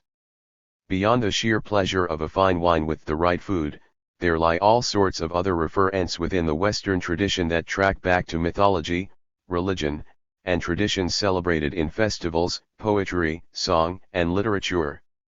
Knowledge of wines and proper appreciation are often signs of class, and are analyzable as a form of cultural capital. Eating the wine right may have helped to seal more than a few major business deals. Style of wine is related to regional cuisines, and thereby embedded in those practices that turn regionality into a way of life marked by distinctive structures of feeling. The wine trade is about money and profit, but it is also about culture in all of its senses. The perpetual search for monopoly rents entails seeking out criteria of specialty, uniqueness, originality, and authenticity in each of these realms. If uniqueness cannot be established by appeal to terroir and tradition, or by straight description of flavor, then other modes of distinction must be invoked to establish monopoly claims and discourses devised to guarantee the truth of those claims. In practice, what we find within the wine trade is a host of competing discourses, all with different truth claims about the uniqueness of the product. But, to return to my starting point, all of these discursive shifts and fluxions, as well as many of the shifts and turns that have occurred in the strategies for commanding the international market in wine, have at their root not only the search for profit but also the search for monopoly rents. In this the language of authenticity, originality, uniqueness, and special unreplicable qualities looms large. The generality of a globalized market produces, in a manner consistent with the second contradiction I identified earlier, a powerful force seeking to guarantee not only the continuing monopoly privileges of private property, but the monopoly rents that derive from depicting commodities as incomparable. Urban entrepreneurialismandthes for monopolyRents. Recent struggles within the wine trade provide a useful model for understanding a wide range of phenomena within the contemporary phase of 100. Globalization. They have particular relevance for understanding how local cultural developments and traditions become absorbed within the calculi of political economy through attempts to garner monopoly rents. They also pose the question of how much the current interest in local cultural innovation and the resurrection and invention of local traditions attaches to the desire to extract and appropriate such rents. Since capitalists of all sorts are easily seduced by the lucrative prospects of monopoly powers, we immediately discern a third contradiction, that the most avid globalizers will support local developments that have the potential to yield monopoly rents even if the effect of such support is to produce a local political climate antagonistic to globalization. Emphasizing the uniqueness and purity of local Balinese culture may be vital to the hotel, airline, and tourist industry, but what happens when this encourages a BA Lines movement that violently resists the impurity of commercialization? The BASQUE country may appear a potentially valuable cultural configuration precisely because of its uniqueness, BUTEDA, with its demand for autonomy and preparedness from time to take violent action, is not easily amenable to commercialization. But the lengths to which commercial interests can go are amazing. After the release of the film City of God, which depicted the violence and drug wars of Rio's favelas in monstrously graphic detail, an enterprising tourist industry started to market favela tours in some of the more dangerous neighborhoods. Let us probe a little more deeply into this contradiction as it impinges upon urban development politics. In order to do so, however, we must briefly situate those politics in relation to globalization. Urban entrepreneurialism has become important both nationally and internationally in recent decades. By this I mean that pattern of behavior within urban governance that mixes together state powers with a wide array of organizational forms in civil society and private interests to form coalitions to promote or manage urban or regional development of one sort or another. There is now an extensive literature on this topic. 01. Which shows that the forms, activities, and goals of these governance systems vary widely depending upon local conditions and the mix of forces at work within them. Why the role of this urban entrepreneurialism in relation to the neoliberal form of globalization has also been scrutinized at length, most usually under the rubric of local global relations and the so-called space-place dialectic. Most geographers who have looked into the problem have rightly concluded that it is a categorical error to view globalization as a causal force in relation to local development. What is at stake here, they rightly argue, is a rather more complicated relationship across scales in which local initiatives can percolate upwards to a global scale and vice versa, at the same time as processes within a particular definition of scale, interurban and interregional competition being the most obvious examples, can rework the local and regional configurations of what globalization is about.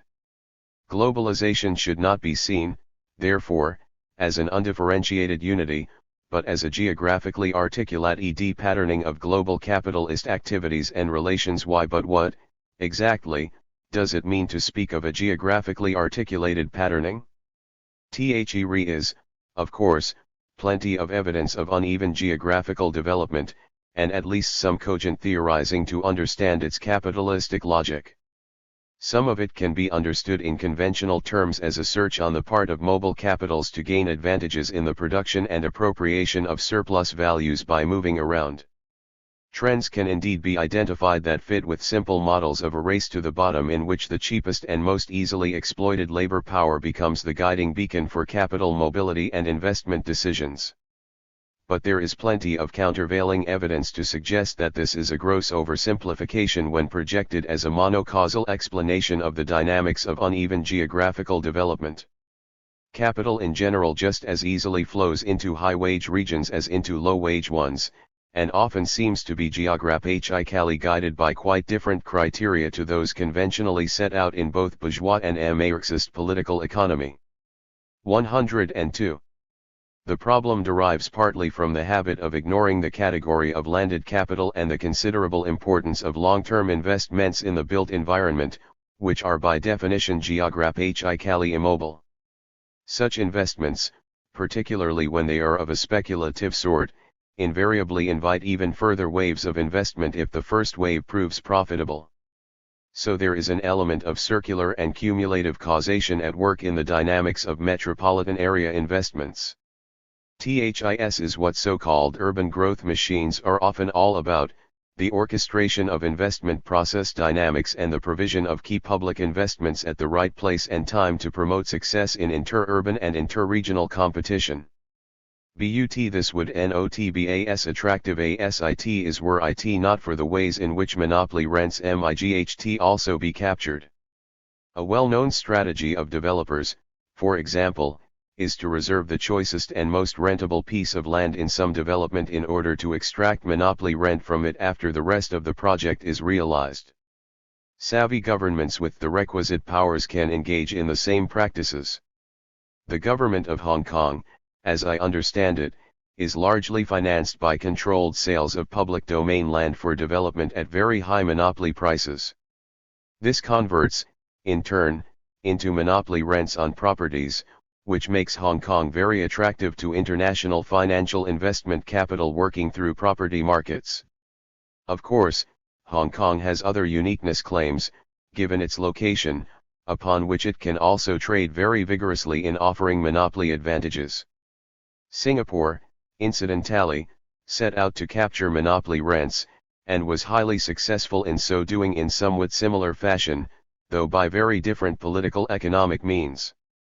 Urban governance of this sort is mostly oriented to constructing patterns of local investments not only in physical infrastructures such as transport and communications, port facilities, sewage and water, but also in the social infrastructures of education, technology and science. Social. 103. Control, culture, and living quality. The aim is to create sufficient synergy within the urbanization process for monopoly rents to be created and realized by both private interests and state powers. Not all such efforts are successful, of course, but even the unsuccessful examples can partly or largely be understood in terms of their failure to realize monopoly rents. But the search for monopoly rents is not confined to the practices of real estate development, economic initiatives, and government finance. It has a far wider application. Collective symbolic capital, marksofdistinction, andmonopolyrents. If claims to uniqueness, authenticity, particularity, and specialty underlie the ability to capture monopoly rents, then on what better terrain is it possible to make such claims than in the field of historically constituted cultural artifacts and practices and special environmental characteristics? As in the wine trade, all such claims are as much an outcome of discursive constructions and struggles as they are grounded in material fact. New York rest upon historical narratives, interpretations, and meanings of collective memories, significations of cultural practices, and the like. There is always a strong social and discursive element at work in the construction of such causes for extracting monopoly rents, since there will be, at least in New York people's minds, no other place than London, Cairo, Barcelona, Milan, Istanbul, San Francisco, or wherever, in which to gain access to whatever it is that is supposedly unique to such places. The most obvious example is contemporary tourism, but I think it would be a mistake to let the matter rest there. For what is at stake here is the power of collective symbolic capital, of special marks of distinction that attach to some place, which have a significant drawing power upon the flows of capital more generally. Bourdieu, to whom we owe the general usage of these terms, unfortunately restricts them to individuals, when it seems to me that the collective forms might be of even greater interest. 15. 104. The collective symbolic capital which attaches to names and places like Paris, Athens, New York, Rio de Janeiro, Berlin, and Rome is of great import and gives such places great economic advantages relative to, say, Baltimore, Liverpool, Essen, Lille, and Glasgow. The problem for these latter places is to raise their quotient of symbolic capital and to increase their marks of distinction so as to better ground their claims to the uniqueness that yields monopoly rent. The branding of cities becomes big business. 16 Given the general loss of other monopoly powers through easier transport and communications and the reduction of other barriers to trade, this struggle for collective symbolic capital has become even more important as a basis for monopoly rents. How else can we explain the splash made by the Guggenheim Museum in Bilbao, with its signature Gehry architecture? And how else can we explain the willingness of major financial institutions, with considerable international interests, to finance such a signature project? The rise to prominence of Barcelona within the European system of cities, to take another example, has in part been based on its steady amassing of symbolic capital and its accumulation of marks of distinction. In this, the excavation of a distinctively Catalan history and tradition, the marketing of its strong artistic accomplishments and architectural heritage, and its distinctive marks of lifestyle and literary traditions, have loomed large, backed by a deluge of books, exhibitions, and cultural events that celebrate its distinctiveness. This has all been showcased with new signature architectural embellishments and a whole host of investments to open up the harbor and the beach, reclaim derelict lands for the Olympic Village, and turn what was once a rather murky and even dangerous nightlife into an open panorama of urban spectacle.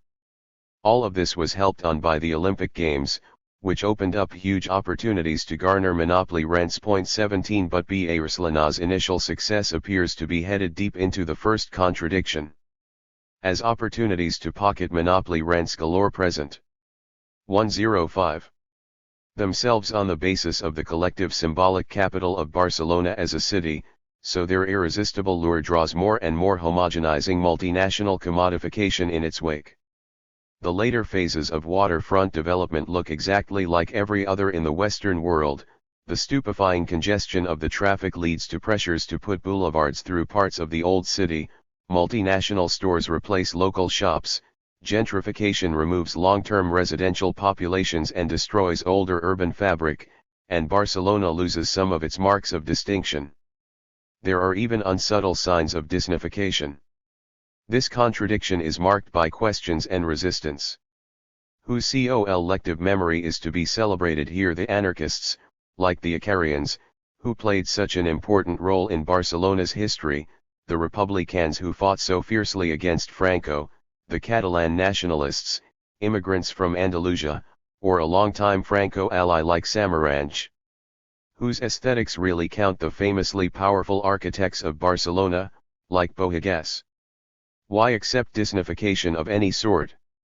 Debates of this sort cannot easily be stilled precisely because it is clear to all that the collective symbolic capital that Barcelona has accumulated depends upon values of authenticity, uniqueness, and particular non-replicable qualities.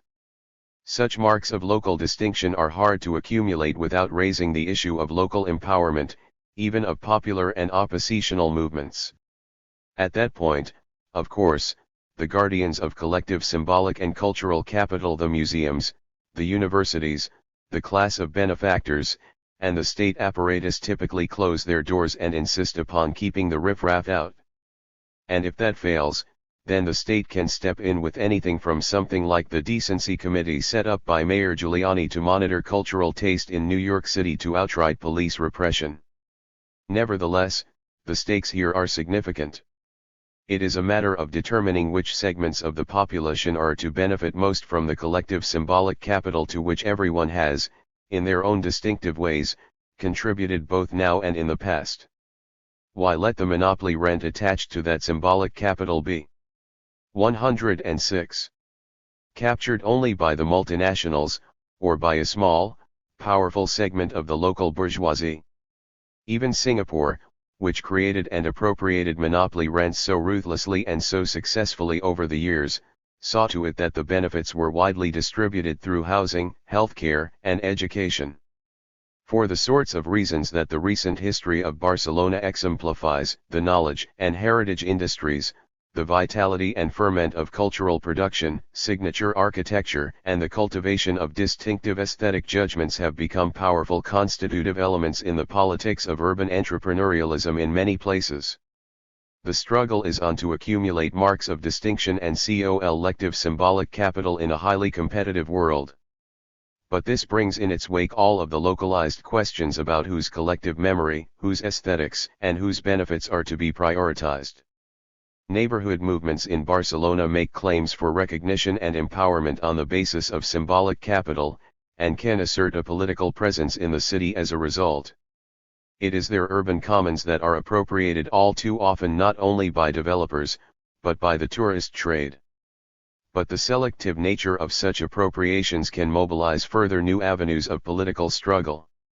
1b Initial erasure of all mention of the slave trade in the reconstruction of Albert Dock in Liverpool generated protests on the part of the excluded population of Caribbean background, and produced new political solidarities among a marginalized population.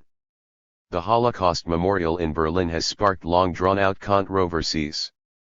Even ancient monuments such as the Acropolis, whose meaning one would have thought by now would be well settled, are subject to contestation. 18 Such contestations can have widespread, even if indirect, political implications. The popular production of a new urban commons, the amassing of collective symbolic capital, the mobilization of collective memories and mythologies, and appeals to specific cultural traditions are important facets of all forms of political action, of both left and right. Consider, for example, the arguments that swirled around the reconstruction of Berlin after German reunification. All manner of divergent forces collided there as the struggle to define Berlin's symbolic capital unfolded. Berlin, rather obviously, can stake a claim to uniqueness on the basis of its potential to mediate between East and West. Its strategic 107. Position in relation to the uneven geographical development of contemporary capitalism confers obvious advantages. But there is also another kind of battle for identity being waged which invokes collective memories, mythologies, history, culture, aesthetics, and tradition.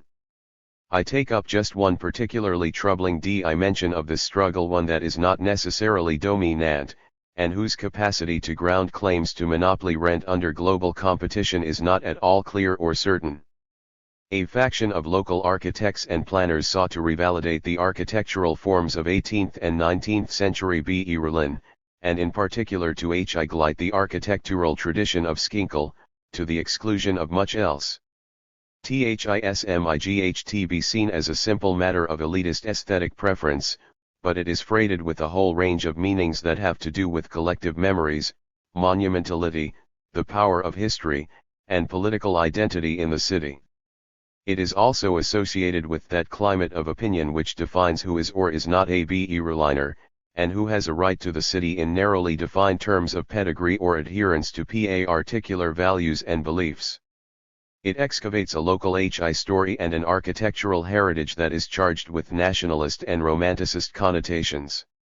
In a context where the ill treatment of and violence against immigrants is widespread, it may even offer tacit legitimation to such actions.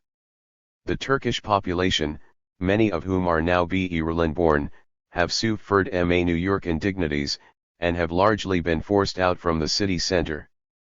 Their contribution to Berlin as a city is ignored. Furthermore, the romanticist/nationalist architectural style fits with a traditional approach to monumentality that broadly replicates in contemporary plans Albert Speer's plans, drawn up for Hitler in the 1930s, for a monumental foreground to the Reichstag. This is not, fortunately, all that is going on in the search for collective symbolic capital in Berlin.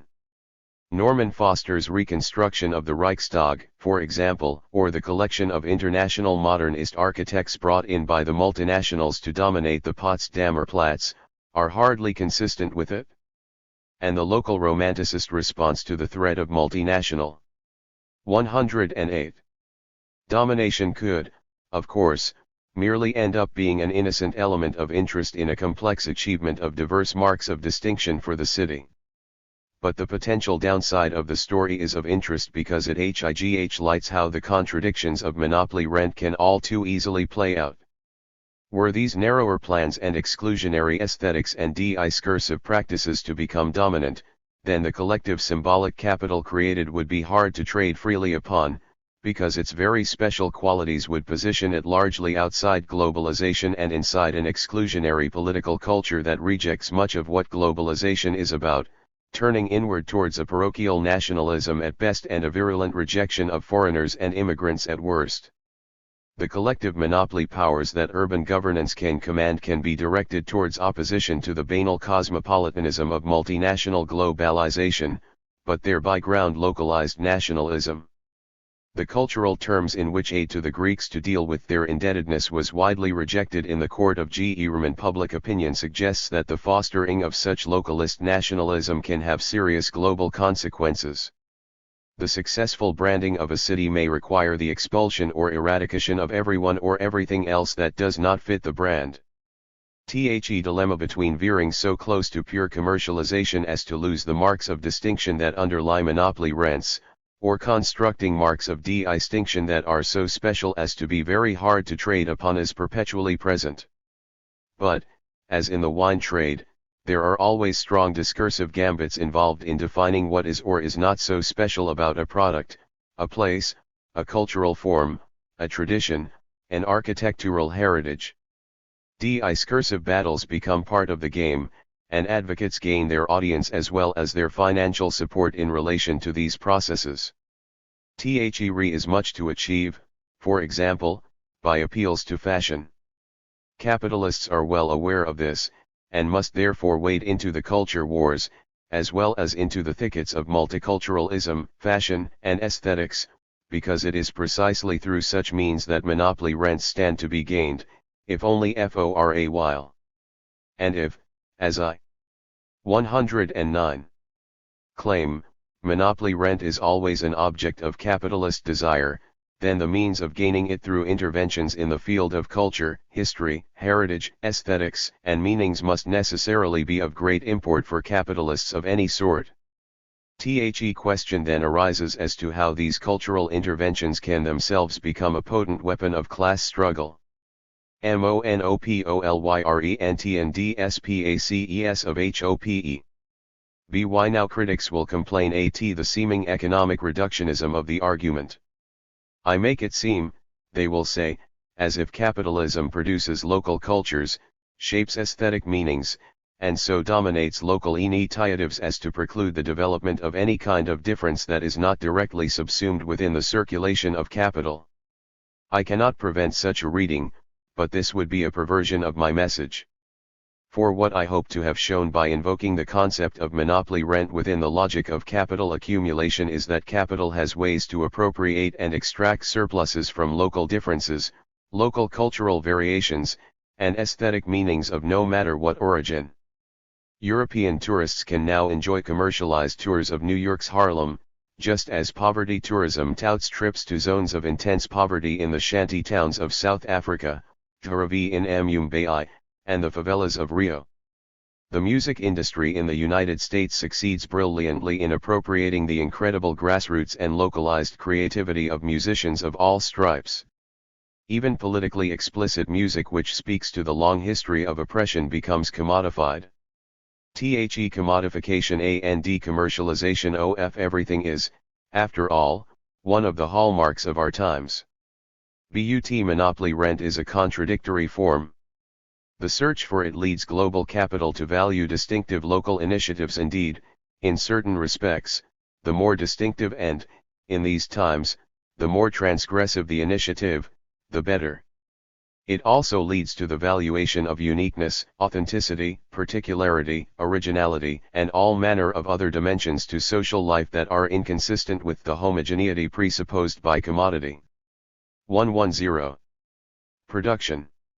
And if capital is not to totally destroy the uniqueness that is the basis for the appropriation of monopoly rents, then it must support a form of differentiation and allow of divergent and to some degree uncontrollable local cultural developments that can be antagonistic to its own smooth functioning. It can even support transgressive cultural practices precisely because this is one way in which to be original, creative, and authentic, as well as unique. It is within such spaces that oppositional movements can form, even presupposing, as is often the case, that oppositional movements are not already firmly entrenched there.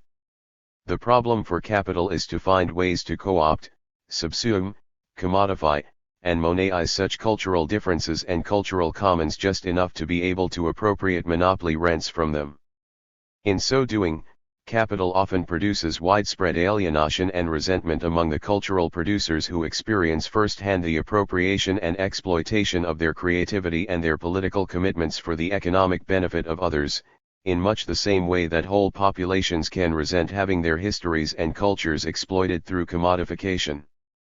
One big problem for oppositional movements is to speak to this widespread appropriation of their cultural commons and to use the validation of particularity, uniqueness, authenticity, culture, and aesthetic meanings in ways that open up new possibilities and alternatives.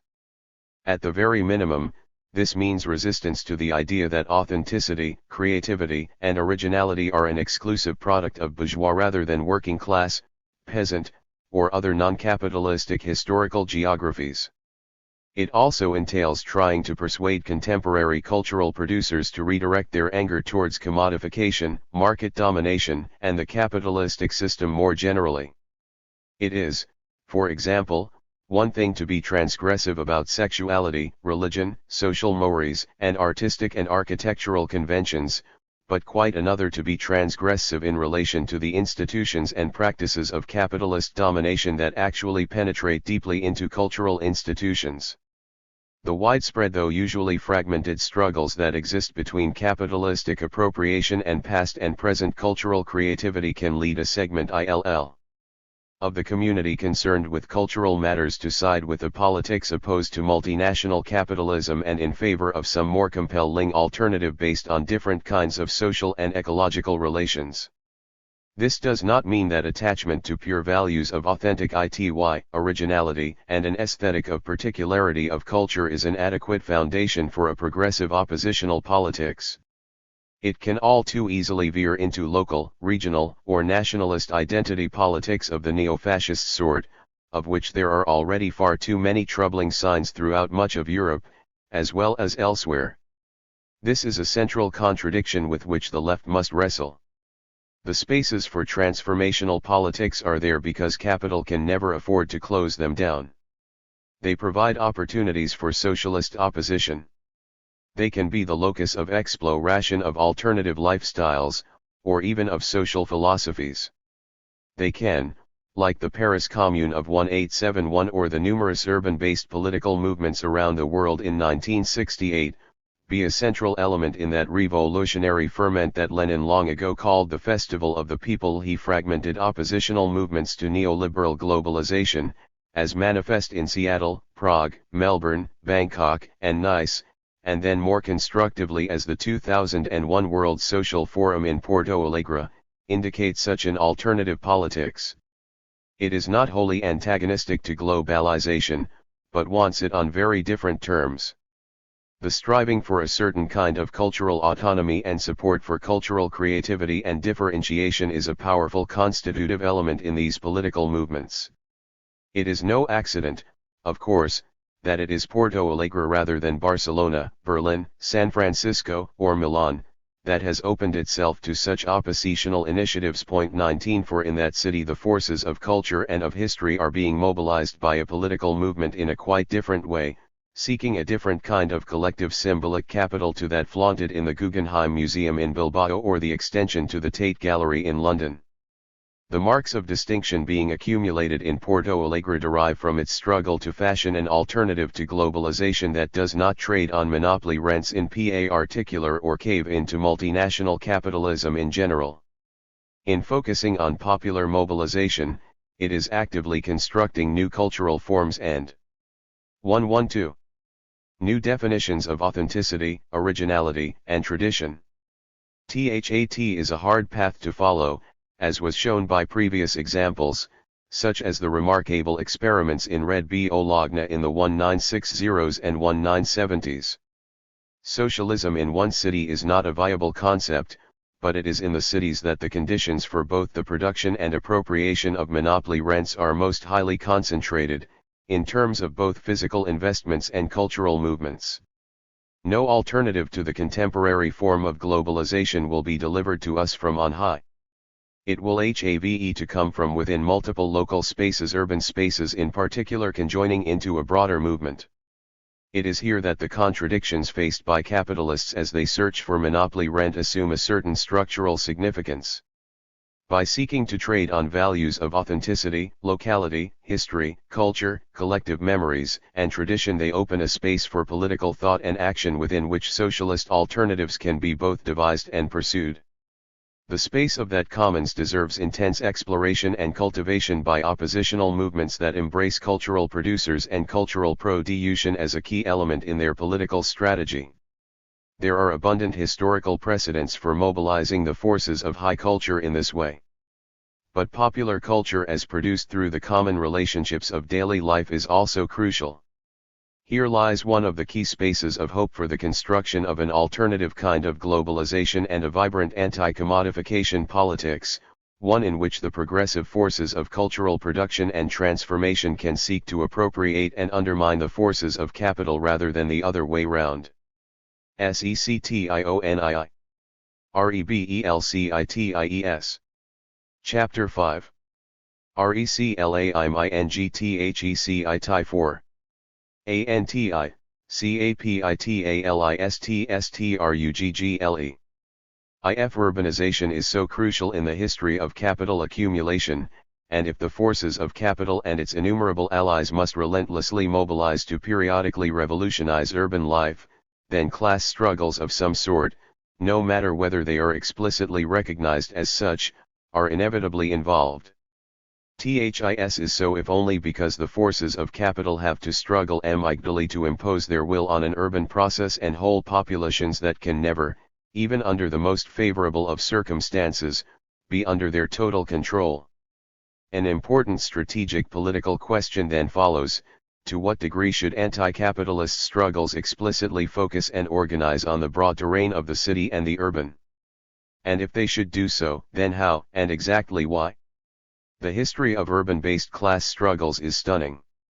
The successive revolutionary movements in Paris from 1789 through 1830 and 1848 to the Commune of 1871 constitute the most obvious 19th-century example.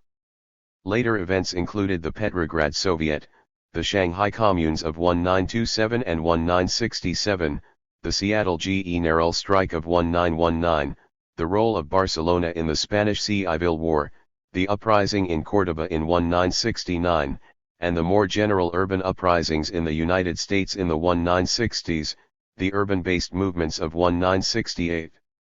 And in more recent times. 116. We have witnessed echoes of these older struggles in the Seattle anti-globalization protests of 1999.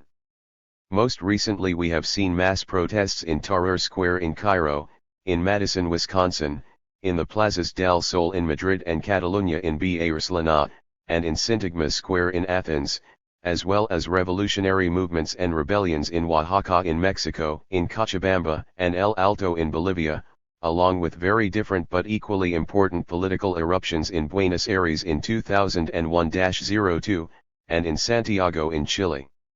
And it is not, this history demonstrates, only singular urban centers that are involved. On several occasions the spirit of protest and revolt has spread contagiously through urban networks in remarkable ways. The revolutionary movement of 1848 may have started in Paris, but the spirit of revolt spread to Vienna, Berlin, Milan, Budapest, Frankfurt, and many other European cities. The Bolshevik Revolution in Russia was accompanied by the formation of workers' councils and Soviets in Berlin, Vienna, Warsaw, Riga, Munich, and Turin, just as in 1968 it was Paris, Berlin, London, Mexico City, Bangkok, Chicago, and innumerable other cities that experienced days of rage, and in some instances violent repressions. The unfolding urban crisis of the 1960s in the United States affected many cities simultaneously. and in an astonishing but much underestimated moment in world history, on February 1, 2003, several million people simultaneously appeared on the streets of Rome, Madrid, London, Barcelona, Berlin, and Athens, with lesser but still substantial numbers in New York and Melbourne, and thousands more in nearly 200 cities in Asia, Africa, and Latin America in a worldwide demonstration against the threat of war with Iraq. Described at the time as perhaps one of the first expressions of global public opinion, the movement quickly faded, but leaves behind the sense that the global urban network is replete with political possibilities that remain untapped by progressive movements. The current wave of youth-led movements throughout the world, from Cairo to Madrid to Santiago, to say nothing of a street revolt in London, followed by an Occupy Wall Street 117 movement that began in New York City before spreading to innumerable cities in the US and now around the world, suggests there is something political in the city air struggling to be expressed. 1-2 questions derive from this brief account of urban-based political movements. Is the city merely a passive site, the place of appearance where deeper currents of political struggle are expressed? On the surface it might seem so. Yet it is also clear that certain urban environmental characteristics are more conducive to rebellious protests than others, such as the centrality of squares like Tahrir, Tiananmen, and Syntagma, the more easily barricaded streets of Paris compared to London or Los Angeles, or LAL2's position commanding the main supply routes into La Paz. Political power therefore often seeks to reorganize urban infrastructures and urban life with an eye to the control of restive populations. This was most famously the case with Haussmann's boulevards in Paris, which were viewed even at the time as a means of military control of rebellious citizens. This case is not unique. The re-engineering of inner cities in the United States in the wake of the urban uprisings of the 1960s just happened to create major physical highway barriers, moats, in effect, between the citadels of high-value downtown property and impoverished inner-city neighborhoods. The violent struggles that occurred in the drive to subdue oppositional movements in Ramallah on the West Bank and Fallujah in Iraq have played a crucial role in forcing a rethink of military strategies to pacify, police, and control urban populations. Oppositional movements like Hezbollah and Hamas, in their turn, increasingly pursue urbanized strategies of revolt. Militarization is not, of course, the only solution. Planned pacification programs in Rio's favelas entail an urbanized approach to social and class warfare through the application of a range of different public policies to troubled neighborhoods. For their part, Hezbollah and Hamas both combine military operations from within the dense networks of urban environments with the construction of alternative urban governance structures, incorporating everything from garbage removal to social support payments and neighborhood administrations. The urban obviously functions, then, as an important site of political 118 action and revolt. The actual site characteristics are important, and the physical and social re-engineering and territorial organization of these sites is a weapon in political struggles. In the same way that, in military operations, the choice and shaping of the terrain of action plays an important role in determining who wins, so it is with popular protests and political movements in urban settings. 2. The second major point is that political protests frequently gauge their effectiveness in terms of their ability to disrupt urban economies. In the spring of 2006, for example, widespread agitation developed in the United States within immigrant populations over a proposal before Congress to criminalize undocumented immigrants. Massive protests amounted to what was in effect an immigrant workers' strike that effectively closed down economic activity in Los Angeles and Chicago, and had serious impacts on other cities as well. This impressive demonstration of the political and economic power of unorganized immigrants to disrupt the flows of production as well as the flows of goods and services in major urban centers played an important role in stopping the proposed legislation. The immigrants' rights movement arose out of nowhere, and was marked by a good deal of spontaneity. But it then fell off rapidly, leaving behind two minor but perhaps significant achievements. In addition to blocking the proposed legislation, the formation of a permanent immigrant workers' alliance and a new tradition in the United States of celebrating May Day as a day to march in support of the aspirations of labor. While this last achievement appears purely symbolic, it nevertheless reminds the unorganized as well as the organized workers in the United States of their collective potentiality. One of the main barriers to the realization of this potentiality also became clear in the rapid decline of the movement. Largely Hispanic-based, it failed to negotiate effectively with the leadership of the African American population. THIS opened the way for an intense barrage of propaganda orchestrated by the right-wing media, which suddenly shed crocodile tears for how African American jobs were being taken away by illegal Hispanic immigrants. 3. The rapidity and volatility with which massive protest movements have risen and fallen over the last few decades calls for some commentary. In 119. Addition to the global anti-war demonstration of 2003 and the rise and fall of the immigrant workers' rights movement in the United States in 2006, there are innumerable examples of the erratic track and uneven geographical expression of oppositional movements. They include the rapidity with which the revolts in the French suburbs in 2005 and the revolutionary bursts in much of Latin America, from Argentina in 201-02 to Bolivia in 2000-05, were controlled and reabsorbed into dominant capitalist practices. Will the populist protests of the indignados throughout southern Europe in 201-1, and the more recent Occupy Wall Street movement, have staying power? Understanding the politics and revolutionary potential of such movements is a serious challenge. Fluctuating history and fortunes of the anti- or alternative globalization movement since the late 1990s also suggests that we are in a very particular and perhaps radically different phase of anti-capitalist struggle.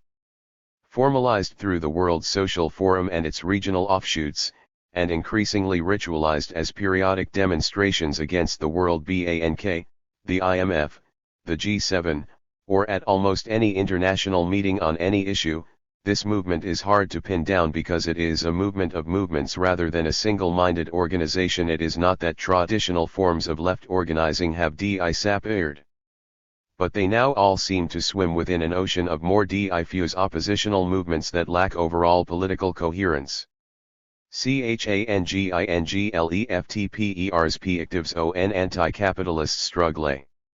The bigger question I wish to address here is this: are the urban manifestations of all these diverse movements anything other than mere side effects of global, cosmopolitan, or even universal human aspirations that have nothing specifically to do with the particularities of urban life? Or is there something about the urban process and the urban experience, the qualities of daily urban life under capitalism that, in itself, has the 120 potential to ground anti-capitalist struggles? If so, then what constitutes this grounding and how can it be mobilized and put to use to challenge the dominant political and economic powers of capital, along with its hegemonic ideological practices and its powerful grasp upon political subjectivities? In other words, should struggles within and over the city, and over the qualities and prospects of urban living, be seen as fundamental to anti-capitalist politics? I do not claim here that the answer to this question is obviously yes. I do claim, however, that this question is inherently worth asking. For many on the traditional left, the interpretation of the historical geography of urban-based political movements has been dogged by political and tactical a priori assumptions that have led to the underestimation and misunderstanding of the potency of urban-based movements for sparking not only radical but also revolutionary change.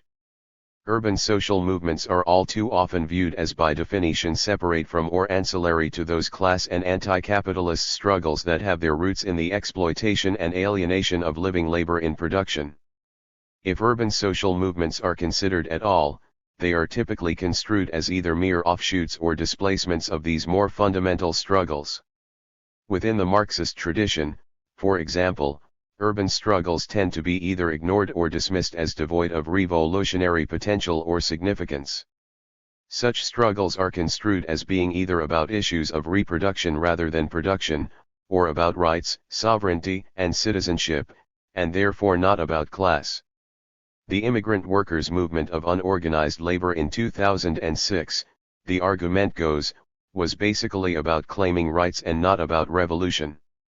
When a citywide struggle does acquire an iconic revolutionary status, as in the case of the Paris Commune of 1871, it is claimed as a proletarian uprising rather than as a much more complicated revolutionary movement animated as much by the desire to reclaim the city itself from its bourgeois appropriation as by the desired liberation of workers from the travails of class oppression in the workplace.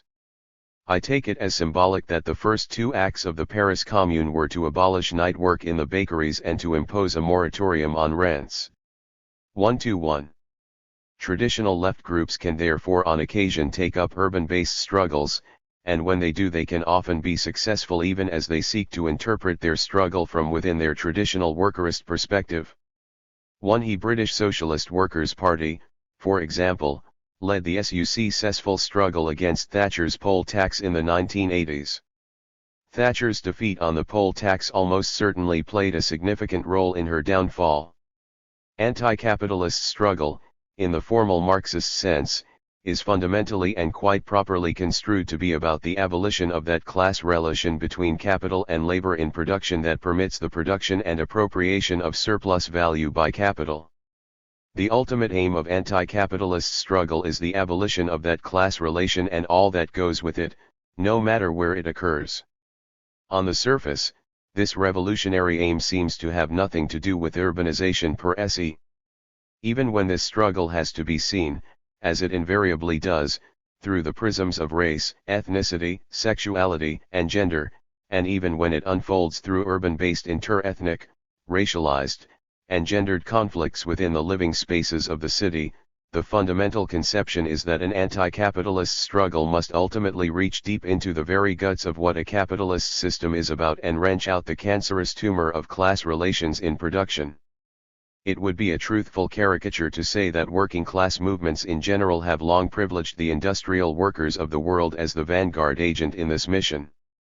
In Marxist revolutionary versions, this vanguard leads the class struggle through the dictatorship of the proletariat to a promised world where state and class wither away. It is also a truthful caricature to say that things have never worked out this way.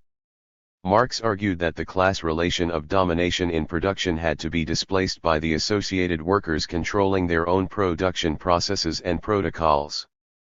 This view parallels a long history of political pursuit of worker control, autarchie 6n, worker cooperatives, and the like. 6 These struggles did not necessarily arise out of any conscious attempt to follow Marx's theoretical prescriptions, nor were they necessarily construed in practice as some way station on the journey to a root and branch revolutionary reconstruction of the 122 social order. They more usually arose out of the basic intuition, arrived at in many different places and times by workers themselves, that it would be much fairer, less repressive, and more in accord with their own sense of self-worth and personal dignity to regulate their own social relations and production activities, rather than to submit to the oppressive dictates of an often despotic boss demanding that they give unstintingly of their capacity for alienated labor. But attempts to change the world by worker control and analogous movements such as community-owned projects, so-called moral or solidarity economies, local economic trading systems and barter, the creation of autonomous spaces have not so far proved viable as templates for more global anti-capitalist solutions, in spite of the noble efforts and sacrifices that have often kept these efforts going in the face of fierce hostilities and active repressions. The main reason for the long-run failure of such initiatives to aggregate into some global alternative to capitalism is simple enough. All enterprises operating in a capitalist economy are subject to the coercive laws of competition that undergird the capitalist laws of value production and realization. If somebody makes a similar product to me at a lower cost, then I either go out of business, or adapt my production practices to increase my productivity, or lower my costs of labor, intermediate goods, and raw materials. While small and localized enterprises can work under the radar and beyond the reach of the laws of competition, most cannot. So worker-controlled or cooperative enterprises tend at some point to mimic their capitalistic competitors, and the more they do so the less distinctive their practices become. Indeed, it can all too easily happen that workers end up in a condition of collective self-exploitation that is every bit as repressive as that which capital imposes. Furthermore, as Marx also shows in the second volume of Capital, the circulation of capital comprises three distinctive circulatory processes, those of money, productive, and commodity capitals. 8 No one circulatory process can survive or even exist without the others, they intermingle and co-determine each other. Workers' control or community collectives in relatively isolated production units can rarely survive in spite of all the hopeful autonomista, autogestion, and anarchist rhetoric in the 1-2-3 face of a hostile financial environment and credit system and the predatory practices of merchant capital. The power of finance capital and of merchant capital has been particularly resurgent in recent years. What to do about these other circulation processes and the class forces that crystallize around them thus becomes a large part of the problem. After all, the primal forces through which the iron law of capitalist value determination operates. The theoretical conclusion that follows is glaringly obvious. The abolition of the class relation in production is contingent upon the abolition of the powers of the capitalist law of value to dictate conditions of production through free trade on the world market. Anti-capitalist struggle must not only be about organizing and reorganizing within the labor process, fundamental though that is. It must also be about finding a political and social alternative to the operation of the capitalist law of value across the world market. While worker control or communitarian movements can arise out of the concrete intuitions of people collectively engaging in production and consumption, contesting the operations of the capitalist law of value on the world stage requires a theoretical understanding of macroeconomic interrelations along with a different form of technical and organizational sophistication. This poses the difficult problem of developing a political and organizational ability both to mobilize and to control the organization of international divisions of labor and of exchange practices and relations on the world market. Decoupling from these relations, as some now propose, is close to impossible for a variety of reasons. Firstly, decoupling increases the vulnerability to local famines and social and so-called natural catastrophes. Secondly, effective management and survival almost always depends upon the availability of sophisticated means of production. For example, the ability to coordinate flows throughout a commodity chain to a workers' collective depends on the availability of power sources and technologies, such as electricity, cell phones, computers, and the Internet, that are procured from that world in which the capitalist laws of value creation and circulation predominate. In the face of these obvious difficulties, many forces on the traditional left turned historically to the conquest of state power as their prime. 124. Objective. Those powers could then be used to regulate and control capital and money flows, to institute non-market systems of exchange through rational planning, and to set in place an alternative to the capitalist laws of value determination through organized and consciously planned reconstructions of the international division of labor. Unable to make this system work globally, communist countries from the Russian Revolution onwards chose to isolate themselves from the capitalist world market as much as possible. The end of the Cold War, the collapse of the Soviet Empire, and the transformation of China into an economy that fully and victoriously embraced the capitalist law of value has resulted in an across-the-board dismissal of this particular anti-capitalist strategy as a feasible path towards building socialism. The centrally planned and even social democratic idea that the state could even protect against the forces of the world market through protectionism, import substitution, fiscal policies, and social welfare arrangements, was abandoned step by step as the neoliberal counter-revolutionary movements gathered steam to dominate state apparatuses from the mid-1970s onwards. 9 The rather dismal historical experience of centrally planned Stalinism and communism as it was actually practiced, and the ultimate failure of social democratic reformism and protectionism to resist the growing power of capital to control the state and to dictate its policies, has led much of the contemporary left to conclude either that the smashing of the state is a necessary precursor to revolutionary transformation or that organizing production autonomously from within the state is the only viable path towards revolutionary change. The burden of politics thus shifts back to some form of worker, community, or localized control. The assumption is that the oppressive power of the state can be withered away as oppositional movements of various sorts, factory occupations, solidarity economies, collective autonomous movements, agrarian cooperatives, and the like gather momentum within civil society. This amounts to what one might call a termite theory of revolutionary change, eating away at the institutional and material supports of capital until they collapse.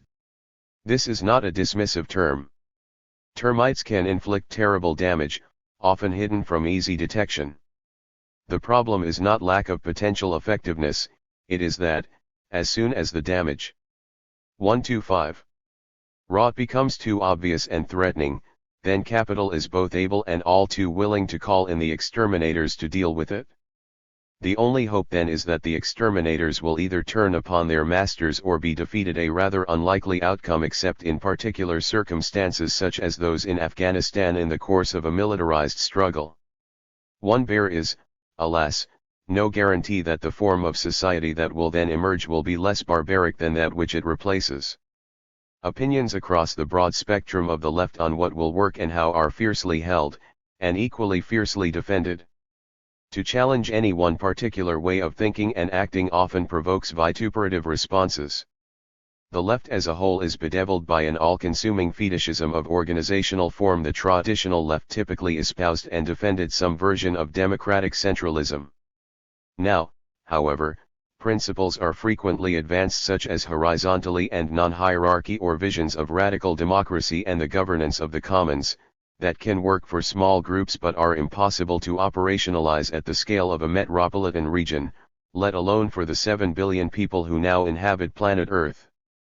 Programmatic priorities are dogmatically articulated, such as the abolition of the state, as if no alternative form of territorial governance would ever be necessary or valuable. Even the venerable social anarchist and anti-statist Murray Bookchin, with his theory of confederalism, vigorously advocates the need for some territorial governance, without which the Zapatistas, just to take one recent example, would also certainly have met with death and defeat, though often falsely represented as being totally non-hierarchical and horizontalist in their organizational structure. The Zapatistas do make decisions through democratically selected delegates and officers. 10. Other groups focus their efforts on the recuperation of ancient and indigenous notions of the rights of nature, or insist that issues of gender, racism, anti-colonialism, or indigeneity must be prioritized above, if not preclude, the pursuit of an anti-capitalist politics. All of this conflicts with the dominant self-perception within these social movements, which tends to believe that there is no guiding or overarching organizational theory, but simply a set of intuitive and 126 flexible practices that arise naturally out of given situations. In this, as we shall see, they are not entirely wrong. To top it all, there is a conspicuous absence of broadly agreed concrete proposals as to how to reorganize divisions of labor and economic transactions throughout the world to sustain a reasonable standard of living for all. Indeed, this problem is all too often cavalierly evaded. As a leading anarchist thinker, David Graeber, puts it, echoing the reservations of Murray Bookchin set out above. Temporary bubbles of autonomy must gradually turn into permanent, free communities. However, in order to do so, those communities cannot exist in total isolation, neither can they have a purely confrontational relation with everyone around them. They have to have some way to engage with larger economic, social, or political systems that surround them. His is the trickiest question because it has proved extremely difficult for those organized on radically democratic lines to so integrate themselves in any meaningful way in larger structures without having to make endless compromises in their undying principles. 11. At this point in history, the chaotic processes of capitalist creative destruction have evidently reduced the collective left to a state of energetic but fragmented incoherence, even as periodic eruptions of mass movements of protest and the gnawing threat of termite politics suggest that the objective conditions for a more radical break with the capitalist law of value are more than ripe for the taking. At the heart of all this, however, lies a simple structural dilemma: How can the left fuse the need to actively engage with, but also create an alternative to, the capitalist laws of value determination on the world market, while facilitating the associated laborers' ability democratically and collectively to manage and decide on what they will produce and how? This is the central dialectical tension that has hitherto escaped the ambitious grasp of anti-capitalist alternative movements. Point 12. 127. If a viable anti-capitalist movement is to emerge, then past and current anti-capitalist strategies have to be re-evaluated. Not only is it vital to step back and think about what can and must be done, and who is going to do it where. It is also vital to match preferred organizational principles and practices with the nature of the political, social, and technical battles that have to be fought and won. Whatever solutions, formulations, organizational forms, and political agendas are proposed must provide answers to three compelling questions. The first is that of crushing material impoverishment for much of the world's population, along with the concomitant frustration of the potential for the full development of human capacities and creative powers. Marx was above all a preeminent philosopher of human flourishing, but he recognized that this was possible only in that realm of freedom which begins when the realm of necessity is left behind. The problems of the global accumulation of poverty cannot be confronted, it should be obvious, without confronting the obscene global accumulation of wealth. Anti-poverty organizations need to commit to an anti-wealth politics and to the construction of alternative social relations to those that dominate within capitalism. 2. The second question derives from the clear and imminent dangers of out-of-control environmental degradations and ecological transformations. This, too, is not only a material but also a spiritual and moral question of changing the human sense of nature, as well as the material relation to it. There is no purely technological fix to this question. There have to be significant lifestyle changes as well as major shifts in consumerism, productivism, and institutional arrangements. 3. The third set of questions, which underpins the first two, derives from a historical and theoretical understanding of the inevitable trajectory of capitalist growth. For a variety of reasons, compounding growth is an 128. Absolute condition for the continuous accumulation and reproduction of capital. This is the socially constructed and historically specific law of endless capital accumulation that has to be challenged and eventually abolished. Compound growth is a sheer impossibility. Capital has now arrived at an inflection point in its long history, where this immanent impossibility is beginning to be realized. Any anti-capitalist alternative has to abolish the power of the capitalist law of value to regulate the world market. This requires the abolition of the dominant class relation that underpins and mandates the perpetual expansion of surplus value production and realization. And it is this class relation that produces the increasingly lopsided distributions of wealth and power, along with the perpetual growth syndrome that exerts such enormous destructive pressure on global social relations and ecosystems. How, then, can progressive forces organize to solve these problems, and how can the hitherto evasive dialectic between the dual imperatives of localized worker control and global coordinations be managed? It is in this context that I want to return to the foundational question of this inquiry: can urban-based social movements play a constructive role and make their mark in the anti-capitalist struggle across these three dimensions? The answer depends in part upon some foundational reconceptualizations of the nature of class, and on the redefinition of the terrain of class struggles. The conception of worker control that has hitherto dominated alternative left political thinking is problematic. The focus of struggle has been on the workshop and the factory as a privileged site of production of surplus value. The industrial working class has traditionally been privileged as the vanguard of the proletariat, its main revolutionary agent. But it was not factory workers who produced the Paris Commune. There is, for this reason, a dissident and influential view of the Commune that says it was not a proletarian uprising or a class-based movement at all, but an urban social movement that was reclaiming citizenship rights and the right to the city. It was not, therefore, anti-capitalist. I see no reason why it should not be construed as both a class struggle and a struggle for citizenship rights in the place where working people lived. To begin with, the dynamics of class exploitation are not confined to the workplace. Whole economies of dispossession and of predatory practices, of the sort described in Chapter 2 with respect to housing markets, are a case in point. These secondary forms of exploitation are primarily organized by merchants, landlords, and the financiers, and their effects are primarily felt in the living space, not in the factory. THESE forms of exploitation are and always have been vital to the overall dynamics of capital accumulation and the perpetuation of class power. Wage concessions to workers can, for example, be stolen back and recuperated for the capitalist class as a whole by merchant capitalists and landlords and, in contemporary conditions, even more viciously by the creditmongers, the bankers, and the financiers. Practices of accumulation by dispossession, rental appropriations, by money, and profit gouging, lie at the heart of many of the discontents that attach to the qualities of daily life for the mass of the population. Urban social movements typically mobilize around such questions, and they derive from the way in which the perpetuation of class power is organized around living as well as around working. Urban social movements therefore always have a class content even when they are primarily articulated in terms of rights, citizenship, and the travails of social reproduction. The fact that these discontents relate to the commodity and monetary rather than the production circuit of capital matters not one whit.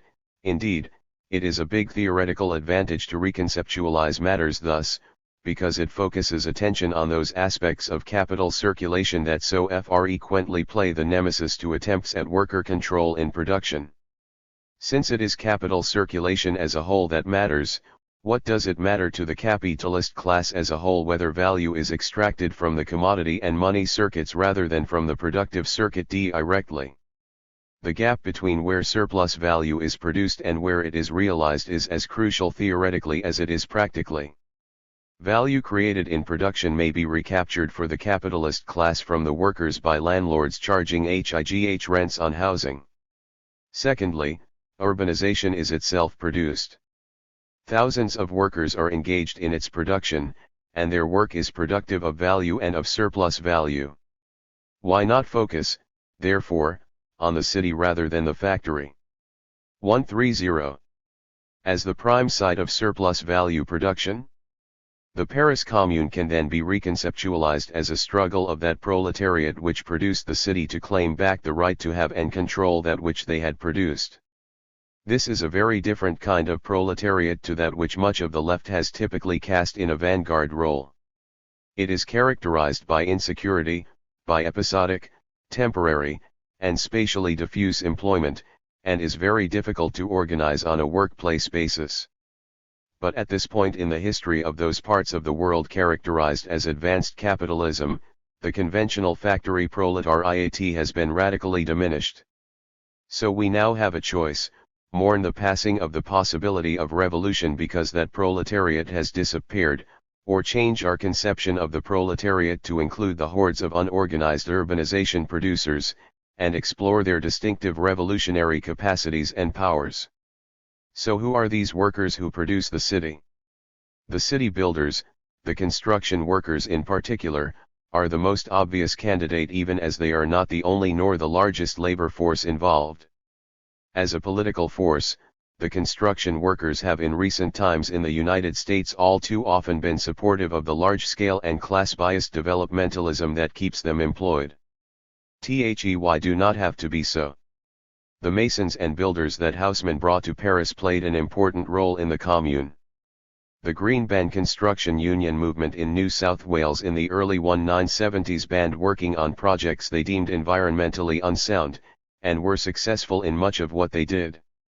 They were ultimately destroyed by a combination of concerted state power and their own Maoist national leadership, who considered environmental issues a manifestation of flabby bourgeois sentimentality. 14 But there is a seamless connection between those who mine the iron ore that goes into the steel that goes into the construction of the bridges across which the trucks carrying commodities travel to their final destinations of factories and homes for consumption. All of these activities are productive of value and of surplus value. If capitalism often recovers from crises, as we saw earlier, by building houses and filling them with things, then dearly everyone engaged in that urbanizing activity has a central role to play in the macroeconomic dynamics of capital accumulation. And if maintenance, repairs, and replacements are all part of the value-producing stream, then the vast army of workers involved in these activities in our cities is also contributing to value and surplus value production. In New York City, thousands of workers are engaged in erecting scaffolding and taking it down again. They are producing value. If, furthermore, the flow of commodities from place of origin to final destination is productive of value, as Marx also insists, then so are the workers who are employed on the food chain that links rural producers to urban consumers.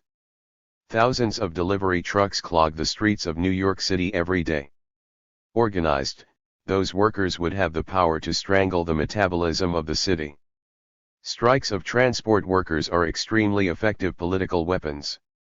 The Bus Riders Union in Los Angeles, and the organization of taxi drivers in New York and LA, are examples of organizing across these dimensions. 5. When the rebellious population of El Alto cut the main supply lines into La Paz, forcing the bourgeoisie to live on scraps, they soon gained their political objective. It is in fact in the cities that the wealthy classes are most vulnerable, not necessarily as persons but in terms of the value of the assets they control. It is for this reason that the capitalist state is gearing up for elitist urban struggles as the front line of class struggle in years to come. Consider the flows not only of food and other consumer goods, but also of energy, water, and other necessities, and their vulnerabilities to disruption too.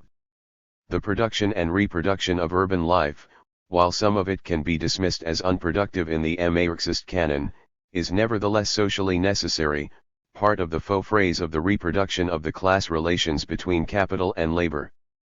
Much of this labor has always been temporary, insecure, itinerant, and precarious, and it very often fudges the supposed boundary between production and reproduction.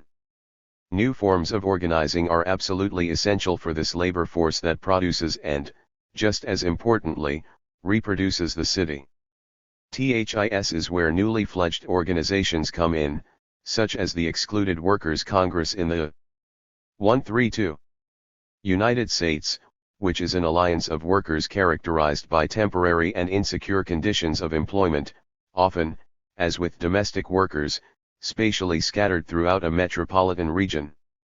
16. The history of conventional labor struggles, and this is my third major point, also needs some rewriting. Most struggles waged by factory-based workers turn out, on inspection, to have had a much broader base. Margaret Kahn complains, for example, how left historians of labor laud the Turin factory councils of the early 20th century while totally ignoring the houses of the people in the community where much of the politics was shaped, and from which strong currents of logistical support flowed. 17. E.P. Thompson depicts how the making of the English working class depended as much upon what happened in chapels and in neighborhoods as in the workplace. The local city trades councils have played a much underestimated role in British political organization, and often anchored the militant base of a nascent Labour Party and other left organizations in particular towns and cities in ways that the National Union movement often ignored. 18. How successful would the Flint sit-down strike of 1937 have been in the United States had it not been for the masses of the unemployed and the neighborhood organizations outside the gates that unfailingly delivered their support, moral and material? Organizing the neighborhoods has been just as important in cross-cutting labor struggles, as has organizing the workplace. One of the strengths of the factory occupations in Argentina that followed on the collapse of 2001 is that the cooperatively managed factories also turned themselves into neighborhood cultural and educational centers. They built bridges between the community and the workplace. When past owners try to evict the workers or seize back the machinery, the whole populace typically turns out in solidarity with the workers to prevent such action. 19. When Unite Here sought to mobilize rank-and-file hotel workers around LAX Airport in Los Angeles, they relied heavily on extensive outreach to political, religious, and other community allies, building a coalition that could counter the employer's repressive strategies. Point 20 But there is, in this, also a cautionary tale. In the British M-strikes of the 1970s and 1980s, the M- who lived in diffuse urbanised areas such as Nottingham were the first to cave in, while those in Northumbria, where 133 workplace and living place politics converged, maintained their solidarity to the end. Point 21 The problem posed by circumstances of this sort will be taken up later. To the degree that conventional workplaces are disappearing in many parts of the so-called advanced capitalist world, organizing around not only work but also around conditions in the living space, while building bridges between the two, becomes even more crucial. But it has often been so in the past. Worker-controlled consumer cooperatives offered critical support during the Seattle General Strike of 1919, and when the strike collapsed, militancy shifted very markedly towards the development of an elaborate and interwoven system of mainly worker-controlled consumer cooperatives. Point 22 As the lens is widened on the social milieu in which struggle is occurring, the sense of who the proletariat might be and what their aspirations and organizational strategies might be is transformed. The gender composition of oppositional politics looks very different when relations outside of the conventional factory are brought firmly into the picture. The social dynamics of the workplace are not the same as those in the living space. On the latter terrain, distinctions based on gender, race, ethnicity, religion, and culture are frequently more deeply etched into the social fabric, while issues of social reproduction play a more prominent, even dominant role in the shaping of political subjectivities and consciousness. Conversely, the way capital differentiates and divides populations ethnically, racially, and across gender lines produces marked disparities in the economic dynamics of dispossession in the living space. While the median loss of household wealth in the United States for everyone was 28% over the period 2005-09, that of Hispanics was 66%, and that of blacks 53%, while for whites it was 16%.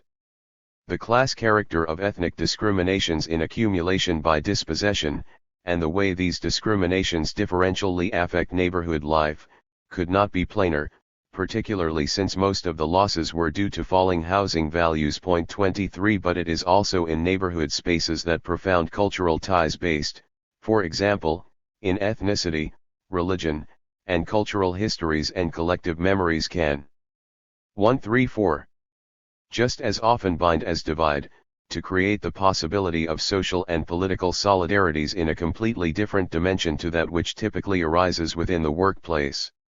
THERE is a wonderful film that was produced by blacklisted Hollywood writers and directors in 1954 called Salt of the Earth. Based on actual events in 1951, it depicts the struggle of highly exploited Mexican-American workers and their families in a zinc mine in New Mexico. Mexican workers demand equality with white workers, safer work conditions, and to be treated with dignity. The women are distressed by the repeated failure of the male dominant union to press home issues like sanitation and running water in the tight accommodations they inhabit. When the workers strike for their demands and are then banned from picketing under the Taft-Hartley Act provisions, the women take over the picket line. The men have to look after the children, only to learn the hard way how important running water and sanitation are to a reasonable daily life at home. Gender equality and feminist consciousness emerge as crucial weapons in the class struggle. When the sheriffs come to evict the families, popular support from other families not only sustains the striking families with food, but also puts them back into their tied housing. The company in the end has to cave in. The awesome power of unity between gender, ethnic working, and living is not easy to construct, and the tension in the film between men and women, between Anglo and Mexican workers, and between work-based and daily life perspectives, is just as significant as that between labor and capital. Only when unity and parity are constructed among all the forces of labor, the film says, will you be able to win. The danger this message represented for capital is measured by the fact that this is the only film ever to be systematically banned for political reasons from being shown in any U.S. commercial venue for many years. Most of the actors were not professional, many were drawn from the M-Union.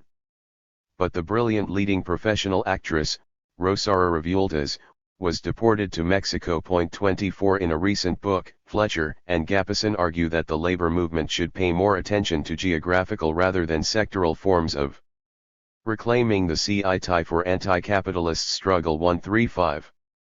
Organization that the U.S. movement should empower the central labor councils in cities in addition to organizing sectorally. To the extent that labor speaks about matters of class, it should not see itself as separate from the community. The term labor should denote forms of organization with roots in the working class and with agendas that explicitly advance the class demands of the working class. In that sense, a community-based organization rooted in the working class that addresses class-specific issues is a labor organization in the same way that a trade union is. To push the envelope a bit more, a trade union that addresses the interests of only one section of the working class deserves the label labor organelle to atlon less than does a community-based organization that assists the unemployed or the homeless. 25. They therefore propose a new approach to labor organizing that essentially ratifies current trade union practices in forming alliances and taking political action. Indeed, it has the following central premise: if class esteemgla is not restricted to the workplace, tile neither should remiates be. The strategic conclusion is that unions must think in terms of organizing cities rather than simply organizing workplaces. And organizing cities is possible only if unions work with allies in metropolitan social blocks. 26. How then, they go on to ask, does one organize a city? This, it seems to me, is one of the key questions that the left will have to answer if anti-capitalist struggle is to be revitalized in the years to come. Such struggles, as we have seen, have a distinguished history. The inspiration drawn from Red Bologna in the 1970s is a case in point. There has in fact been a long and distinguished history of municipal socialism, and even whole phases of radical urban reform, such as that which occurred in Red Vienna or through the local radical municipal councils in Britain in the 1920s, which need to be recuperated as central to the history both of left reformism and of more revolutionary movements. 27 And it is one of those curious ironies of history that the French Communist Party distinguished itself far more in municipal administration 136 than it did in other arenas of political life, from the 1960s even up to the present day. The British trade union councils likewise played a crucial role in urban politics, and rooted the militant power of local left parties. Ibis tradition continued in the struggle by the municipalities in Britain against Thatcherism in the early 1980s. These were not only rearguard actions but, as in the case of the Greater London Council under Ken Livingstone in the early 1980s, potentially innovative, until Margaret Thatcher, recognizing the threat this urban-based opposition posed, abolished that whole layer of governance. Even in the United States, Milwaukee for many years had a socialist administration, and it is worth remarking that the only socialist ever elected to the U.S. Senate began his career and earned the people's trust as mayor of Burlington, Vermont. If the participants in the Paris Commune were reclaiming their right to the city they had collectively helped produce, then why cannot the right to the city become a key mobilizing slogan for anti-capitalist struggle? The right to the city is, as was noted at the outset, an empty signifier full of imminent but not transcendent possibilities. This does not mean it is irrelevant or politically impotent. Everything depends on who gets to fill the signifier with revolutionary as opposed to reformist imminent meaning. It is not always easy to distinguish between reformist and revolutionary initiatives in urban settings. Participatory budgeting in Porto Alegre, ecologically sensitive programs in Curitiba, or living wage campaigns in many U.S. cities appear reformist. The Chongqing Initiative, described in Chapter 2, sounds on the surface more like an authoritarian version of Nordic paternalistic socialism rather than a revolutionary movement. But as their influence spreads, so initiatives of this sort reveal deeper layers of possibility for more radical conceptions and actions at the metropolitan scale. A spreading, revitalized rhetoric over the right to the city, for example, seems 137. To suggest something more revolutionary might be in prospect. 28. The measure of that possibility appears in the desperate attempts of existing political powers to co-opt that language to their own purposes. 29. In the same way that Marx depicted restrictions on the length of the working day as a first step down a revolutionary path, so claiming back the right for everyone to live in a decent house in a decent living environment can be seen as the first step towards a more comprehensive revolutionary movement. There is no point in complaining at the attempt to co-opt. The left should take it as a compliment and battle to sustain its own distinctive immanent meaning. All those whose labors are engaged in producing and reproducing the city have a collective right not only to that which they produce, but also to decide what kind of urbanism is to be produced where, and how. Alternative democratic vehicles such as popular assemblies need to be constructed if urban life is to be revitalized and reconstructed outside of dominant class relations. The right to the city is not an exclusive individual right, but a focused collective right. It is inclusive not only of construction workers but also of all those who facilitate the reproduction of daily life, the caregivers and teachers, the sewer and subway repair men, the plumbers and electricians, the scaffold erectors and crane operators, the hospital workers and the truck, bus, and taxi drivers, the restaurant workers and the entertainers, the bank clerks and the city administrators. It seeks a unity from within an incredible diversity of fragmented social spaces and locations within innumerable divisions of labor. And there are many putative forms of organization from workers' centers and regional workers' assemblies to alliances that have this objective upon their political radar. But, for obvious reasons, it is a complicated right partly by virtue of the contemporary conditions of capitalist urbanization, as well as because of the nature of the populations that might actively pursue such a right. Murray Bookchin, for example, took the plausible view that capitalist processes of urbanization have destroyed the city as a functioning body politic upon which a civilist anti-capitalist alternative might be built. In a way, Lefebvre agrees, though in his case far more emphasis is placed on the rationalizations of urban space by state bureaucrats and technocrats to facilitate the reproduction of capital accumulation and of dominant class relations. The right to the contemporary suburb is hardly a viable anti-capitalist slogan. It is for this reason that the right to the city has to be construed not as a right to that which already exists, but as a right to rebuild and recreate the city as a socialist body politic in a completely different image, one that eradicates poverty and social inequality, and one that heals the wounds of disastrous environmental degradation.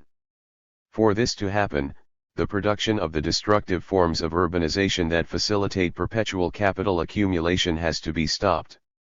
This was the sort of thing that Murray Bookchin argued for in pushing to create what he called a municipal libertarianism embedded in a bi-original conception of associated municipal assemblies rationally regulating their interchanges with each other, as well as with nature. It is at this point that the world of practical politics fruitfully intersects with the long history of largely anarchist-inspired utopian thinking and writing about the city. Three theses emerge from this history.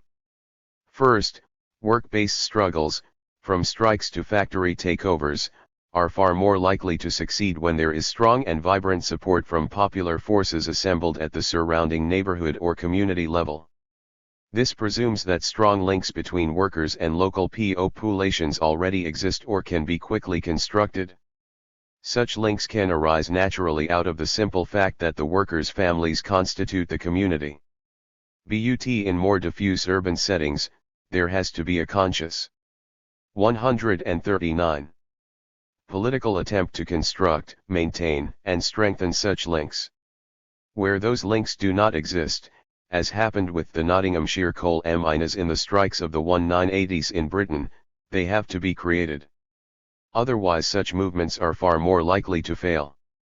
Secondly, the concept of work has to shift from a narrow definition attaching to industrial forms of labor to the far broader terrain of the work entailed in the production and reproduction of an increasingly urbanized daily life.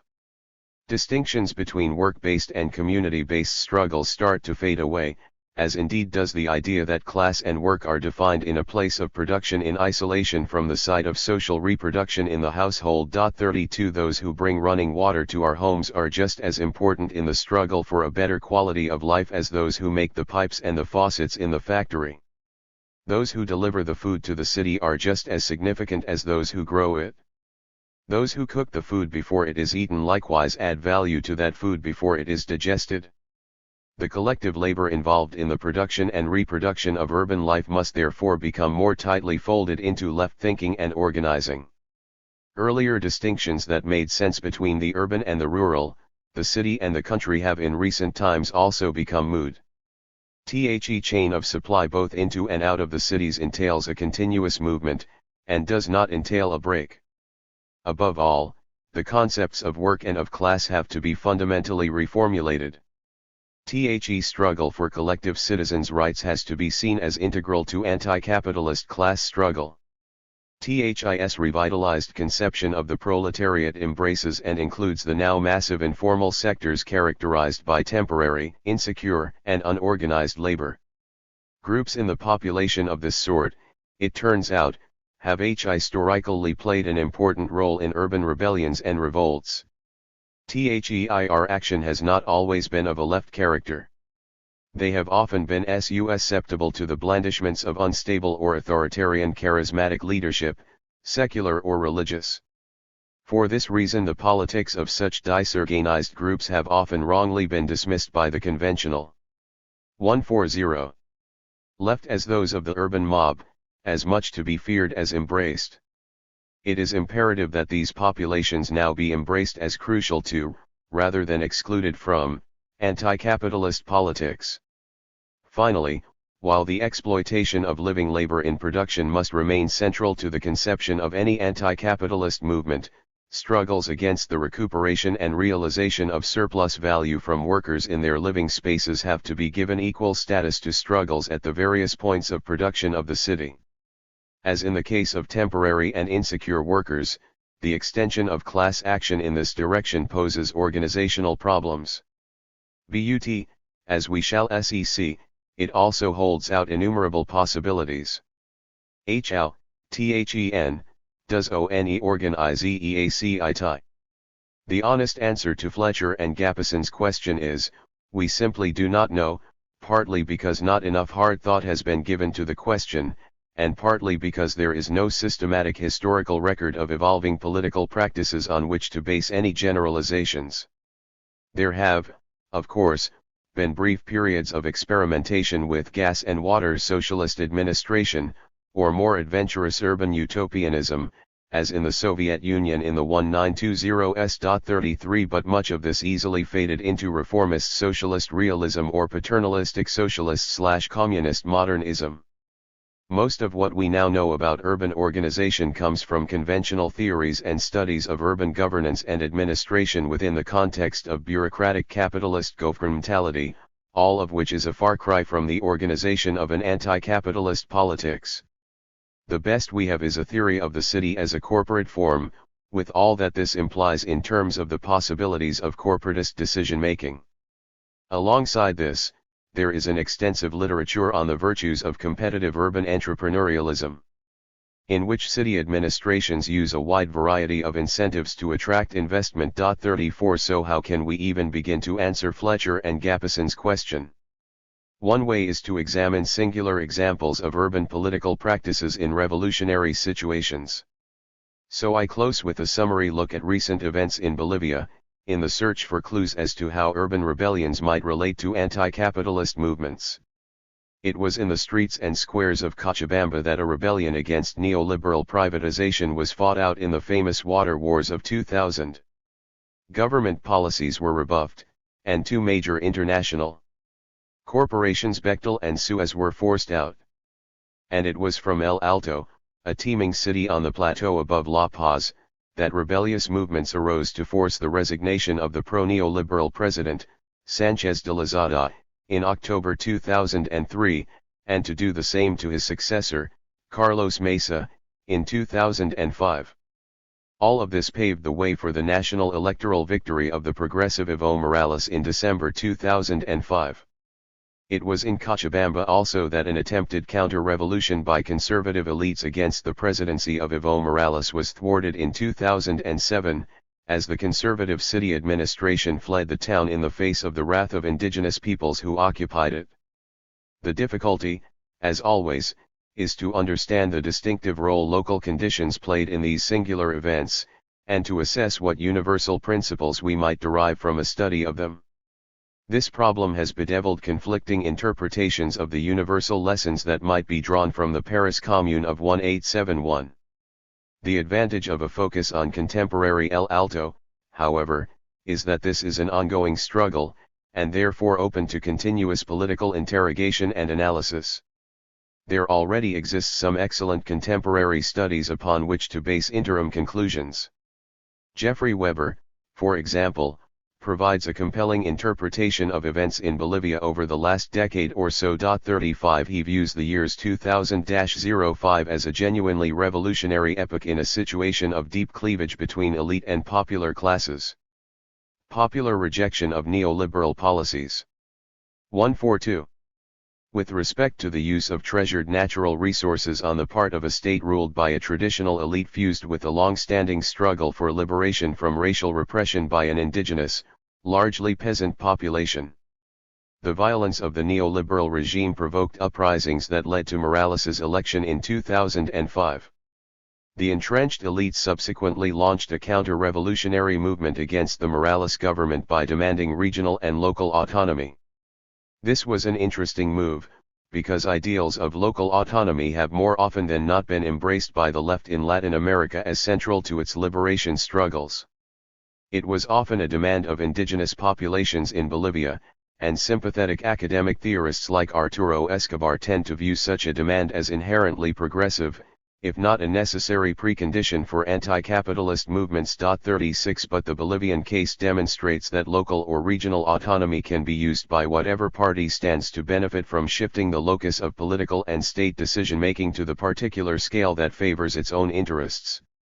This was what led Margaret Thatcher, for example, to abolish the Greater London Council, because it was a centre of opposition to her policies. This is what animated Bolivian elites to seek the autonomy of Santa Cruz against the Morales government, which they saw as hostile to their interests. Having lost the national space, they sought to declare their local space autonomous. While Morales' political strategy after his election has helped to consolidate the power of the indigenous movements, according to Weber, he effectively abandoned the class-based revolutionary perspective that emerged in 2000-05 in favor of a negotiated and constitutional compromise with landed and capitalist elites. The result, Weber argues, has been a reconstituted neoliberalism after 2005, rather than any movement towards an anti-capitalist transition. The idea of a socialist transition has been postponed many years into the future. Morales has, however, taken a global leadership role on environmental issues by embracing the favored indigenous conception of the rights of Mother Nature in the Cochabamba Declaration of 2010, and by incorporating this idea into the Bolivian constitution. Weber's views have been vigorously contested, as might be expected, by supporters of the Morales regime. 37 I am not in a position to judge whether Morales' undoubtedly reformist and constitutional turn at the national level is a matter of political choice, expediency, or a necessity imposed by the configuration of class forces prevailing in Bolivia, backed by strong external imperialist pressures. Even Weber concedes that in the Cochabamba peasant-led uprising against a right-wing autonomist administration in 2007, it would have been disastrous adventurism for the radical initiative to go against the constitutionalism of the Morales government by permanently replacing the elected conservative government officials who had fled the city by a popular assembly form of government. 38 What role has urban organization played in these struggles? This is an obvious question, given the key roles of Cochabamba and El Alto as centers of repeated rebellions and the role of Santa Cruz as the center of the counter-revolutionary movement. In Weber's account, El Alto, Cochabamba, and Santa Cruz all appear as mere sites where the forces of class opposition and populist indigenous movements happen to play out.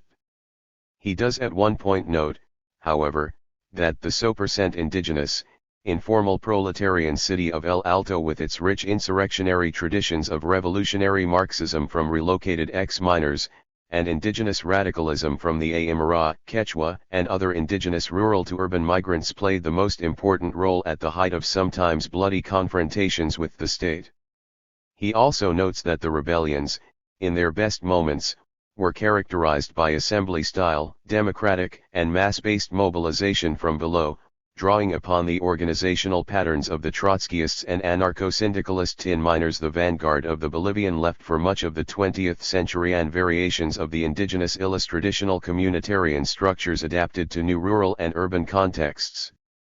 39. But we know little more than this from Weber's account. The particular conditions pertaining at the different sites of struggle are largely ignored in favor of an account of the class and populist forces. 144. In motion within Bolivia in general, against the background of external imperialist pressures. It is therefore interesting to turn to the studies of the anthropologists Leslie Gill and Gian Lazar, both of whom provide in-depth portrayals of conditions, social relations, and putative organizational forms prevailing in El Alto at different historical moments. Gill's study, Teetering on the Rim, published in 2000, detailed conditions prevailing in the 1990s, while Lazar's study, El Alto, Rebel City, published in 2010, was based on field work in El Alto both before and after the rebellion of 2003.40. Neither Gill nor Lazar anticipated the possibility of rebellion before it happened, while Gill recorded plenty of politics occurring on the ground in the 1990s. The movements were so fragmented and confused as to seem to preclude any coherent mass movement, even though the school teachers strike that occurred during her field work was fiercely fought out in explicitly class-conscious terms. Lazar was also taken by surprise by the rebellion of October 2003, and returned to El Alto after it occurred to try to reconstruct the circumstances that had given rise to it. El Alto is a special kind of place, and it is important to lay out the particularities of immigrants on the inhospitable Altiplano, high up above La Paz, largely populated by rural peasants driven off the land by the gradual commercialization of agricultural production, by displaced industrial workers, and by low-income refugees from La Paz, where high land and housing costs had for some years been pushing poorer people to look for living space elsewhere. There was not, therefore, a strongly entrenched bourgeoisie in El Alto, as there was in La Paz and Santa Cruz. It was, as Gill puts it, a city where many victims of Bolivia's ongoing experiment with free market reform teeter on the edge of survival. The steady withdrawal of the state, from the mid-1980s, from administration and service provision under neoliberal privatization meant that local state controls were relatively weak. Populations had to hustle and self-organize to survive, or rely on the dubious help of NGOs supplemented by donations and favors extracted from political parties in return for support at election times. But 3 of the 4 main supply routes into La Paz pass through El Alto, and the power to choke them off became important in the struggles that occurred. The urban-rural continuum was an important feature to the metabolism of the city. The city mediated between the urbanity of La Paz and the rurality of the region, both geographically and ethno-culturally. AOs of people and of goods throughout the region circulated around and through El Alto, while the daily commute from El Alto into La Paz rendered the latter city dependent on El Alto for much of its low-wage labor force. Older forms of collective organization of labor in Bolivia had been disrupted in the 1980s with the closure of the tin mines, but had earlier constituted one of the most militant working classes in Latin America. The miners had played a key role in the revolution of 1952, which led to the nationalization of the tin mines, and had likewise led the way in bringing down the repressive Hugo Banzer regime in 1978. Many of the displaced miners ended up in El Alto after 1985 and, by Gill's account, experienced great difficulty in adjusting to their new situation. But it would later become clear that their political class consciousness, animated by Trotskyism and anarcho-syndicalism, did not entirely disappear. It was to become an important resource in subsequent struggles, beginning with the 1995 teachers' strike that Gill studied in detail. But their politics shifted in important ways. With no choice but to participate in the poorly paid and insecure work that engaged the vast majority of El Alto's residents, the miners went from a situation in which the class enemy and their own solidarity was clear, to one in which they had to answer a different and far more difficult strategic question: how can they construct a form of solidarity in El Alto from an ethnically diverse social constituency characterized by widely different individual histories, a mosaic of work, relations, and intense internal competitiveness. 43. This transition, forced upon the miners through neoliberalization, is by no means unique to Bolivia or El Alto. It poses the same dilemma that hits displaced steel workers in Sheffield, Pittsburgh, and Baltimore. In fact, it is a pretty universal dilemma wherever the vast wave of 146. Deindustrialization and privatization unleashed since the mid-1970s or so has hit home. How it was confronted in Bolivia is therefore of more than passing interest. New kinds of trade union structures have emerged, writes Lazar, especially those of the peasants and the informal sector workers in the cities. They are based upon coalitions of smallholders, and micro-capitalists, who do not work for one boss in one place, where they can be easily targeted by the army.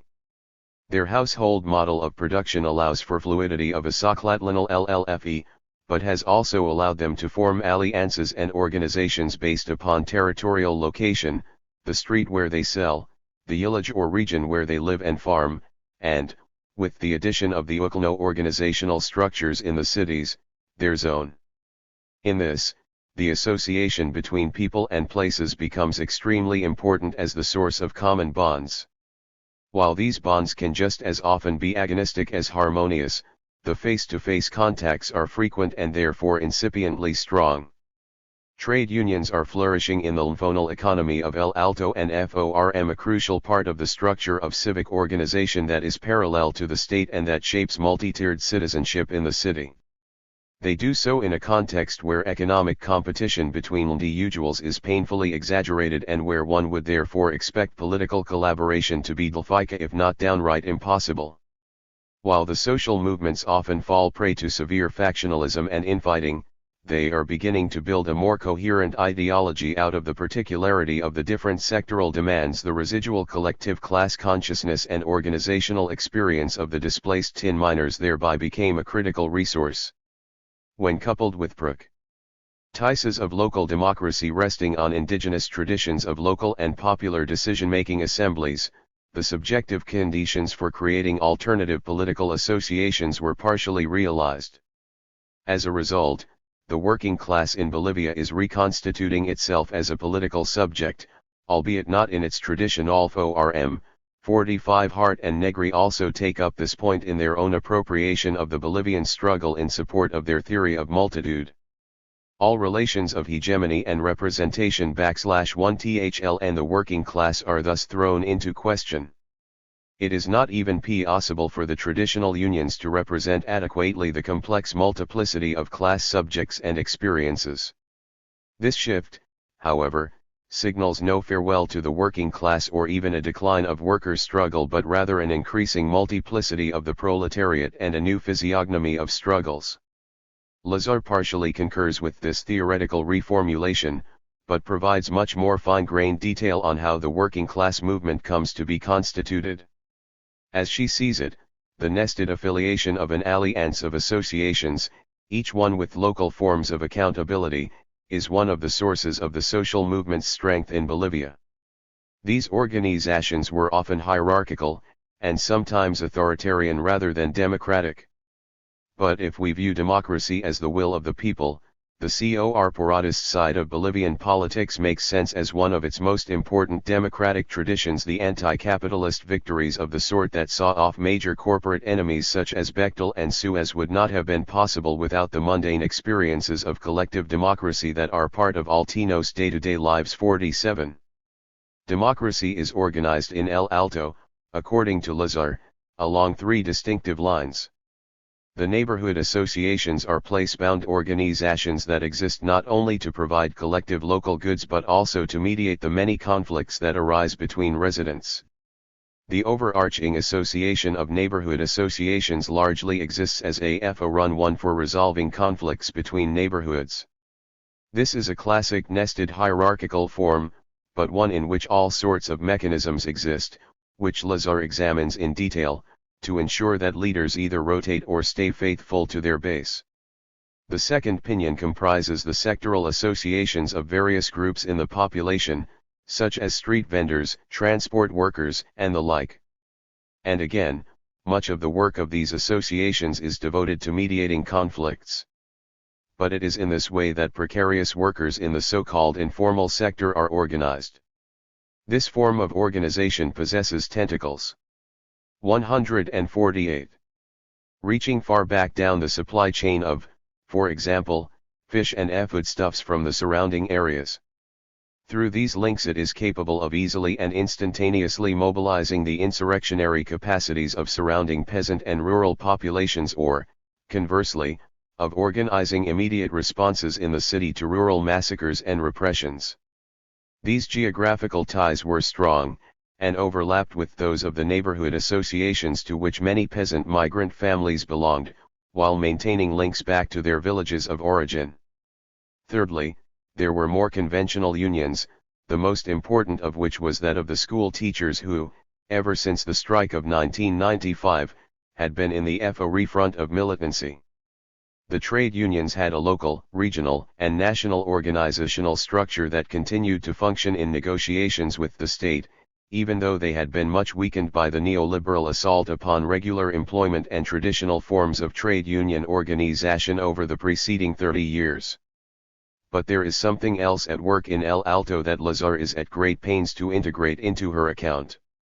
Underlying values and ideals are particularly strong, and are often upheld and articulated through popular cultural events and activities, fiestas, religious festivals, dance events, as well as through more direct forms of collective participation, such as the popular assemblies. These cultural solidarities and collective memorize enable unions to overcome tensions and promote a collective sense of self, which in turn enables them to be effective political subjects. 48. The greatest of these tensions is that between leadership and the base. Both place-based and sectoral forms of organization exhibit similar characteristics, in which popular bases attempt to assert collective values in the face of leaders' perceived individualism. The mechanisms are complex, but in Lazar's account there seem to be multiple informal means by which issues of collectivism and individualism, solidarity and factionalism, are worked out. Furthermore, the trade union and the communitarian forms of organization are not distinct traditions, but frequently fuse culturally through the syncretic appropriation of political traditions, drawing on trade unionisms, populism, and indigenous democratic values and practices. It is the creative mixing of these different 149 threads that has enabled El Alto to overcome its political marginalization at the national level and take center stage. 49 These were the sorts of bonds that coalesce at particular moments, such as Cochabamba in 2000, the peasant blockades of the Altiplano of April and September 2000, February and October of 2003 in El Alto, and La Paz, and January-March 2005 in El Alto. El Alto has become such an important focus for this new politics, Lazar maintains, largely because of the ways in which the sense of citizenship has been constituted in the city. THIS is an important issue because it presages the possibility of class and indigenous rebellion being organized through solidarities based in common citizenship. Historically, of course, this has always been a central feature of the French revolutionary tradition. In El Alto, the sense of belonging and solidarity is constituted as a mediated relationship between citizen and state that is shaped by the structure of collective civic organization parallel to the state at zone, citywide and national levels.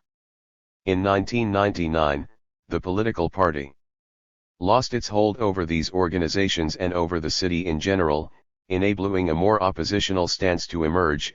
This coincided with the fact that Alteños have been radicalized by increasing economic hardship. The protests of September and October 2003 and subsequent years derive their strength from the domination of these particular political circumstances, with much more long-standing processes of identification with the countryside and the construction of a collective sense of self. Lazar goes on to conclude that citizenship in the indigenous city of El Alto involves a mix of urban and rural, collectivism and individualism, egalitarianism, and hierarchy. The alternative visions of democracy that are being produced have reinvigorated national and regional indigenous movements by the ways that they combine class-based and nationalist concerns with identity politics, through the contestation over the ownership of the means of social reproduction and the nature of the state. The two communities that were most salient for her in all of this are based on residence at zonal and city levels, and on occupation at the city level zero. It is through the idea of citizenship that agonistic relations in ISO, both the workplace and the living space, are converted into a powerful form of social solidarity. These diverse social processes had a singular effect on how the city itself came to be regarded.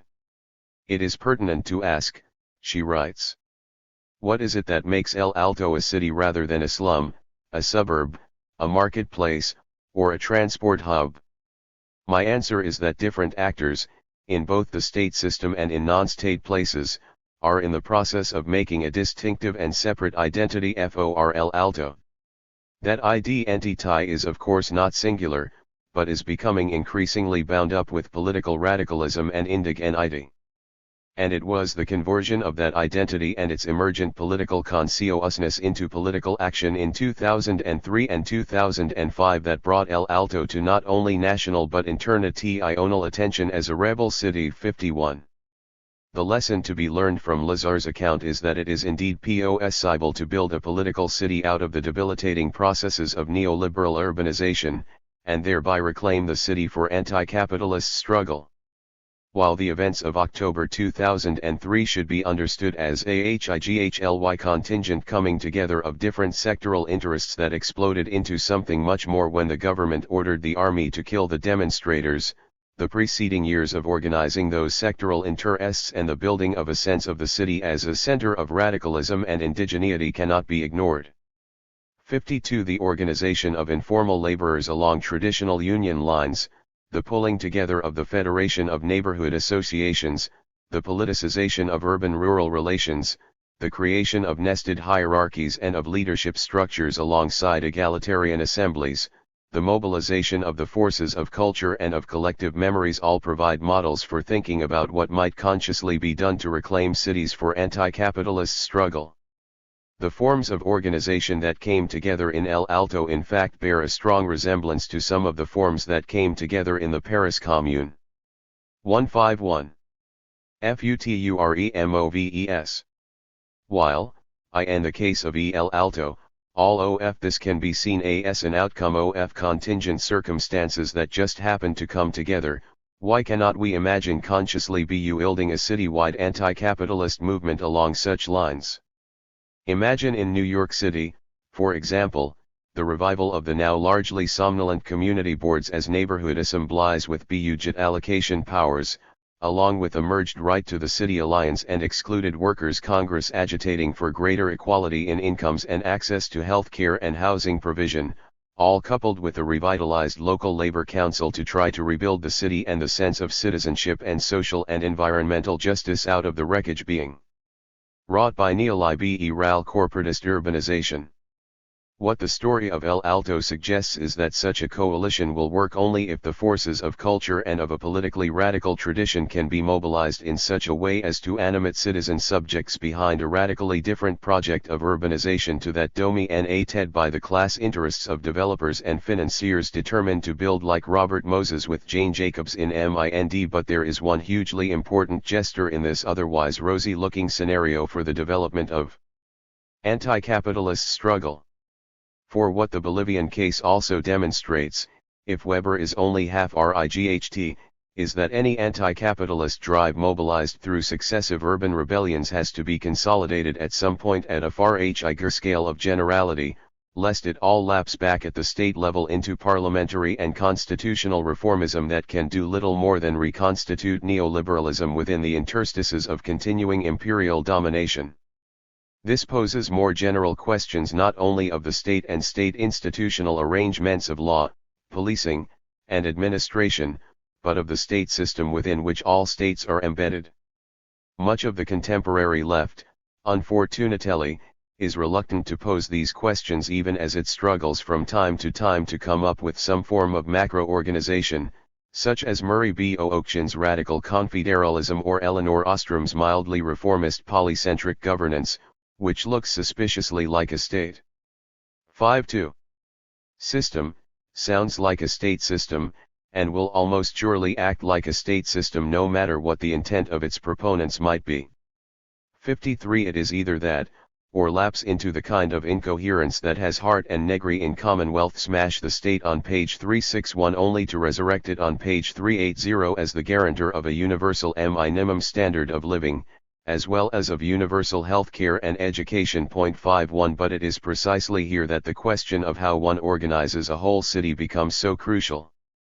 It liberates progressive forces from being organizationally locked into the micro-level of struggling worker collectives and solidarity economies, and forces upon us a completely different way of both theorizing and practicing an anti-capitalist politics. From a critical perspective, it is possible to see precisely why Ostrom's preference for polycentric government must fail, along with Bookchin's confederal municipal libertarianism. If the whole society were to be organized as a confederation of autonomous municipalities, writes Iris Young, then what would prevent the development of large-scale inequality and injustice among communities and thereby the oppression of individuals who do not live in the more privileged and more powerful communities? 55. The only way to avoid such outcomes is for some higher authority both to mandate and enforce those cross-municipality transfers that would roughly equalize at least opportunities, and perhaps outcomes as well. This is what Murray Bookchin's confederal system of autonomous municipalities would almost certainly be unable to achieve, to the degree that this level of governance is barred from making policy and firmly restricted to the administration and governance of things, and effectively barred from the governance of people. The only way that general rules of, say, redistribution of wealth between municipalities can be established is either by democratic consensus or by citizens as democratic subjects with powers of decision at different levels within a structure of hierarchical governance. To be sure, there is no reason why all power should flow downwards in such a hierarchy, and mechanisms can surely be devised to prevent dictatorship or authoritarian. But the plain fact is that certain problems of, for example, the Commonwealth, only become visible at particular scales, and 153. It is only appropriate that democratic decisions be made at those scales. From this standpoint, the movement in Bolivia might want to look southwards for inspiration, at how the movement initially concentrated in Santiago in Chile has morphed from students demanding from the state free and egalitarian educational provision into an anti-neoliberal alliance of movements demanding of the state constitutional reform, improved pension provision, new labor laws, and a progressive personal and corporate tax system to begin to reverse the slide into ever greater social inequality in Chilean civil society. The question of the state, and in particular what kind of state, cannot be avoided even in the midst of immense contemporary skepticism, on both the left and the right of the political spectrum, of the viability or desirability of such a form of institutionalization. The world of citizenship and rights, within some body politic of a higher order, is not necessarily opposed to that of class and struggle. Citizen and comrade can march together in anti-capitalist struggle, albeit often working at different scales. But this can occur only if we become, as Park long ago urged, more conscious of the nature of our task, which is collectively to build the socialist city on the ruins of destructive capitalist urbanization. That is the city air that can make people truly free. But this entails a revolution in anti-capitalist thinking and practices. Progressive anti-capitalist forces can more easily mobilize to leap forward into global coordinations via urban networks that may be hierarchical but not monocentric, corporatist but nevertheless democratic, egalitarian, and horizontal, systemically nested and federated, internally discordant and contested, but solidarious against capitalist class power and, above all, deeply engaged in the struggle to undermine and eventually overthrow the power of the capitalist laws of value on the world market to dictate the social relations under which we work and live. Such a movement must open the way for universal human flourishing beyond the constraints of class domination and commodified market determinations. The world of true freedom begins, as Marx insisted, only when such material constraints are left behind.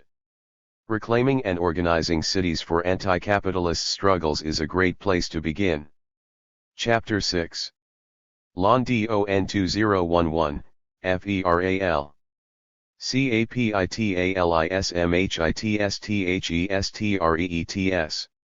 Two idealistic and feral teenagers, the Daily Mail called them, the crazy youths from all walks of life who raced around the streets of London desperately and often endlessly hurling bricks, stones, and bottles at the cops, while looting here and setting bonfires there, leading the authorities on a merry chase of catch as catch can as they tweeted their way from one strategic target to another.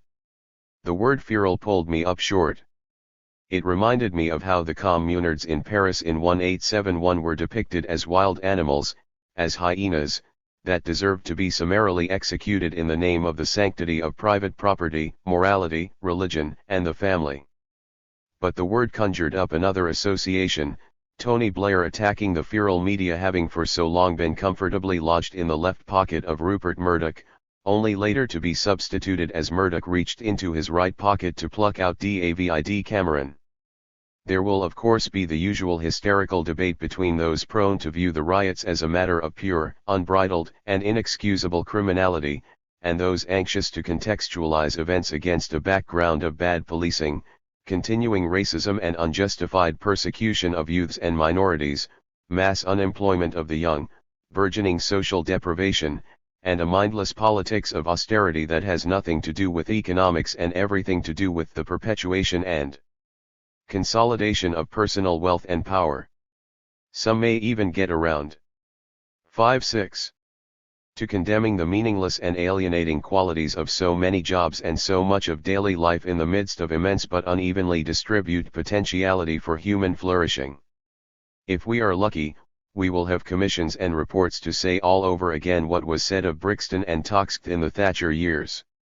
I say lucky because the feral instincts of the current British Prime Minister seem more attuned to turning on water cannons, to calling in the tear gas brigade, and using rubber bullets, while pontificating unctuously about the loss of moral compass, the decline of civility, and the sad deterioration of family values and discipline among errant youths. The problem is that we live in a society where capitalism itself has become rampantly feral. Feral politicians cheat on their expenses, feral bankers plunder the public purse for all it's worth, CEOs, hedge fund operators, and private equity geniuses loot the world of wealth. Telephone and credit card companies load mysterious charges on everyone's bills, corporations and the wealthy don't pay taxes while they feed at the trough of public finance, shopkeepers price gouge, and, at the drop of a hat swindlers and scam artists get to practice three-card Monty right up into the highest echelons of the corporate and political world. A political economy of mass dispossession, of predatory practices to the point of daylight robbery, particularly of the poor and the vulnerable, the unsophisticated and the legally unprotected, has become the order of the day. Does anyone believe it is possible to find an honest capitalist, an honest banker, an honest politician, an honest shopkeeper, or an honest police commissioner anymore? Yes, they do exist. But only as a minority that everyone else regards as stupid. Get smart. Get easy profits. Fraud and steal. The odds of getting caught are low. And in any case there are plenty of ways to shield personal wealth from the costs of corporate malfeasance. What I say may sound shocking. Most of us don't see it because we don't want to. Certainly no politician dare say it, and the press would only print it to heap scorn upon the sayer. But my guess is that every street rioter knows exactly what I mean. They are only doing what everyone else is doing, though in a different way, more blatantly and visibly, in the streets. THEYMI on the streets of London. What corporate capital is doing to planet Earth. Thatcherism unchained the inherently feral instincts of capitalism, and nothing has transpired to curb them since. Reckless slash and burn is now openly the motto of the ruling classes pretty much everywhere. THIS is the new normal in which we live. This is what the next Grand Commission of Inquiry should address. Everyone, not just the rioters, should be held to account. Feral capitalism should be put on trial for crimes against humanity, as well as for crimes against nature. Sadly, this is what the mindless rioters cannot see or demand. Everything conspires to prevent us from seeing and demanding it also. THIS is why political power so hastily dons the robes of superior morality and you owe us reason, so that no one might see it as so nakedly corrupt and stupidly irrational. But there are various glimmers of hope and light around the world. The Indignados movements in Spain and Greece, the revolutionary impulses in Latin America, the peasant movements in Asia, are all beginning to see through the vast scam that a predatory and feral global capitalism has unleashed upon the world. What will it take for the rest of us to see and act upon it? How can we begin all over again? What direction should we take? The answers are not easy. But one thing we do know for certain, we can only get to the right answers by asking the right questions. Chapter 7. #OWS, THEPA Rudy of WALLSTREETMEETSITSNEMESIS. The Party of Wall Street has ruled unchallenged in the United States for far too long. It has totally dominated the policies of presidents over at least 4 decades, if not longer, no matter whether individual presidents have been its willing agents or not. It has legally corrupted Congress via the craven dependency of politicians in both political parties upon its raw money power and upon access to the mainstream media that it controls. Thanks to the appointments made and approved by presidents and Congress, the Party of Wall Street dominates much of the state apparatus as well as the judiciary, in particular the Supreme Court, whose partisan judgments increasingly favor venal money interests, in spheres as diverse as electoral, labor, environmental, and contract law. The Party of Wall Street has one universal principle of rule, that there shall be no serious challenge to the absolute power of money to rule absolutely. That power must be exercised with one objective: those possessed of money power shall not only be privileged to accumulate wealth endlessly at will, but they shall have the right to inherit the earth, not only taking either direct or indirect dominion of the land and all the resources and productive capacities that reside therein, but also assuming absolute command, directly or indirectly, over the labor and creative potentialities of all those others it needs. The rest of humanity shall be deemed disposable. 160. These principles and practices do not arise out of individual greed, short-sightedness, or mere malfeasance. These principles have been carved into the body politic of our world through the collective will of a capitalist class animated by the coercive laws of competition. If my lobbying group spends less than yours, then I will get less in the way of favors. If a jurisdiction spends on people's needs, it shall be deemed uncompetitive. Many decent people are locked into the embrace of a system that is rotten to the core. If they are to earn even a reasonable living, they have no other job option except to give the devil his due. They are only following orders, as Eichmann F. A. Mousley claimed, doing what the system demands, as others now put it, in acceding to the barbarous and immoral principles and practices of the Party of Wall Street. 1b. Coercive laws of competition force us all, to some degree, to obey the rules of this ruthless and uncaring system. The problem is systemic, not individual. The party's favored slogans of freedom and liberty to be guaranteed by private property rights, free markets, and free trade actually translate into the freedom to exploit the labor of others, to dispossess the assets of the common people at will, and to pillage the environment for individual or class benefit. Once in control of the state apparatus, the party of Wall Street typically privatizes all the juicy morsels at less than market value to open new terrains for their capital accumulation. They arrange subcontracting and taxation practices that permit them freely to ransack the public coffers. They deliberately foster such complicated regulatory systems and such astonishing administrative incompetence within the rest of the state apparatus as to convince an inherently skeptical public that the state can never play a constructive or supportive role in improving the daily life or the future prospects of anyone. And, finally, they use the monopoly of violence that all sovereign states claim to exclude the public from much of what passes for public space and to harass, put under surveillance, and if necessary criminalize and incarcerate all those who do not broadly accede to their dictates. They excel in practices of repressive tolerance that perpetuate. The Party of Wall Street meets its nemesis 161. The illusion of freedom of expression, long as that expression does not ruthlessly expose the true nature of their project and the repressive apparatus upon which it rests. The Party of Wall Street ceaselessly wages class war. Of course there is class war, says Warren Buffett, and it is my class, the rich, who are making it, and we are winning. Much of this war is waged in secret, behind a series of masks and obfuscations through which the aims and objectives of the Party of Wall Street are disguised. The Party of Wall Street knows all too well that, when profound political and economic questions are transformed into cultural issues, they become unanswerable. It regularly calls up a huge range of captive expert opinion, for the most part employed in the think tanks and universities they fund and splattered throughout the media they control, to create controversies out of all manner of issues that simply do not matter, and to propose solutions to questions that do not exist.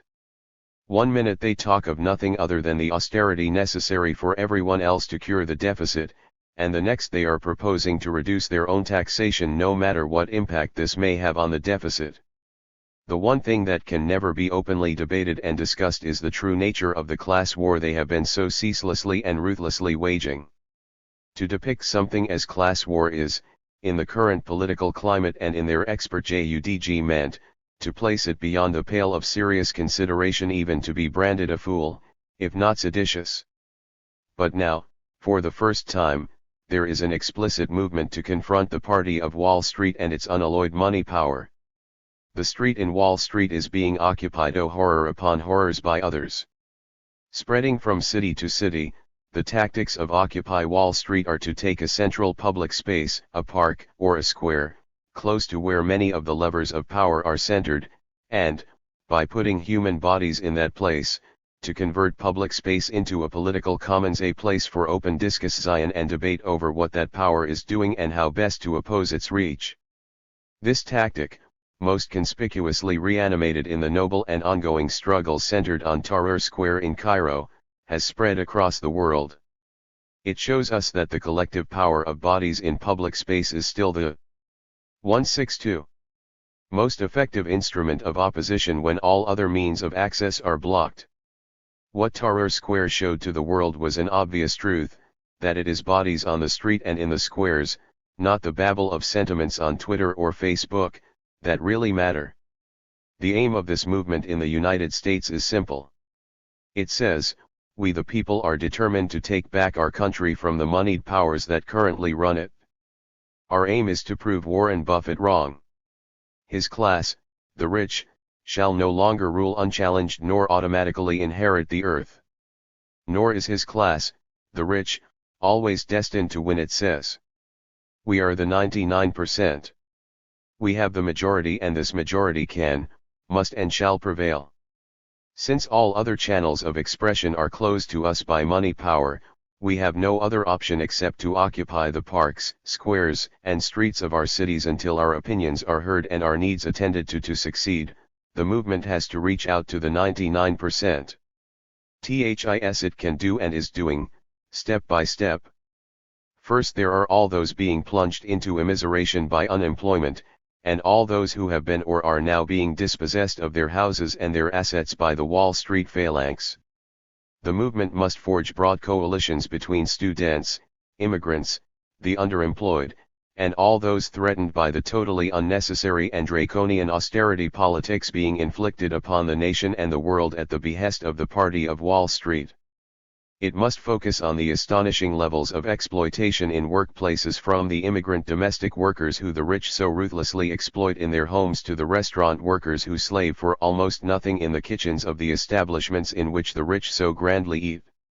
It must bring together the creative workers and artists whose talents are so often turned into commercial products under the control of big money power. The movement must above all reach out to all the alienated, the dissatisfied, and the discontented, all those who recognize and feel in their gut that there is something profoundly wrong, that the system the Party of Wall Street has devised is not only barbaric, unethical, and morally wrong, but also broken. All this has to be democratically assembled into a coherent opposition, which must also freely contemplate the future outlines of an alternative city, an alternative political system, and, ultimately, an alternative way. The Party of Wall Street meets its Nemesis 163 of organizing production, distribution, and consumption for the benefit of the people. Otherwise, a future for the young that points to spiraling private indebtedness and deepening public austerity, all for the benefit of the L%, is no future at all. In response to the Occupy Wall Street movement, the state, backed by capitalist class power, makes an astonishing claim, that they and only they have the exclusive right to regulate and dispose of public space. The public has no common right to public space. By what right do mayors, police chiefs, illiterate officers, and state officials tell us, the people, that they have the right to determine what is public about our public space and who may occupy that space when? When did they presume to evict us, the people, from any space we decide collectively and peacefully to occupy? They claim they are taking action in the public interest, but it is we who are the public. Where is our interest in all of this? And, by the way, is it not our money that the banks and financiers so blatantly use to accumulate their bonuses? In the face of the organized power of the Party of Wall Street to divide and rule, the movement that is emerging must also take as one of its founding principles that it will be neither divided nor diverted until the Party of Wall Street is brought either to its senses to see that the common good must prevail over narrow venal interests, or to its knees. Corporate privileges that confer the rights of individuals without the responsibilities of true citizens must be rolled back. Public goods such as education and health care must be publicly provided and made freely available. The monopoly powers in the media must be broken. The buying of elections must be ruled unconstitutional. Privatization of knowledge and culture must be prohibited. The freedom to exploit and dispossess others must be severely curbed, and ultimately outlawed. Americans believe in equality. Polling data show they believe that the top 20% of the population might be justified in claiming 30% of the total wealth, but that they now control 85% of it is unacceptably. That most of that wealth is controlled by the top 1% is totally unacceptable. What the Occupy Wall Street movement proposes is that we, the people of the United States, commit to a reversal of that level of inequality, not only in terms of wealth and income, but even more.